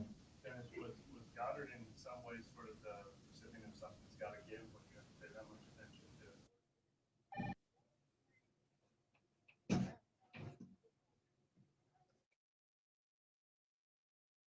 Yeah, I think in particular early on in the game, but I think as the game wore on, you know, we had a couple of calls to try to take him away, and we just didn't do a good enough job of doing that, you know. So we'll learn from it, and we'll improve from it. And when you say you thought he was the guy on that play, you just meant in the game they've been trying to get it to him, or you recognize something on that specific play? Well, no, I think, you know, as the game went on, I felt like they were trying to find ways to get him the ball, in particular after Devontae Smith went out of the game. I thought that was the guy they were trying to get the ball to. And then how about on the 65-yard touchdown run? What did you get? I'm going to have to look at the tape to see exactly what happened on that. I mean, look, at the end of the day, the kid made a great run, and once he got into space, you know, he's a hard guy to catch, a hard guy to get down. Going for it on that 4th down, is that just seeing a chance to put the game away, maybe? Yeah, it was trying to win the game, you know, and I felt like, you know, we need to be able to get a yard.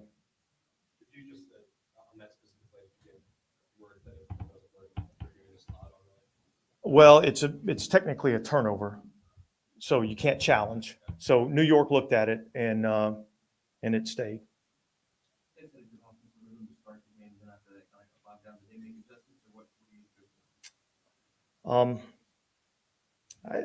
Listen, I think they did a good job. I think, you know, when you look at it, I think they did a better job up front than we did, and I think that's really where it started.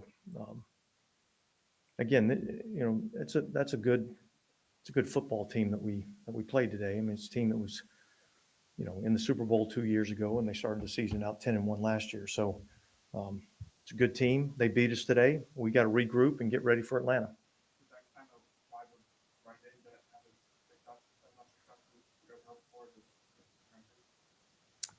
Yeah, I think it starts up there, you know, and so, you know, I think as you know, get back in and you watch the tape, we'll have a better feel for exactly, you know, what the issues were. You know, I don't think we were as good from an assignment standpoint across the board today.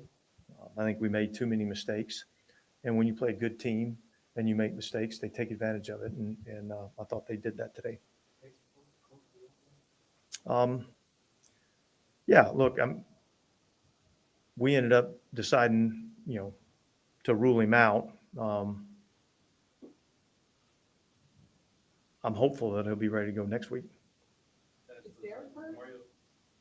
He looked like he was one thing, and you think like Yeah, it looked like he took a shot on the last play, but I didn't get any report from the trainers on him.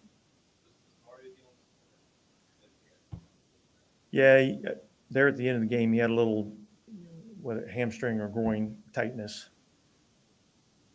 Dennis, how do you think your team responded to the adversity that it faced in this game? Well, I'd say not good enough. And yet we gave ourselves some chances. We just didn't. They just executed better than we did. So we'll have to get ready to, make some corrections and get ready for Atlanta. And when you say, obviously, you got to get a yard to win the game, does the ineffective of the run game and the injuries to Caesars weigh in on you at all, or do you say the yard? Yeah, I think we got to get a yard. I don't think that weighed into the decision one way or the other, And like I said, I think they just executed better than we did. Okay, guys, thanks.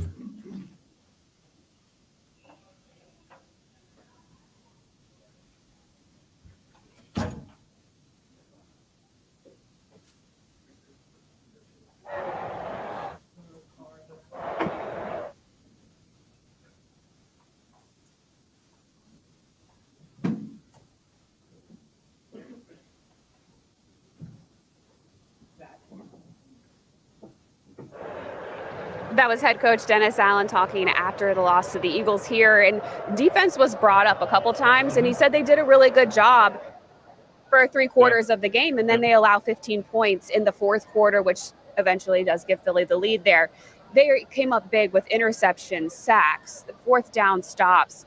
How did they just get worn down as the game went on? Yeah, you sense it when you play that way throughout a game. Yeah, you can play 4 quarters that way, but you have this bend but don't break mentality. And it seemed like after the Saquon Barkley long run, that was kind of the breaking point. And then the explosive plays started to happen after that. You look at the Goddard catch at the end of the game that led to them winning the game. But up to that point, you saw the Eagles staying on the field and maintaining drives, but they weren't getting points.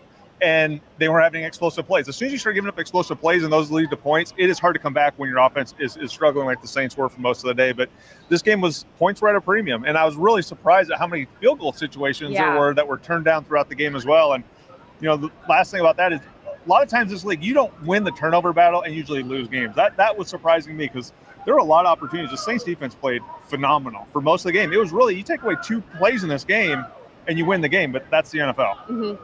You mentioned a couple of those fourth down attempts where you were in field goal range, and the Eagles were in the red zone twice and opt to go for it on fourth down and get stops. Tyrann Mathieu comes up with an interception in the end zone. Chase Young ends up with a big tackle for a fourth down stop there. So, and then I don't know, you opt for those big plays, be aggressive, try to go for 7 instead of 3, but how did you feel about those decisions? Well, I think if you look at it from the Eagles' perspective, they've been known as this big analytics team where they're looking at it. It's a low-scoring game. If we can just get 7 on the board, we can take over this game. But that hadn't been happening because the Saints defense was playing so well. You talk about Tyrann's takeaway down here in the end zone, huge play, and then they just refused to kick field goals throughout the game until the end. And they're like, hey, let's try this 60-yarder and give the Saints the ball at midfield. So there were a lot of bad coaching decisions when it came to special teams in today's game. But I think this was the first game you didn't see the Saints. When you just talked about us, didn't play complementary football. It was one of those times where you didn't get the running game going the way you wanted. They were taking away the deep shots downfield. We talked about their inside pressure. And so when that happened, you kind of went into a funk a little bit and you didn't find anything to get your way out of that. And then the last thing, the Eagles just made the plays when they had to make the plays most. And all right, back to y'all, man. We in this thing, man. Appreciate the fam. Saints, man, tough loss. A lot of black and gold, but nonetheless, man, shout out to y'all for being in the stream. Please feel free to hit the like button, hit the subscribe button. We up in this thing. Right, appreciate y'all. All right, let's see. We got a few people. We got to give a few shots out here. Thank you, SG, for the super chat, fam. Appreciate you for what you Thank you. Thank you, bro. Also, shout out to Tasha. Appreciate you too, Tasha. For being a member for 44 months. So big ups to you. Thank you. Big ups to you. And also, SG says, do you think the loss of McCoy killed the offense? It was something. Here go Derek Carr, fam. We're going back to Carr. Here we go. For us, it's a great opportunity. You get hit in the mouth. And with that said, I thought we responded. To a tough, gritty game. It wasn't all just bombs and this kind of stuff. We had to grind it out a little bit and still make plays at the end and all that kind of stuff. And then at the very end, they made one more play than we did. And that's how this game goes sometimes. But there's no discouragement or anything like that. You're pissed because you lost. You're mad at that. You want to win all these games. But end of the day, we played a really good football team, and we knew what type of team they were. You turn the film on, everyone talks about whatever. That didn't even matter. You turn the film on, and we knew what we were going to get ourselves into. And so it was a grind, but they made more plays than we did. Yeah, it's hard. I mean, it's hard, especially for communication and things like that. But I thought Lucas did a fantastic job. He's a veteran, super smart. He's been in the system, in different varieties. And so I thought he did a great job. But, I always say anytime you lose anybody, on a football team, you never can just replace them. They bring a certain role and they bring a certain, piece of the puzzle. But it's always next man up. And I thought those guys battled. I thought they did a great job of battling against one of the better fronts in our league. Was there any component of this that they had two games of your offense on tape, but they had more to study and were maybe a little bit more ready for you guys than in the first 2 weeks? It could be, yeah. I mean, anytime that's throughout the season, and there's different, ebbs and flows of that, coaches switching things and changing things and all of that. But, I thought, again, you got to give credit, to their players and to their coaches. They beat us today. And, as players and coaches, we take that personal, but we still believe, we know we're a good football team. And, the belief is, so strong in that room. Disappointed because we want it real bad, and, we really believed that, we were going to pull that one out, but we didn't. And so for us, it's about staying positive, but making the corrections that we have to make and, working on it during this week. How close was that one to Shaheen, did you feel like in the front of the end? Early, first half? Yeah. Yeah, I thought it was close, but, he's made so many of those plays for me, and I'm going to keep throwing them, whenever he gets an opportunity. I trust my receiver so much. And so, yeah, it was close, but that's football sometimes. At the very end, someone just came free, and in that situation, a sack is terrible, and I was trying to just make a tight throw, hopefully that he would look, for me, as I was getting hit. And so, again, I wish I just, tried to skip it or whatever, get to the next play. But in that situation with the clock and how many yards, we needed to get, I tried to make that play for our team, and I didn't. And, I tried to stand in there and make a throw, and they ended up making a play. For some weeks of the season, a lot of people now here, so the new system. What do you think you guys can learn about yourselves from? Oh man, this is a great opportunity for us to come in tomorrow and see if we bring that same energy that we've been bringing, and but bring it to some more corrections, right? Bring it into some things that, everyone's gonna look at this tape and it's gonna hurt, man. Because you're gonna see things, man. What the heck did I do there? Why did I do that?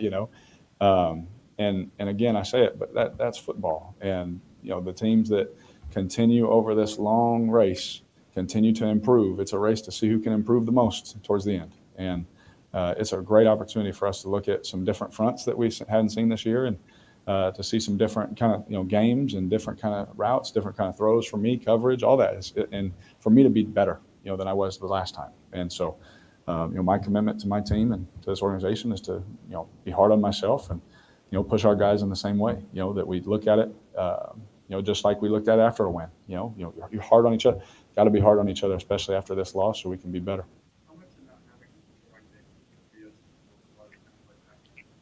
Yeah, I mean, they did a good job, and they did we had some good runs, and we still were able to make some adjustments and have some really good runs. And I thought in the past game too, there were some play actions and stuff that were good, and I don't want to over do it.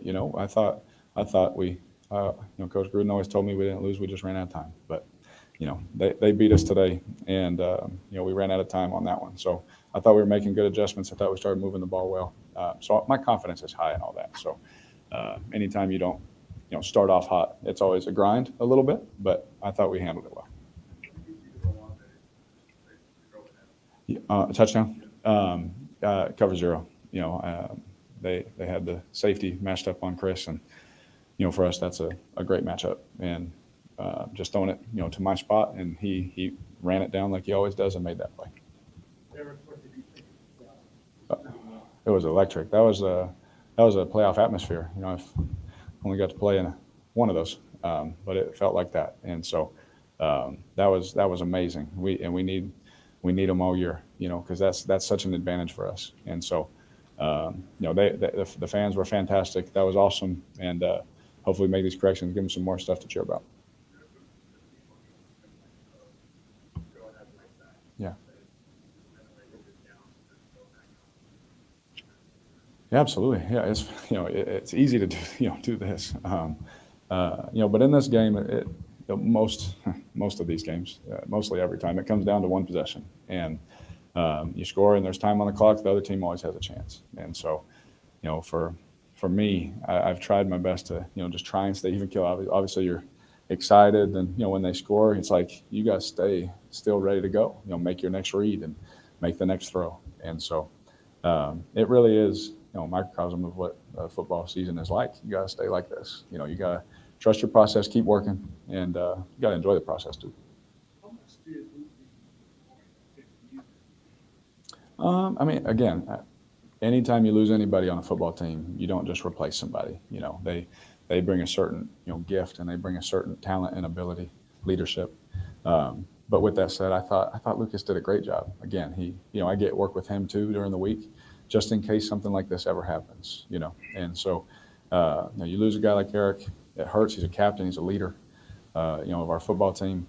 So it hurts, and we all know that, again, football, that stuff happens all the time. It's next man up, and you got to be able to, pick right back up, and the expectation doesn't change. And so, but I thought Lucas did a fantastic job of, really listening to him communicate, to the young guys and stuff, new guys coming in and out when C's went out, all that, just watching him communicate.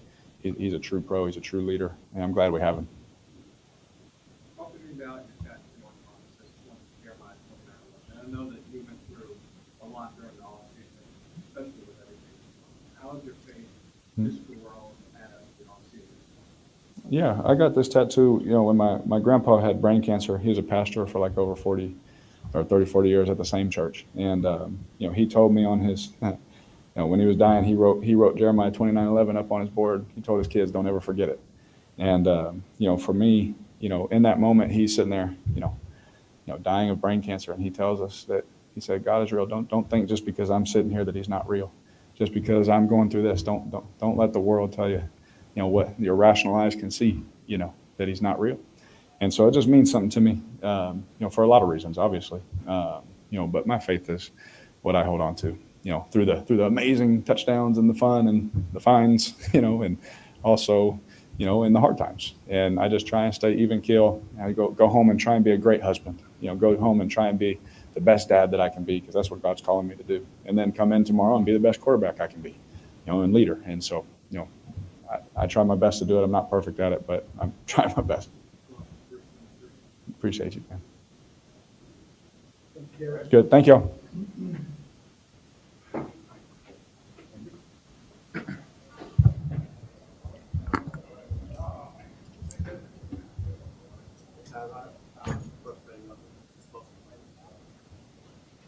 Yeah, it's frustrating. Hats off to those guys. They made the plays, when it mattered the most. You know what I mean? And you could play great defense for, 55 minutes, and 5 minutes it could kind of get away from you. And so, we'll learn from it. It's still early. We're still confident, in what we can do. But hats off to those guys. They executed, in those moments. What happened on the one to Goddard, the one in the fourth quarter for the last touchdown on the draw? Yeah, I mean, this is one of those situations where, listen, we're a man-to-man defense. It doesn't matter if it's 3rd and 90 or 3rd and 3. Like, we believe in us. And, like I said, hats off to those guys. They executed. Clearly they practiced, like that particular play, because we got that exact play, maybe 3 or 4 times. And, I missed one tackle, and then the next time, We got 3 or 4 guys running into each other. And so hats off to those guys. They executed, in a critical moment.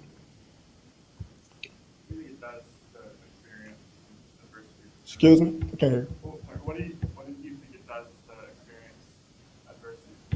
Man, adversity is like a builder of life. You cannot go through life and expect great things without hiccups, without setbacks, without adversity. So, yeah, I mean, it sucks. We pour our heart into the game. We sacrifice a lot to get to Sunday, and we want to be able to win, not just for us, but for everybody. And so it doesn't always go your way, but the positive is that it's a lot of great teams, a lot of great people that wouldn't be great without hard times. And so, yeah, we got another game next week, division game. So, we can't soak, in this, too long. How difficult is it to give him to I mean, he's an athlete. You see it, year after year. A lot of guys come into this league at the quarterback position that's, a few of them are much more than, quarterbacks. They're great athletes. And, obviously his team believes in him. He believes in himself. And, he's played in a lot of big football games, so hats off to those guys. Like I said, they executed in the most critical moments, of the game. And, yeah, it hurts. It sucks. You know what I mean? But it's a part of it. I know sudden change is a big part of today's game. I know you guys made some mistakes early on, but you get big stops along the way, especially in the red zone. How is that? How have you guys improved on that, especially with practice from the passing? How do you improve on that? Well, for us, man, we always want to be able to take the ball away and, try our best to really, limit teams to 3, when they get to the red zone. It doesn't always go our way. But yeah, I mean, outside of, a couple, third downs, I thought we played hard. I thought we played fast. And there was just a couple moments within the game where, we kind of broke down, as a defense. And we'll learn from it. I'm sure our coaches will learn from it. I think us as players will learn from it. And we'll be ready for Atlanta next week.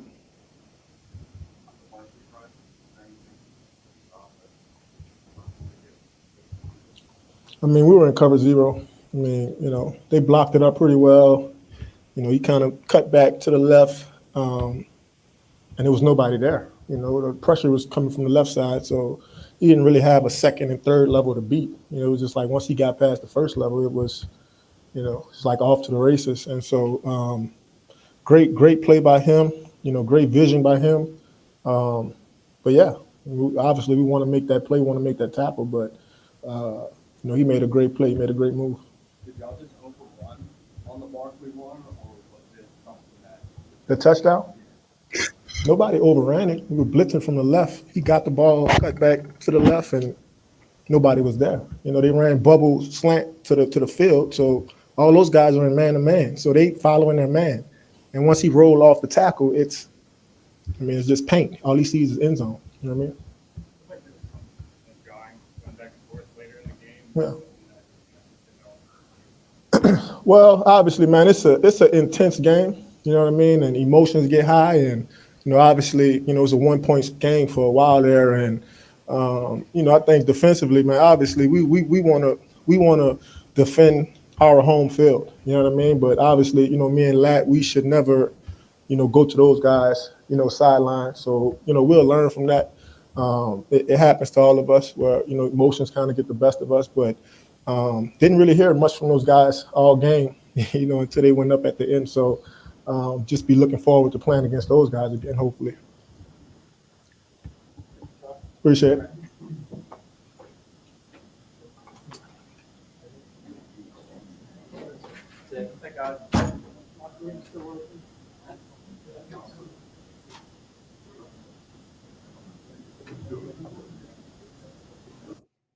All right. Shout out to the fam, man. Appreciate y'all being here.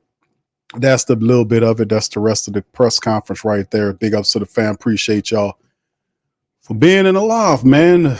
And listen, fam, this was a difficult one. The Saints fall short to the Eagles 15-12. They're now 2-1, and we're getting ready for the Atlanta Falcons. So big ups to you guys on that. Big ups to SG. He says, do you think the loss of McCoy killed the offense? Well, it was a major part of the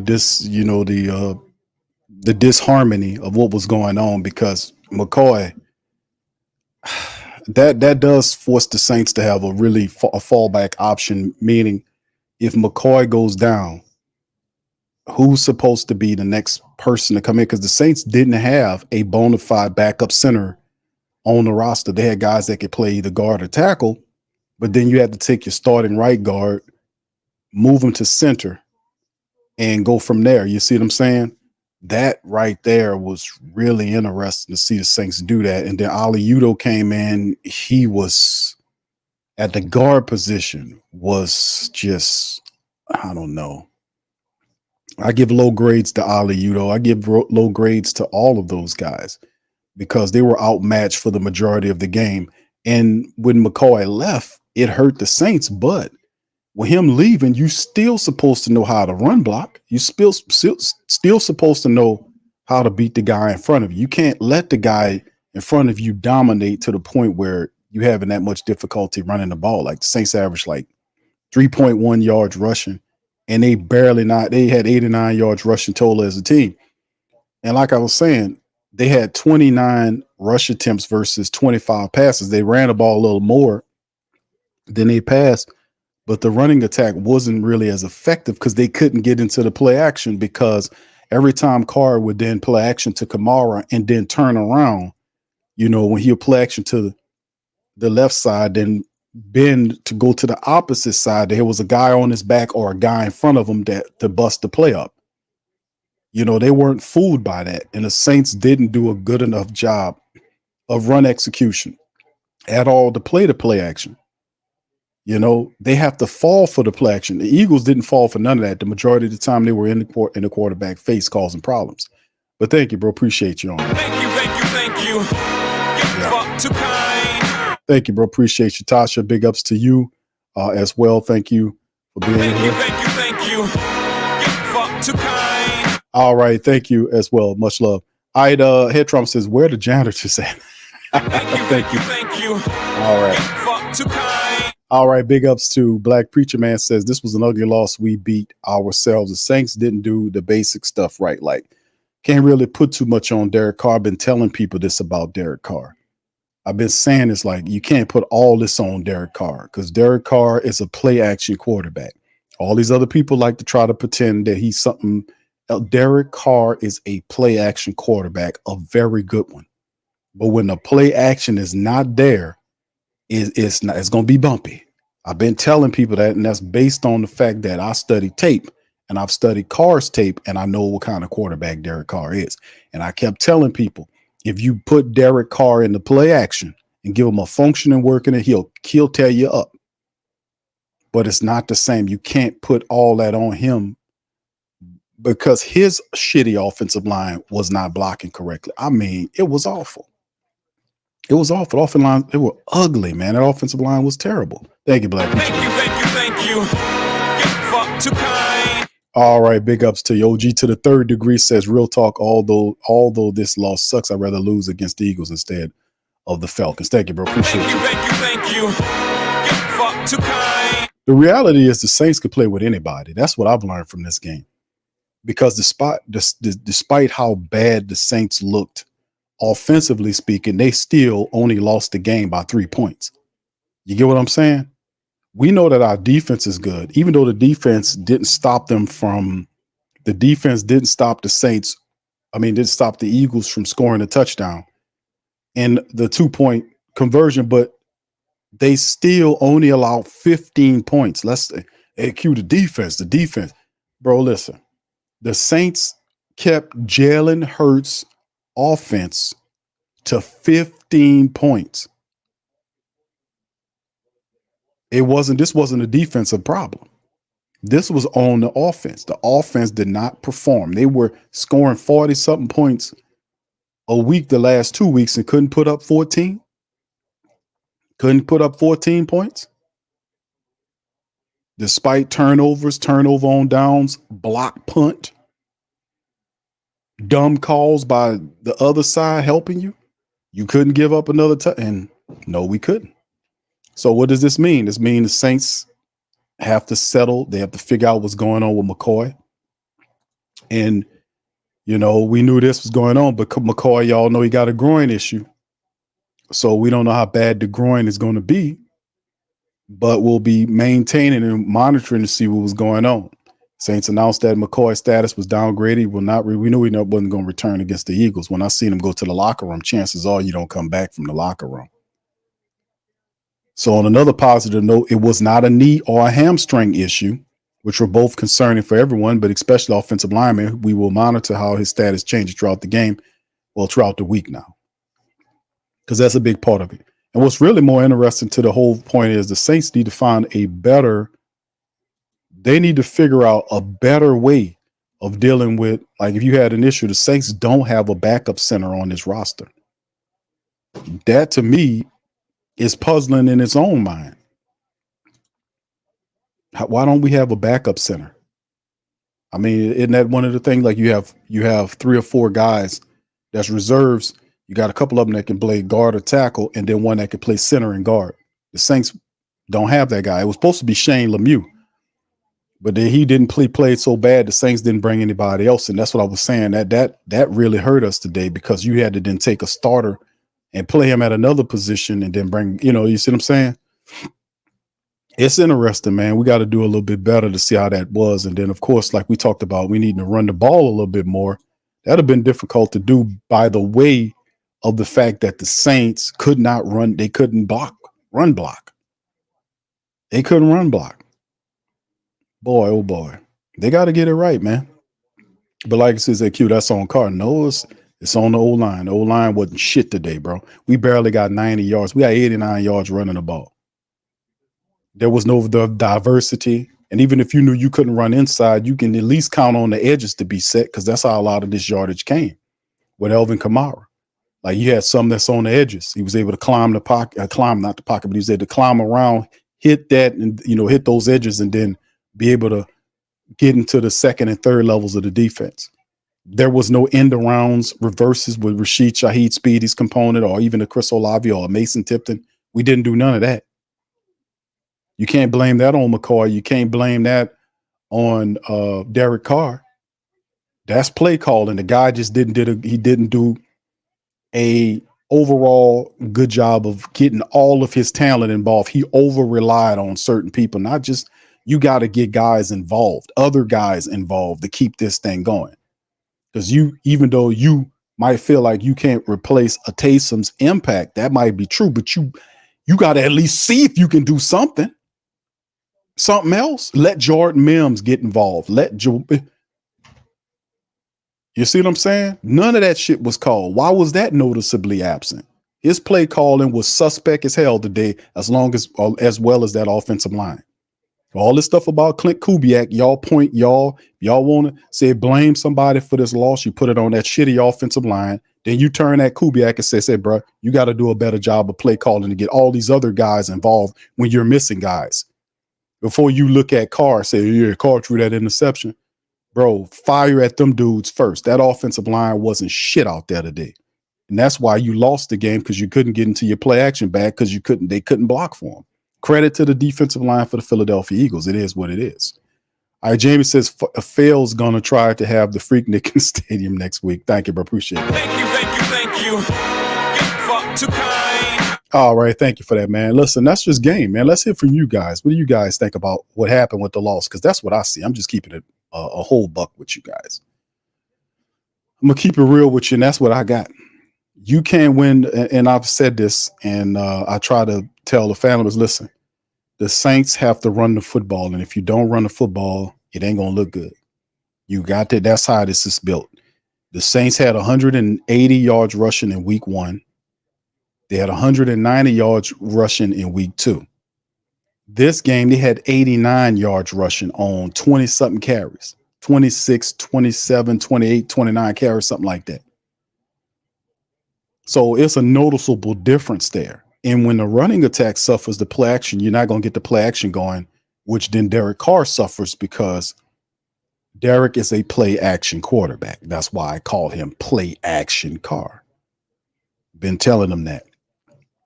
My message stays consistent. Now, listen, am I upset that we didn't get the victory today? I'm not too mad about it because number one, the Eagles, this is going to hurt you if the Eagles and the Saints are in position for a playoff. They got the tiebreak on you. So that's that. But outside of that, the positive is it's only week 3. There's still a lot of football left to go. And it's a big test to see how the Saints deal with adversity. So I'm okay with that, knowing that we have a better plan at backup center, knowing that Saints, I don't know, they might have to see if they can do something with the interior because there were concerns about the backup offensive lineman. Aliudo came in there. I was wondering where was Landon Young at. I think it's Landon Young. Was he active? I don't know. I'm going to have to look at it, but that's a part of it. All right. So let's hear from you guys, man. Y'all put y'all thoughts, any questions or comments, man, as we get ready to lead the show. Pops Q more than likely won't be on tonight. Him and my mama right now are visiting their lifelong best friend, my father's best friend, Mr. Mel. Shout out to Mr. Mel. They're visiting him in Florida. He lives in Florida, so they're out there visiting. They're having fun. So I don't think he's gonna tune in today. Hell, if I was chilling on the beach or whatever, hell, I wouldn't be trying to. I'll catch your ass on the next show. All right, big ups to y'all, man. Y'all put y'all questions and comments in the chat, man. Thank all of my super chatters and cash appers, man. Thank y'all. Appreciate you as well. Thank you, Michael DeJohn Foster, man. He says hold on, bro. Let me get the man message right. I don't know what's going on with this thing. Make sure I get the man's message right. All right. Once again, thank you, Mr. Christopher. Yeah, he says for Mike Mo Egypt. Okay, thank you, bro. Appreciate you for that. All right. So anyway, any questions, comments, please feel free to throw them in the chat. CeeLo says, Gruden told me we can just run out of time. Okay, run out. Oh, you talking about what Derek Carr was saying. Well, that's just a way of looking at it from a positive standpoint, right? English says he can't elevate his play. He's anti-clutch. Is that for Carr? Derek says he threw a pick last week too. He didn't play bad. O-line calls bad. QB play too. Showed it. I agree. Like I said, I can't. I'm not going to put it all on Derek Carr. He's a part of it, but most quarterbacks struggle when their offensive line play this bad, man. He couldn't even activate the play action. We couldn't even get into the play action. When he tried to get into the play action, fam, and then remember, he made throws that Rashid Shaheed dropped one of the touchdowns. It could have been thrown a little better than that, but the reality was he put it where it needed to be, and Rashid Shaheed dropped it. The end touchdown throw. So he tried to reach Shaheed several times in the game. Slay knocked it out one time, like on the last time, and Rashid hit the ground hard. The other one was he dropped it right in the breadbasket to Rashid, and Rashid dropped it. And I think a guy might have had his hand on his arm, but Rashid has made difficult catches like that. The sliding catch that Dennis Allen didn't challenge, that's another one that was interesting, and that's also something we have to look out for. But it's what it is. KB says y'all give them nothing to cheer about, and he's talking about it was not loud enough in there. Thank you, KB. Brother Marvin says Ruiz got abused today. Yeah, he got to. Remember, I talked about it. Ruiz having to elevate his play as the Cowboys are trailing the Ravens 13-3 right now. They just scored on them, by the way. But it's the thing about Ruiz. Like I said, fam, I'm very fair. I have no reason but to be very fair with these players. I like a lot of these players, but I don't do like to the point where I'm blind to give good critique on player ability with they game to game plays. To me, Ruiz had one really good year. That's the year when he got paid. Every other year Ruiz been here has been like this. The 1 year I could say he was like he really showed up. These other years have been like, I'm just keeping it real. Now he has to step up this year, and he's challenged. We know McCoy is the best we got. We got young players. We got Lucas Patrick. We got Penning. We got Tolly, and it's the reason why these guys didn't have much playing experience. But Rui's been playing a lot of games since he's been here, so he should really be a lot better than what he is. But yeah, he got with Eric out of there. Cesar Ruiz was still supposed to handle it, but them dudes was manhandling Cesar Ruiz, throwing them all around. Was tearing them up in there, man. All right, Corvette says Saints lost this game on air. Now we can see if they can't afford no injuries upon the line because our depth is bad behind the starters. Saints need to really look at the depth there. We got Landon Young, we have Saldiveri, and we have Ali Udo. But I often said that the Saints, you have guys that can play guard or tackle, but you need a guy that can play center or guard.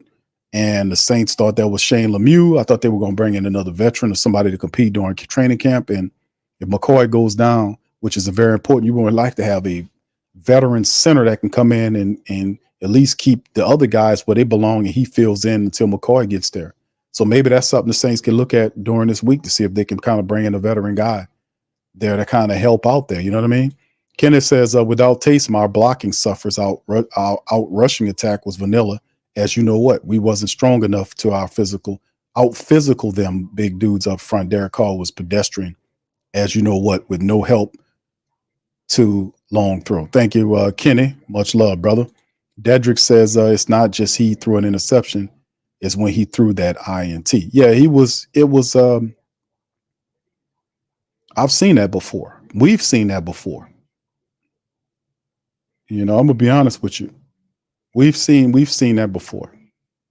We've seen that before. When in pressurous situations like that, we've seen that before, where it's a gamble because he's a gunslinger. The bottom line is Derek Carr. Let's not forget Derek Carr.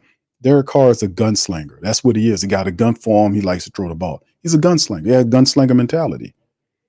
So when times get kind of shaky, he's going to try to see if he can fit the ball in the tight window. And sometimes it does, sometimes it doesn't. But that's his gunslinging nature. You know, I had a chance to really kind of break down Derek Carr, man. When he came here, I went looking back at old film and stuff like that. And I know this guy. I know Derek Carr.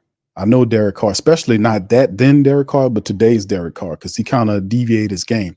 That's why I was saying we don't have the time to try to take Derek Carr and turn him into something that he hasn't exhibited consistently throughout years.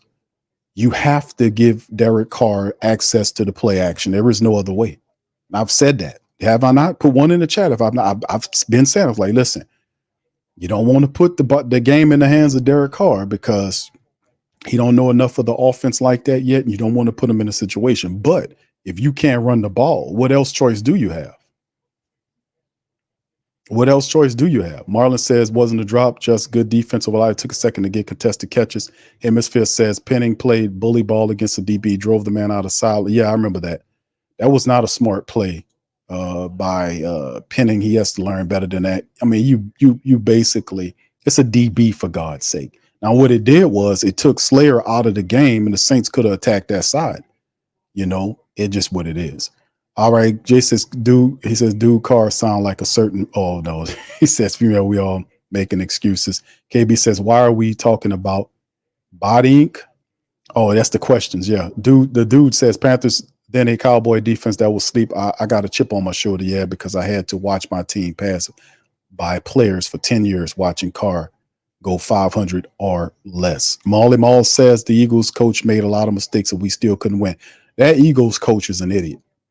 Listen, I don't like to call nobody no names, but if I was a Philadelphia podcaster, I would be really upset at Nick Sirianni's play calling, those fourth things and the fourth, this, that, and the third going for it there. That guy has made suspect calls week after week that's gotten his team in trouble. Suspect call. And he does calling that is emotional based calling. It's not intellectual. It's like emotional based calling. You can see it all up in him. He might be he's going to be a problem for you Eagles guys down the future. You probably already know that, don't you? I see it right out like, oh no, this dude's a problem. He's a big problem. Kim says, we need games like this will be ATL next week. Dedrick says, so Saints family, are we going to give up and pack it in? Never that, brother. We're going to stay on focus. It's just 3 weeks in. Still too much football left. Aiden says, our defense plays so good, but why are we allowing random big plays 2 weeks in and now it just can't happen? This is true. Those are problematic, but like I said, we held Jaden Hurts to 15 points.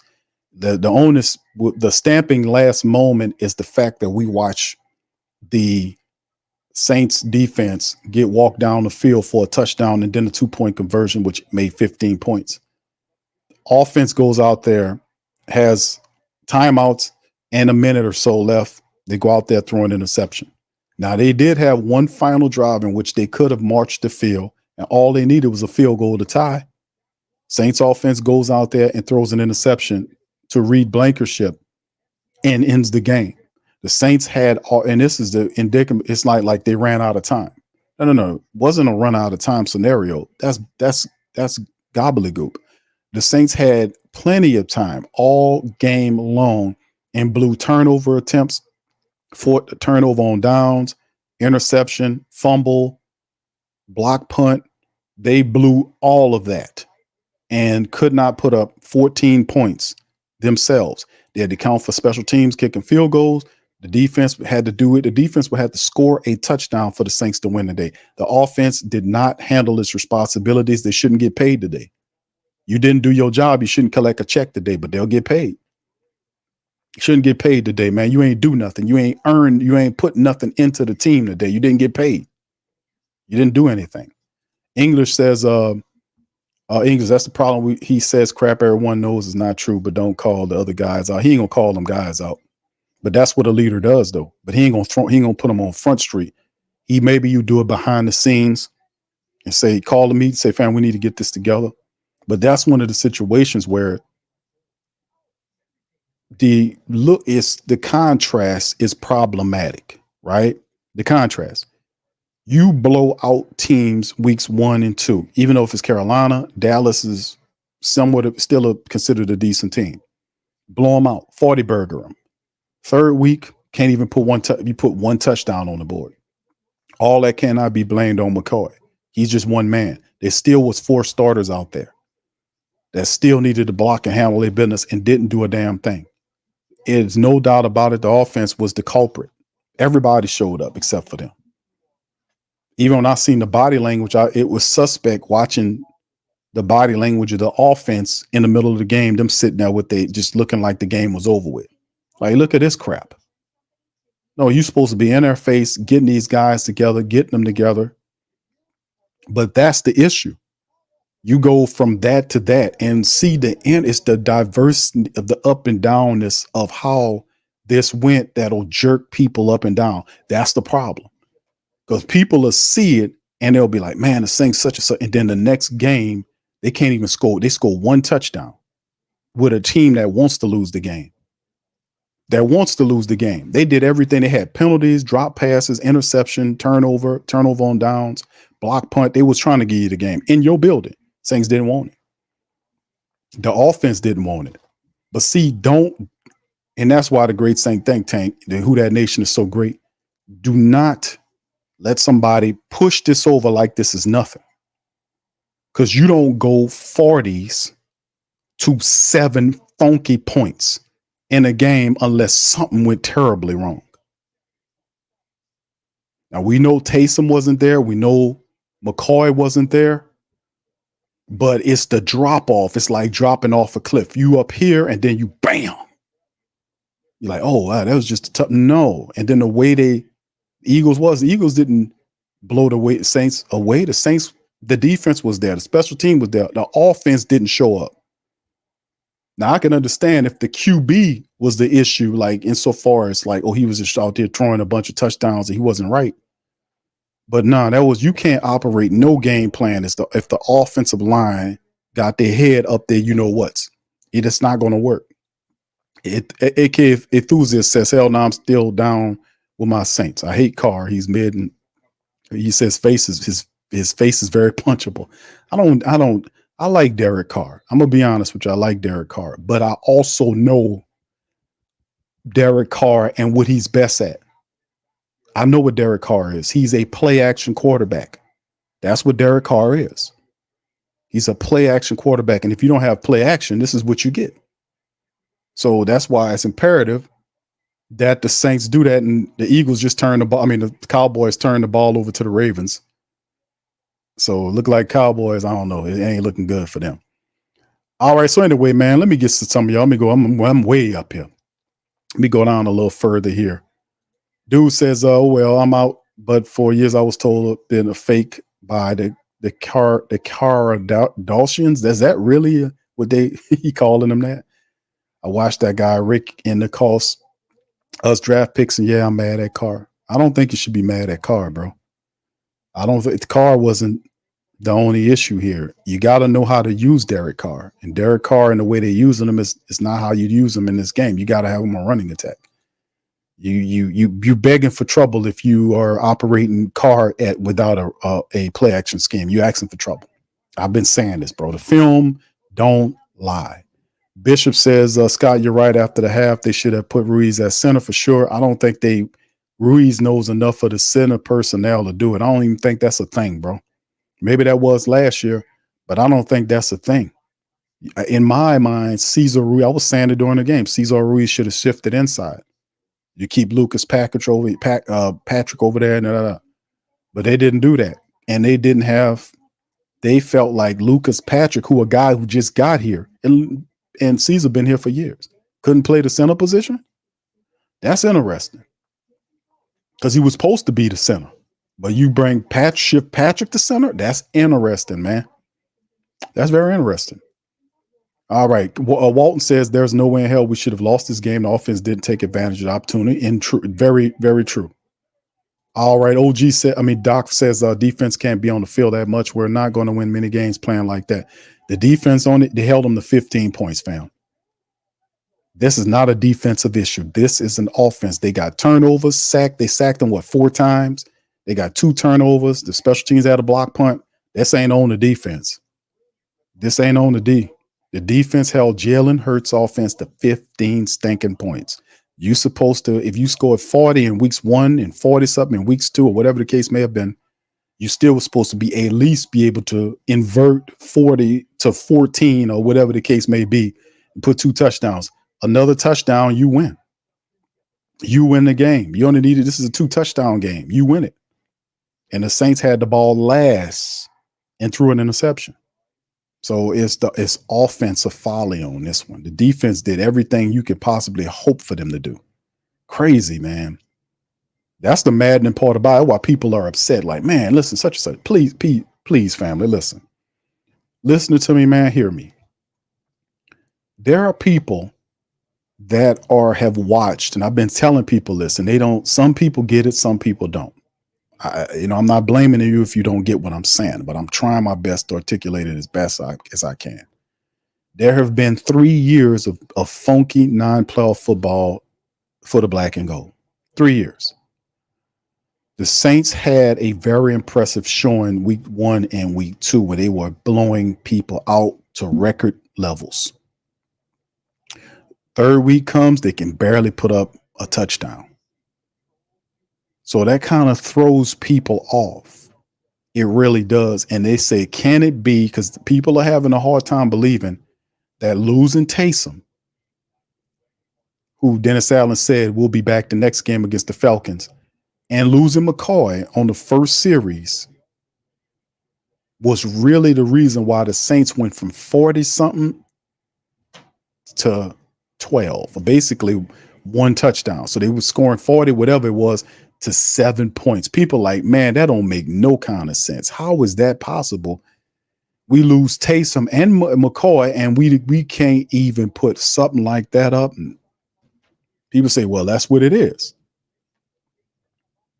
I would say a great deal of that is true, but still in all, you as a football team, you're going to lose some guys because it's physical. You still have to go out and perform. And the Saints offensive line stopped but didn't block. They got dominant. I'm talking about the guys in the middle were getting pushed around. There was constant penetration. Cesar Ruiz was getting pushed on his ass and pushed around. That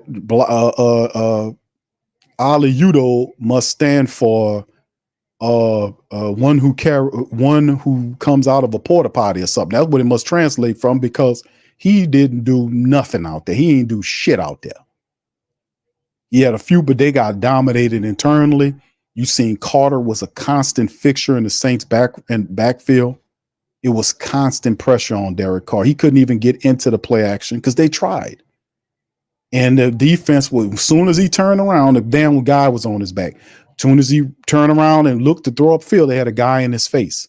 Even when he threw to Rashid Shaheed, he took a shot. The guy was in his face. On that last interception he threw, he tried to throw that ball. The guy was beaming in on him and popped him. Two guys hit him when he was making the throw. That's why the ball went short. See? But in the end, you got to study the tape to show you that. Is that it was the offensive line. Just because McCoy is not there, that is not an excuse for why they got beat that bad there. You still have to block. You still have to block. You still have to block. Or if you can't do that, let's just take your money and just give it to McCoy then. Shit, you can't do nothing without McCoy. Then we're going to take your money and we're going to give it to McCoy. How you love that? Because you can't do your job without another man being there. We're going to take your money and give it to McCoy if he means that much. Because that don't mean we paying them guys hefty money. They supposed to know how to run block, bro. You know what I mean? And I'm just saying that's a part of the game. Also, Durham says, execution. Lack of it lost us the game. This is true. Couldn't execute in the running attack. And this is what killed us. Jamie says Phil's going to try to have Freaknik in the stadium next week. I think I got that one. Thank you, bro. Doc 5. Serious question. Why move Patrick to center and instead of Ruiz? Part and Fuaga have been outstanding on the left side. It is no rhyme or reason, bro. The only reason I could say why they didn't do that is because Cesar Ruiz is not up on the center game plan. That's why they put Lucas Patrick there. That's the only logical explanation that one could have for why the Saints use Lucas Patrick at center as opposed to Cesar Ruiz. That's the best I got. That he's not altogether up on what they got going on at the center position. As extraordinary as that sound, that's the only reason why that would be happening. Thank you, bro. Thank you. Fuck too kind. Thank you, bro. Shout out to my brother. Thank you for that, Doc. Shout out to Scoob, man. Says selling out to stop Hurts from beating us. Our linebackers were caught watching and spying Hurts, which left the tight ends wide open. We had the game, but losing the starting center in the game is not easy to overcome. Thank you, bro. Appreciate you for that. Thank you. Fuck too kind. And yet and still, they only lost by 3.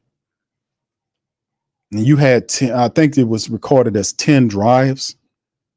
The Saints had a total of 10 drives in 55 plays offensive. Well, total drives, the Saints had 10. 10 drives, Eagles had 10. And we were only able to get 1 touchdown.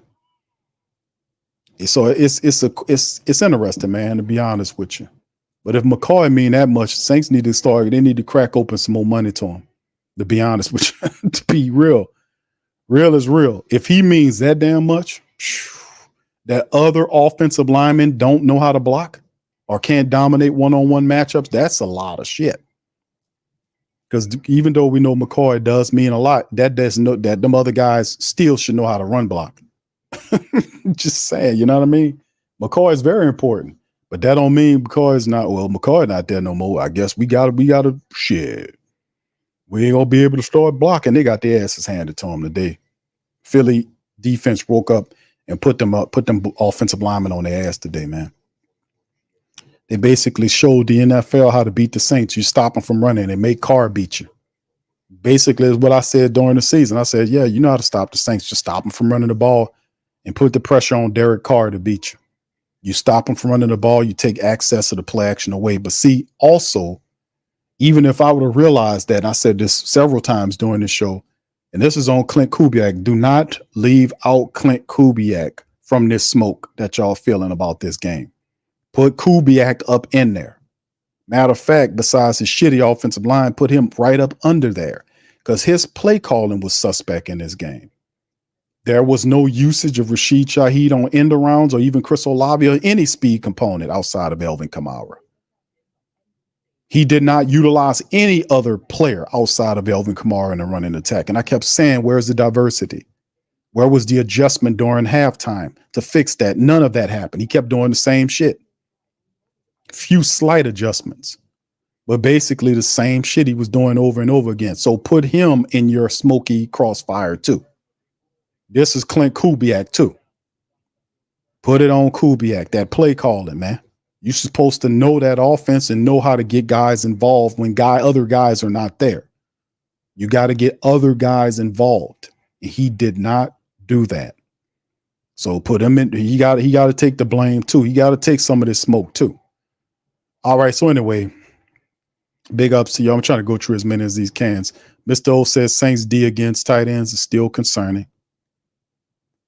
Well, you had both of those. They had two blown coverage plays on that tight end, bro. That's how he piled up a lot of that yardage, right? He had two blown plays, two big chunky blown plays that really piled his yardage up. Now he had 10 tackles, but 10 catches, but two or three of those plays were two massive blown coverage plays in which the guy piled up a ton of yardage on it, and the Saints ran into each other. They collided like the Three Stooges. That was really funny watching that work. It was Three Stooges football. Scoops, I was guilty of calling Honey Badger an old guy, but he has been in young bull bag balling. Yes, indeed. J Rod out says be more rolling on. I'm watching it, bro. I got that on my television right now. They up 14-3. And they marching on them right now. So anyway, Shore says, Q, real question. Why the hell didn't we build up the O-line in the draft and offseason? We took Fuaga and that was it. The Saints felt like they had enough to do that, brother. You know, we were talking about bringing in veterans, and the Saints brought in a bunch of veterans. It was just people that you really didn't know. We didn't know who Ali Udo was or Lucas Patrick or Shane Lemieux or any of these guys. They didn't go after like a real good veteran, to kind of help out. Like we had the guy last year, I forgot the brother name. He got hurt before the season started, but we didn't try to bring a guy like that in to kind of compete to help out in case. But it was really interesting to see the Saints with, no really clear backup plan for if something happens to the center. That was really interesting. I wonder if they, and then it yet to be determined if this is something that might help. What's happening with McCoy going forward. So you still have to watch that. John says, I felt Kubiak called way too many running plays when he should have had passing plays when O-line run. Block was stunned. Yeah, well, if he was going to do the running plays, bro, do the end arounds. Should that attack the corner? Because he still was gaining yardage, even though the internal aspect of the line was funky. You couldn't run inside as much as you would like to, but the edges still were good. Kamara had good gains on edges. We didn't attack that. We didn't use none of the end arounds we used in the first 2 weeks with Rashid Shaheed. We didn't do none of that stuff. That guy totally abandoned that. So that's why I was saying, listen, throw his ass in there too. All the praise we've been giving Kubiak, let's give him a little credit. Credit and praise. Let's give him a little some critique now. We gave him praise. Now listen, that wasn't a good play call game by you, bro. That game wasn't good. What was Rashid at in the running game? What was Chris Olave used in the run? Where those guys was at? So don't forget to throw him in it. They're going to throw it at Carr. Listen, to attack his offensive coordinator, if you won't know who he was calling the plays. He did a shitty job today in helping Alvin Kamara in the running attack. That's real smoke. That's real spill. Cool Sports, thank you. Sure. Cool Sports Q, I told the fans that they're not having Taysom will affect our offense, and losing McCoy at the beginning of the game. It did hurt us, bro. Those two were bigger, but you still have great depth. The Saints have playmakers. They're not up to the level of a Taysom Hill or something like that, but the Saints still had guys they could have utilized. The man did not utilize anybody. He got lazy with his play calling and just decided to stick with exclusively Alvin Kamara. He did not throw anybody else in the running attack to help the Saints out. He got lazy on his play calling today. Jordan Mims and those guys were active. Mason Tipton, Rashid Shaheed, Chris Olave could have been used in a rushing attack to attack the edges. He did not do it. That man didn't do that shit. And he needs to be put under the gun for that. Dedrick says now that the game is over, maybe we can make some adjustments to the line this week. Might not do much good. Let's see what happens. That's all we can do, right? Kendall says, man, that defense played good for 57 minutes, 60-minute game, though. I'm going to say it again, bro. You're right. Saints allowed 15 points on Philly today. Defense. The defense held them to basically 2 touchdowns. That is a win if you're playing Jalen Hurts in that offense. They're a good offense. They're a good offensive line. Barkley is a good running back. As you can see, he hung 147 yards and 2 rushing touchdowns on the Saints today.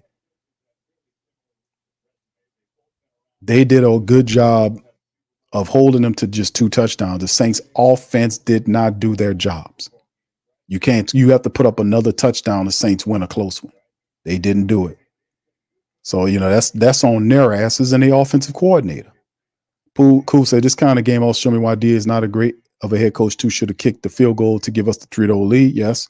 Plus, what kind of defense was he calling at the end of the game? Yeah, but it still held them to 15 points, bro. Even though we had problems all the way around, I would say more so the point was you couldn't score enough points to beat them. The Saints defense did every and anything you could possibly want them to do. You wanted an interception, they gave you that. You wanted sacks, they gave you 4. You wanted a fumble recovery, they gave you 1. Special teams came in, kicked a field goal. Yeah, they came in, kicked a field goal, and then had a block punt to set up a short field for the Saints, and they still couldn't get points out of that. I mean, what more could you want from the defense, right? The offense they're getting paid just like the defensive guys. They got to earn their pay, man. How do you not tell your guys to make sure their tight end is covered if nobody else? They ran into each other. Dennis Allen mentioned it at the post game. It was a Three Stooges play. 2 guys collided into each other. Then the third guy ran into him. The guy running free gets all the way down, set up the play. Like I said, still in all, held them to 15 points. You didn't score enough touchdowns. You didn't score enough points to win. That's offensive, right? Christopher says, where was the motion at? It was like Carmichael was back calling. I know none of that was there. What was the pre-snap motions you're mentioning, Christopher? We talked about that. There wasn't none. There was very little of that. That's on Kubiak. He stopped doing what he was doing in weeks 1 and 2. When y'all go back and watch the tape, y'all gonna see what we're talking about. Because good point on that, bro. There was none of that. That offense didn't look the same. The pre-snaps, you're right. The pre-snaps motion wasn't there. He didn't utilize his full covey of players with Jordan Mims. You mean to tell me Jordan Mims can't bring something exclusive to the game? Rashid Shaheed couldn't help you in a running attack on the end around. Chris Olave, Mason Tipton, anybody else? They couldn't do anything for you? We didn't see as much as we seen from Adam Prentice. Like this dude had a different game plan that he brought into this matchup against Philadelphia, and I don't understand why he did that. And even when he seen it wasn't working, he doubled down on the dumb shit in the second quarter. Clint Kubiak, fam. Put Clint Kubiak down in there. Why did we lose? We got a notebook. You got that? Why did we lose? All right, let's see. We're going to put in. Most people say Derek Carr threw the interception. No. Scratch that out. Put Clint Kubiak play calling and shitty offensive line play, regardless if McCoy was in or no. Other guys are getting paid money, big money to play. And we still had 4 starters minus 1 starter, 4 versus 1. We still supposed to know how to block, forgot how to block, allow penetration from defense. Our defense held them to 2 scores. Offense didn't do enough despite all the stuff that the defense gave them today. Put Clint's ass down there. Put Clint in the crossfire, fam. He did not call the same game that he did before. And I guarantee you most of these people going to miss that. I've been saying, I said, man, Clint Kubiak is the problem here on this one. That wasn't the same game plan. No end arounds when nobody else involved. Why would you do that? Because you're missing Taysom? Or we can't end around the ball. Now Taysom is out. Man, come on. Bro, that dude didn't do the same shit. He called that. Bro, if it ain't broke, don't fix it. It wasn't no need for you to deviate from the game plan that we had from week 1 to week 2. Eagles had a good team, but still in all, you could have still had an impact by doing the same shit. We could have beat them around the ends. We was beating around the ends with just Elvin running to the ends. At first, it was getting you, then you had to recycle. And that's what I was saying, is that early on, it's a real thing. I played linebacker. I'm telling you that it's a different feel that the defense gets used to when you have to guard against running backs, one running back, versus when you're running against multiple people trying to stop the run, because there is different levels of speed that you have to adjust for as a defense. So if I got Elvin in there and Jamal, and then I got Rashid Shaheed being in there, and I'm throwing these different speeds, these different players at me, these, the propensities of these different players at me, it takes an adjustment period for them to get used to. But the defense was able to gain on the line. It was in a lot of that. You could have beat them around the edges. Where was the draw plays? They had plays where you could have sucked them in on the draw. The Eagles did that on the Saints. They drawed the Saints to death. And really, they didn't get going on the draw until right when the start of the second quarter started. And we said, well, listen, you got to watch out for Saquon Barkley, because when Smith went out, I said, listen, they don't have any other weapons. It's the tight end and Barkley. The moment I said that they draw, it went that man took a draw play 65 yards through the Saints defense. Took it down on him. I was like, it's not rocket science, bro. It's children football these people playing. It's not difficult to figure out. You're going to play through your stars. Your stars, you get them going, then the stars draw attention, and then you get other guys involved. That's how your offense flow. The Saints had people that Clint Kubiak refused to put into the system. He didn't want to use Jordan Mims. He didn't want to use these other guys for whatever reason. I don't know why he didn't want to do it, but he changed the game plan, and that shit didn't work. There was nothing for them to not figure out. No misdirections. None of this shit was going on. He was sending some motions, but where was the misdirections? The misdirect plays, none of that was functioning in this game. Where was that at? That's not Carr. That's your coordinator, OC, Clint Kubiak, the one that people are appointing as the such and such person. I'm like, man, pump on that. We have to be able to go through this entire season, and then when they figure you out, then let's see what we got going on here. We could not adjust. That's shitty play calling and problematic offensive line play by the Saints. You don't forget how to run block because you lose one guy. You put the next guy in, you go to work. Chase did all right, Lady T. He did all right. That's my take on it, fam, from watching the game. I'm going to go back and study the film and do a Patreon.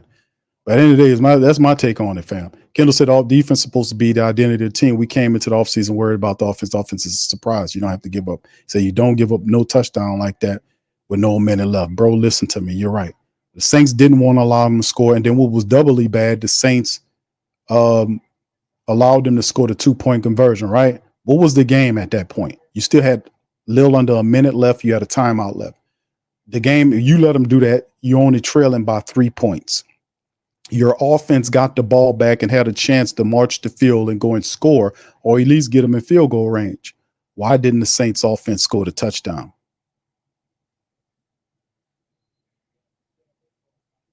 You still had time to move the ball and a timeout. Why you didn't get the touchdown? It's not all on the defense.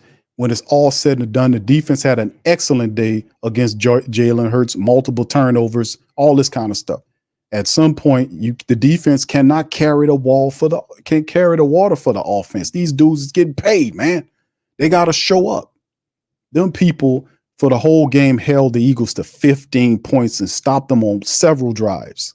And the Saints offense didn't turn none of those turnovers into points. That's not on the defense. That's on the offense.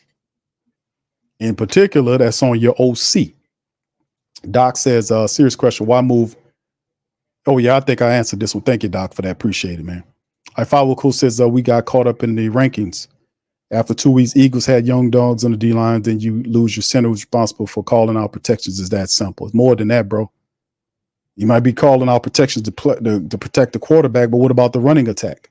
You still have to have a plan for everything. Listen, that's like going through a season not having a plan. They're supposed to have a plan for everything, fam. You're supposed to be prepared because you can lose any one of them guys. You don't know who you're going to lose in that game.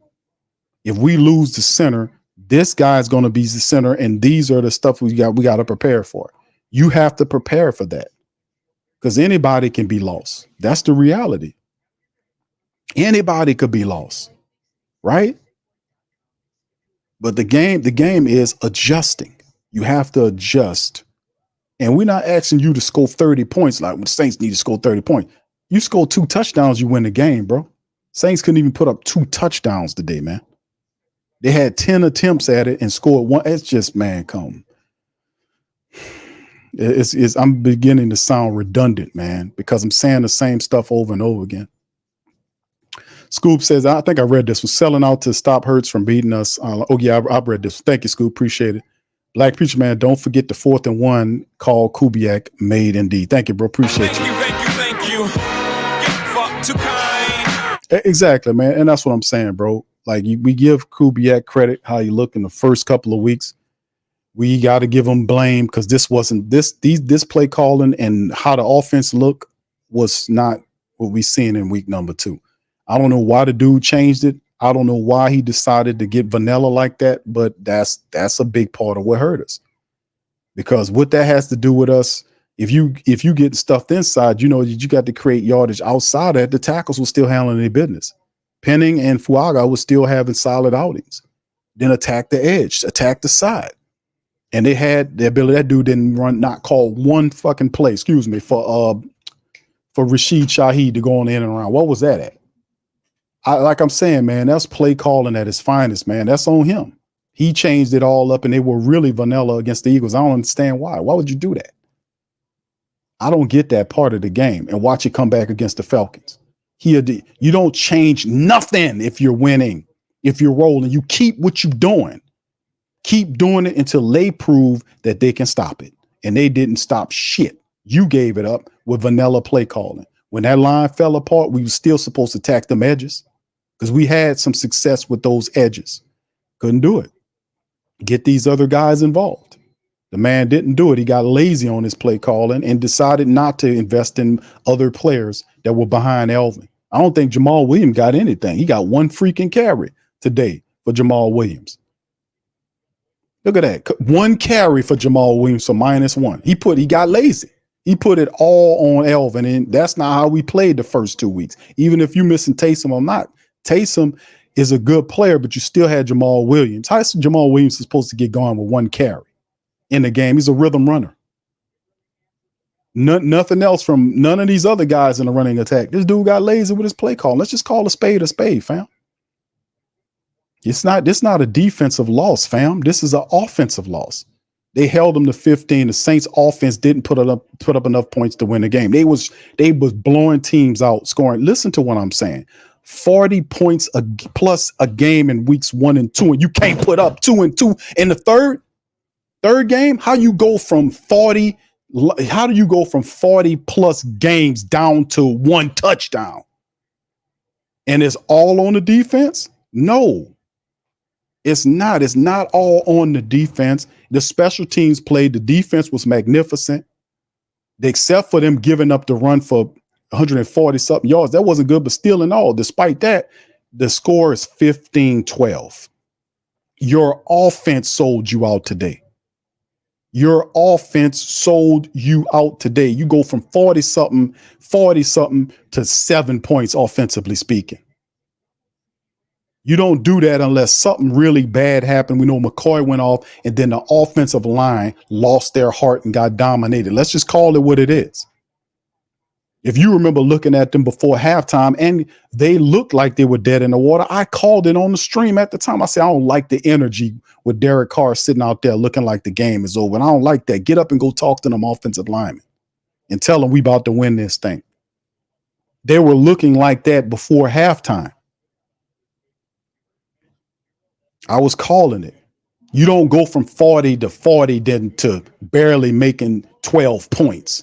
The Eagles wasn't that great of a team from a secondary standpoint. You look at the plays you made, you was not doing the same stuff you was doing in week 1 and week 2. That dude didn't even attempt those misdirections against Philly. I don't know why he didn't. Maybe we need to get him on here to get him to explain himself during the week. What was the difference? What did you see and why you called that kind of game? Because that shit was vanilla as hell. So before they jump on Carr, and Carr, like I said, I know how we can get the best out of Carr. It is not any other way except for play action. He's a phenomenal play action quarterback. But when you don't give him his play action, you do not give him the running attack, he will struggle.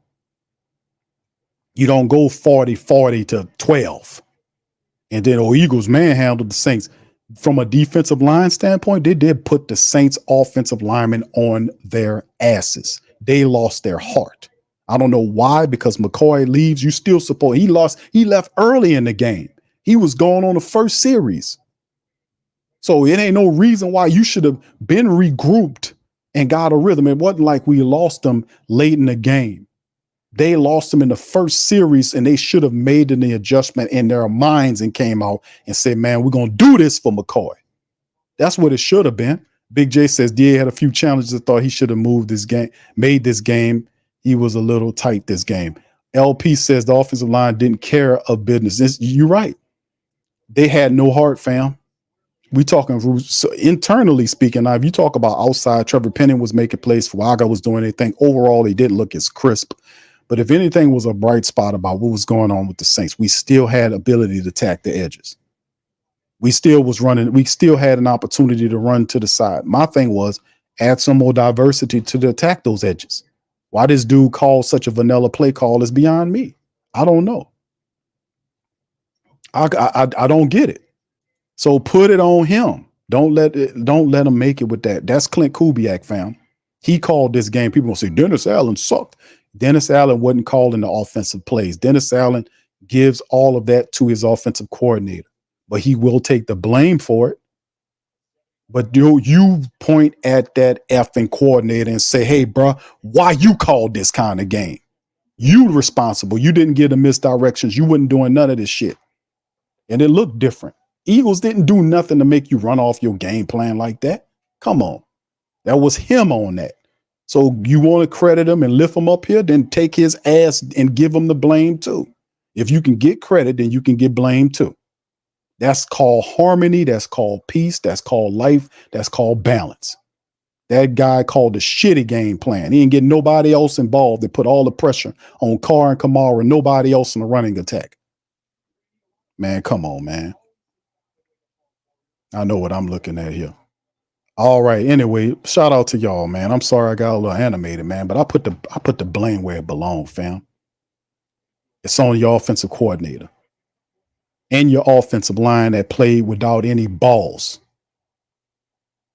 They chopped them off. They played without any intensity full time, especially the inside of the Saints offensive line. That Ali Udo must be African for one who makes porta potties, because he effing sucked today. Running against his own players, getting mauled out, pushed out at the offensive line. It was crazy. It was back ass. Christopher says, you're right, Q. Where was Jawan Johnson? Jawan Johnson was getting put on his ass too. Don't think I didn't see Jawan Johnson getting pushed all into the quarterback. And that's what I'm saying about Derek Carr. So you got to look at the full game. You got to look at the full game, because Jawan Johnson was getting manhandled and pushed all up into Derek Carr. Carr had to scramble away to the right from Jawan Johnson because he got bust on his ass, and then he had to scramble outside to the right side to try to make a play up the field. He didn't have no protection to protect him. Them guys wasn't even blocking correctly. Man, Justin says he was so close over the next game. Lesson learned. Yeah, they got to learn them, bro. But like I said, if you watch Saints football, you say, well, where did we fail at? Where that team really that better than us?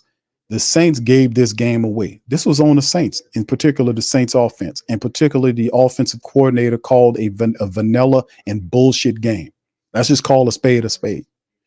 He couldn't get the running attack going. You need to get the running attack going so you can get Derek Carr in the play action mode. Saints was trying to run play action plays without establishing the run. And what does that get you? When you see, bro, if you try to run play action plays without establishing the run, the defense coming from you, all you doing is just shortening everything for them to get to you. And the Eagles, several times that they were in there when the Saints was trying to run a play action, the guy was on Derek Carr's back chasing him down. He had to throw the ball away at the feet of Foster Monroe because the guy was on his back. He was scrambled. He would break into do the play action with the fake to the left and then roll to the right. They had an Eagle guy right in his face. He had to throw the ball away. He running the play action, but you got to establish the run. A play action ain't going to work. because the play action worked because they don't know what you're going to do. And for that brief second that they freeze, that's when you take advantage. That's how the play action is designed to work. It confuses the defense and make the defense believe either you're running, we don't know if you're running or passing. But if they know you're about to run a play action play and they know you're going to keep it and roll out, and the guys were there, play action works in their favor and not in yours. That's what you're seeing happen today. So we'll see what's going on. Big J says Udo was a bowling ball to his own offensive line today. Yeah, I know he was awful today, man. And Saints for Life says Jalen Carr and Jordan Davis was eating at the buffet all day. 504 Coach says Q. He says you Dick Gregory angry right now. Speaking of which, like, hey, the problem is you trying to talk with your shit and you don't know nothing instead of listening. Huh? I'm listening. Okay? No. I get $40,000, nigga, and I dare motherfucker to pop.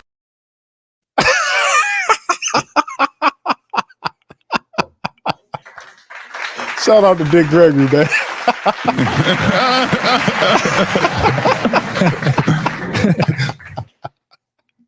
Pop. Oh, man. Oh, I needed that laugh. All right. No slave mentality says, hey, y'all, at least our defense good enough to not let us get blown out. Yeah, this is offensive issues big time. Duke said, yes, exactly. Big Q. Clint Kubiak has the answer for horrible. This was no good today. This was horrible. Clint Kubiak's play calling today was awful. It was vanilla. It was terrible. But also, let me take a look at a few more of these other things that's going on before we get ready to peel out, man. If you got any questions or whatever, please feel free to throw them into the chat. I appreciate all the family members for chiming in on this one, man. We did what we can do today. Saints fall short. We'll get at them next week, right? All right, let's go over the games thus far right now. The Carolina Panthers are beating the Raiders 21-17 at halftime. Andy Dalton 15-22 for 212 yards and 3 touchdowns. The Panthers are beating the Raiders 21-7. Seattle was up on the Dolphins 17-3 at halftime as well. The Ravens beating the Cowboys with less than 2 minutes left to go before half, 14-3. And the Ravens have the ball and are marching right now. The 49ers right now, right before halftime, are beating the Rams 14-7. Lions are beating the Cardinals before half 20-7. Monday night game is the Chiefs and a Sunday night game is the Chiefs and the Falcons. So we see what the Chiefs got going on.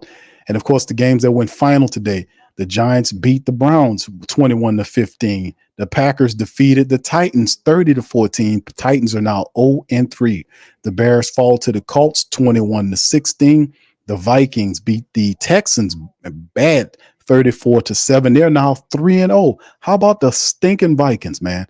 And of course, we know we lost ours by 3. Chargers fall to Steelers, and the Steelers are 3-0, 20-10. And the Broncos by Coach Payton took care of business. They beat the Bucks 26-7. So there you go, family, with some of that going on right now for the Saints. So like I said, still very early on. A lot of stuff is snapping and popping right now.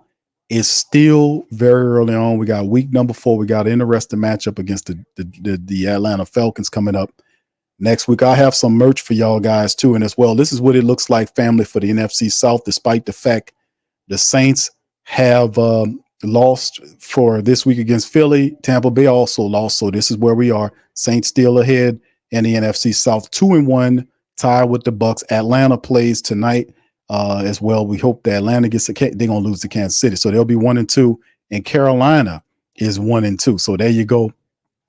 So far. So the Saints are ahead of this thing early on. So that's a bit of positive for the family members that was like, yeah, man, there you go. Right.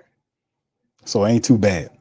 All right. So anyway, man, let me get ready to get on out of here before I get a few shots out to the family members as well. All right. Yeah. Scoop says he's a favorite. Yeah. Baba Dick Greg. Yeah, he's awesome, man. Yeah, had to give y'all that little laugh right quick, man. But that the problem is, he was about to get buck on that guy. That guy was like, I'm sorry. No. See, that's an old ornery old man. When you become an older old man, you get sharp patience, man. But hey, man, listen. Would you guys, last question for the family members out there. Would you guys agree with me that the Saints have a lot of stuff that they got to fix, fam? Would y'all agree with me on that? Would y'all say, that they have a lot of stuff that they got to fix, right? We got to, after losing in the matchup, right? Would you guys, wouldn't it be safe to say, fam, that the Saints have a lot of stuff that they got to fix, right? Right? Would y'all agree with me on that? I'm pretty sure Dennis Allen gonna mention that on the press conference. That we got a lot of stuff to fix. So I'm gonna get ready to get out of here on that, fam. But listen.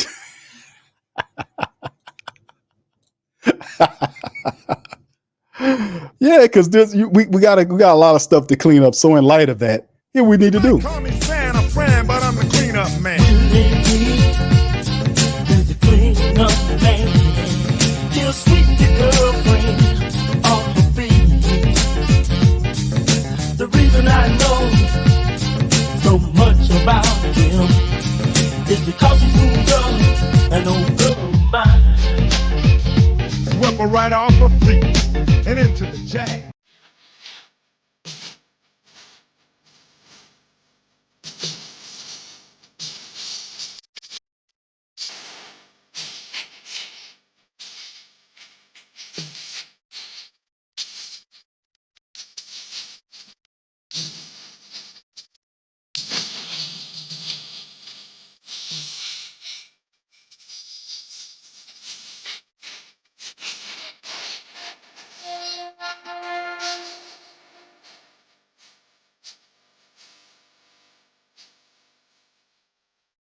All right. All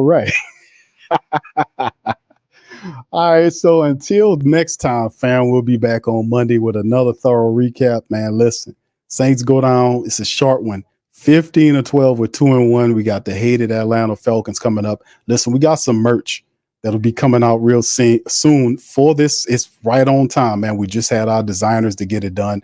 So we have the Show Me gear that'll be coming up this week, and just in time for hate week against the Falcons, the Rise Up, the Fall Down shirts will be available too. So anyway, with that being said, I'm gonna get out on that. Much love to the fam. I'll see y'all on the Monday stream. Peace. And who that?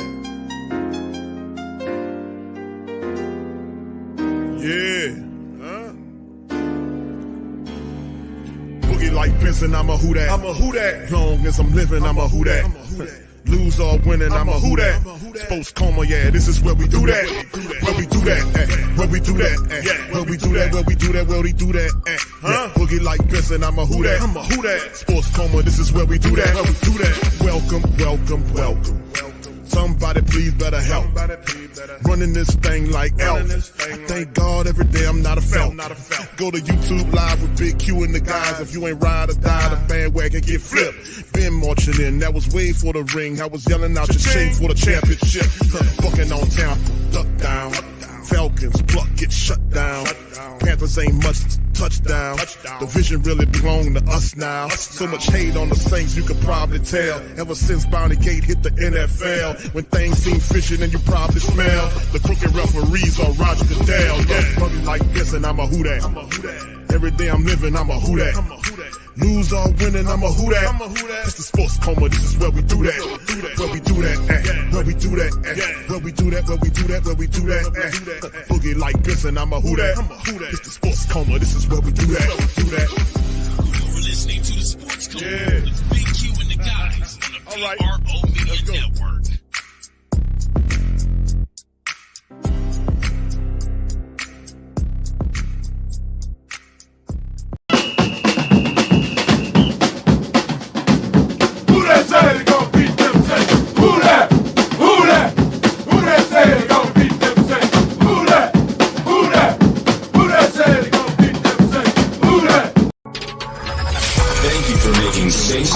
Your black and gold home for the New Orleans Saints.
Bet Online is the world's most trusted betting platform and your number one source for everything football. Bet Online has every stat, every matchup, and even live odds and spreads to bet on during games. Think you know your stuff? Get in on our $200,000 mega contest and pick 5 games against the spread every week for your chance at weekly prizes and a share of $200,000. When the game's over, head on over to our online casino and get in on a game of blackjack or poker, or unwind with over 150 slot games. Head to the website today to get in on the action. Bet Online. The game starts here. TheWhoThatDaily.com. That's right, TheWhoThatDaily.com. Your one-stop shop for everything New Orleans Saints, New Orleans Pelicans, LSU Tigers, even the top flight boxing news. So if you're a Who That and you're looking for a place to stay up on your team, TheWhoThatDaily.com is your site. TheWhoThatDaily.com for the sport Who That in all of us. That's right, the Pro Shop is the platform store where you can go and buy all the latest merch to support the platform. Available at the Pro Shops, we have dozens of hundreds of products available for you and your family. Unisex tees for men and women, hoodies and sweatshirts, tank tops, kids and baby items, long sleeve tees, mugs, pillows, wall art, bath bedding, face masks, phone cases, stickers, bags, fanny packs, socks, hats, and many other items. Please feel free to check out the Pro Shops. The link is in the description section below. Remember, it helps the platform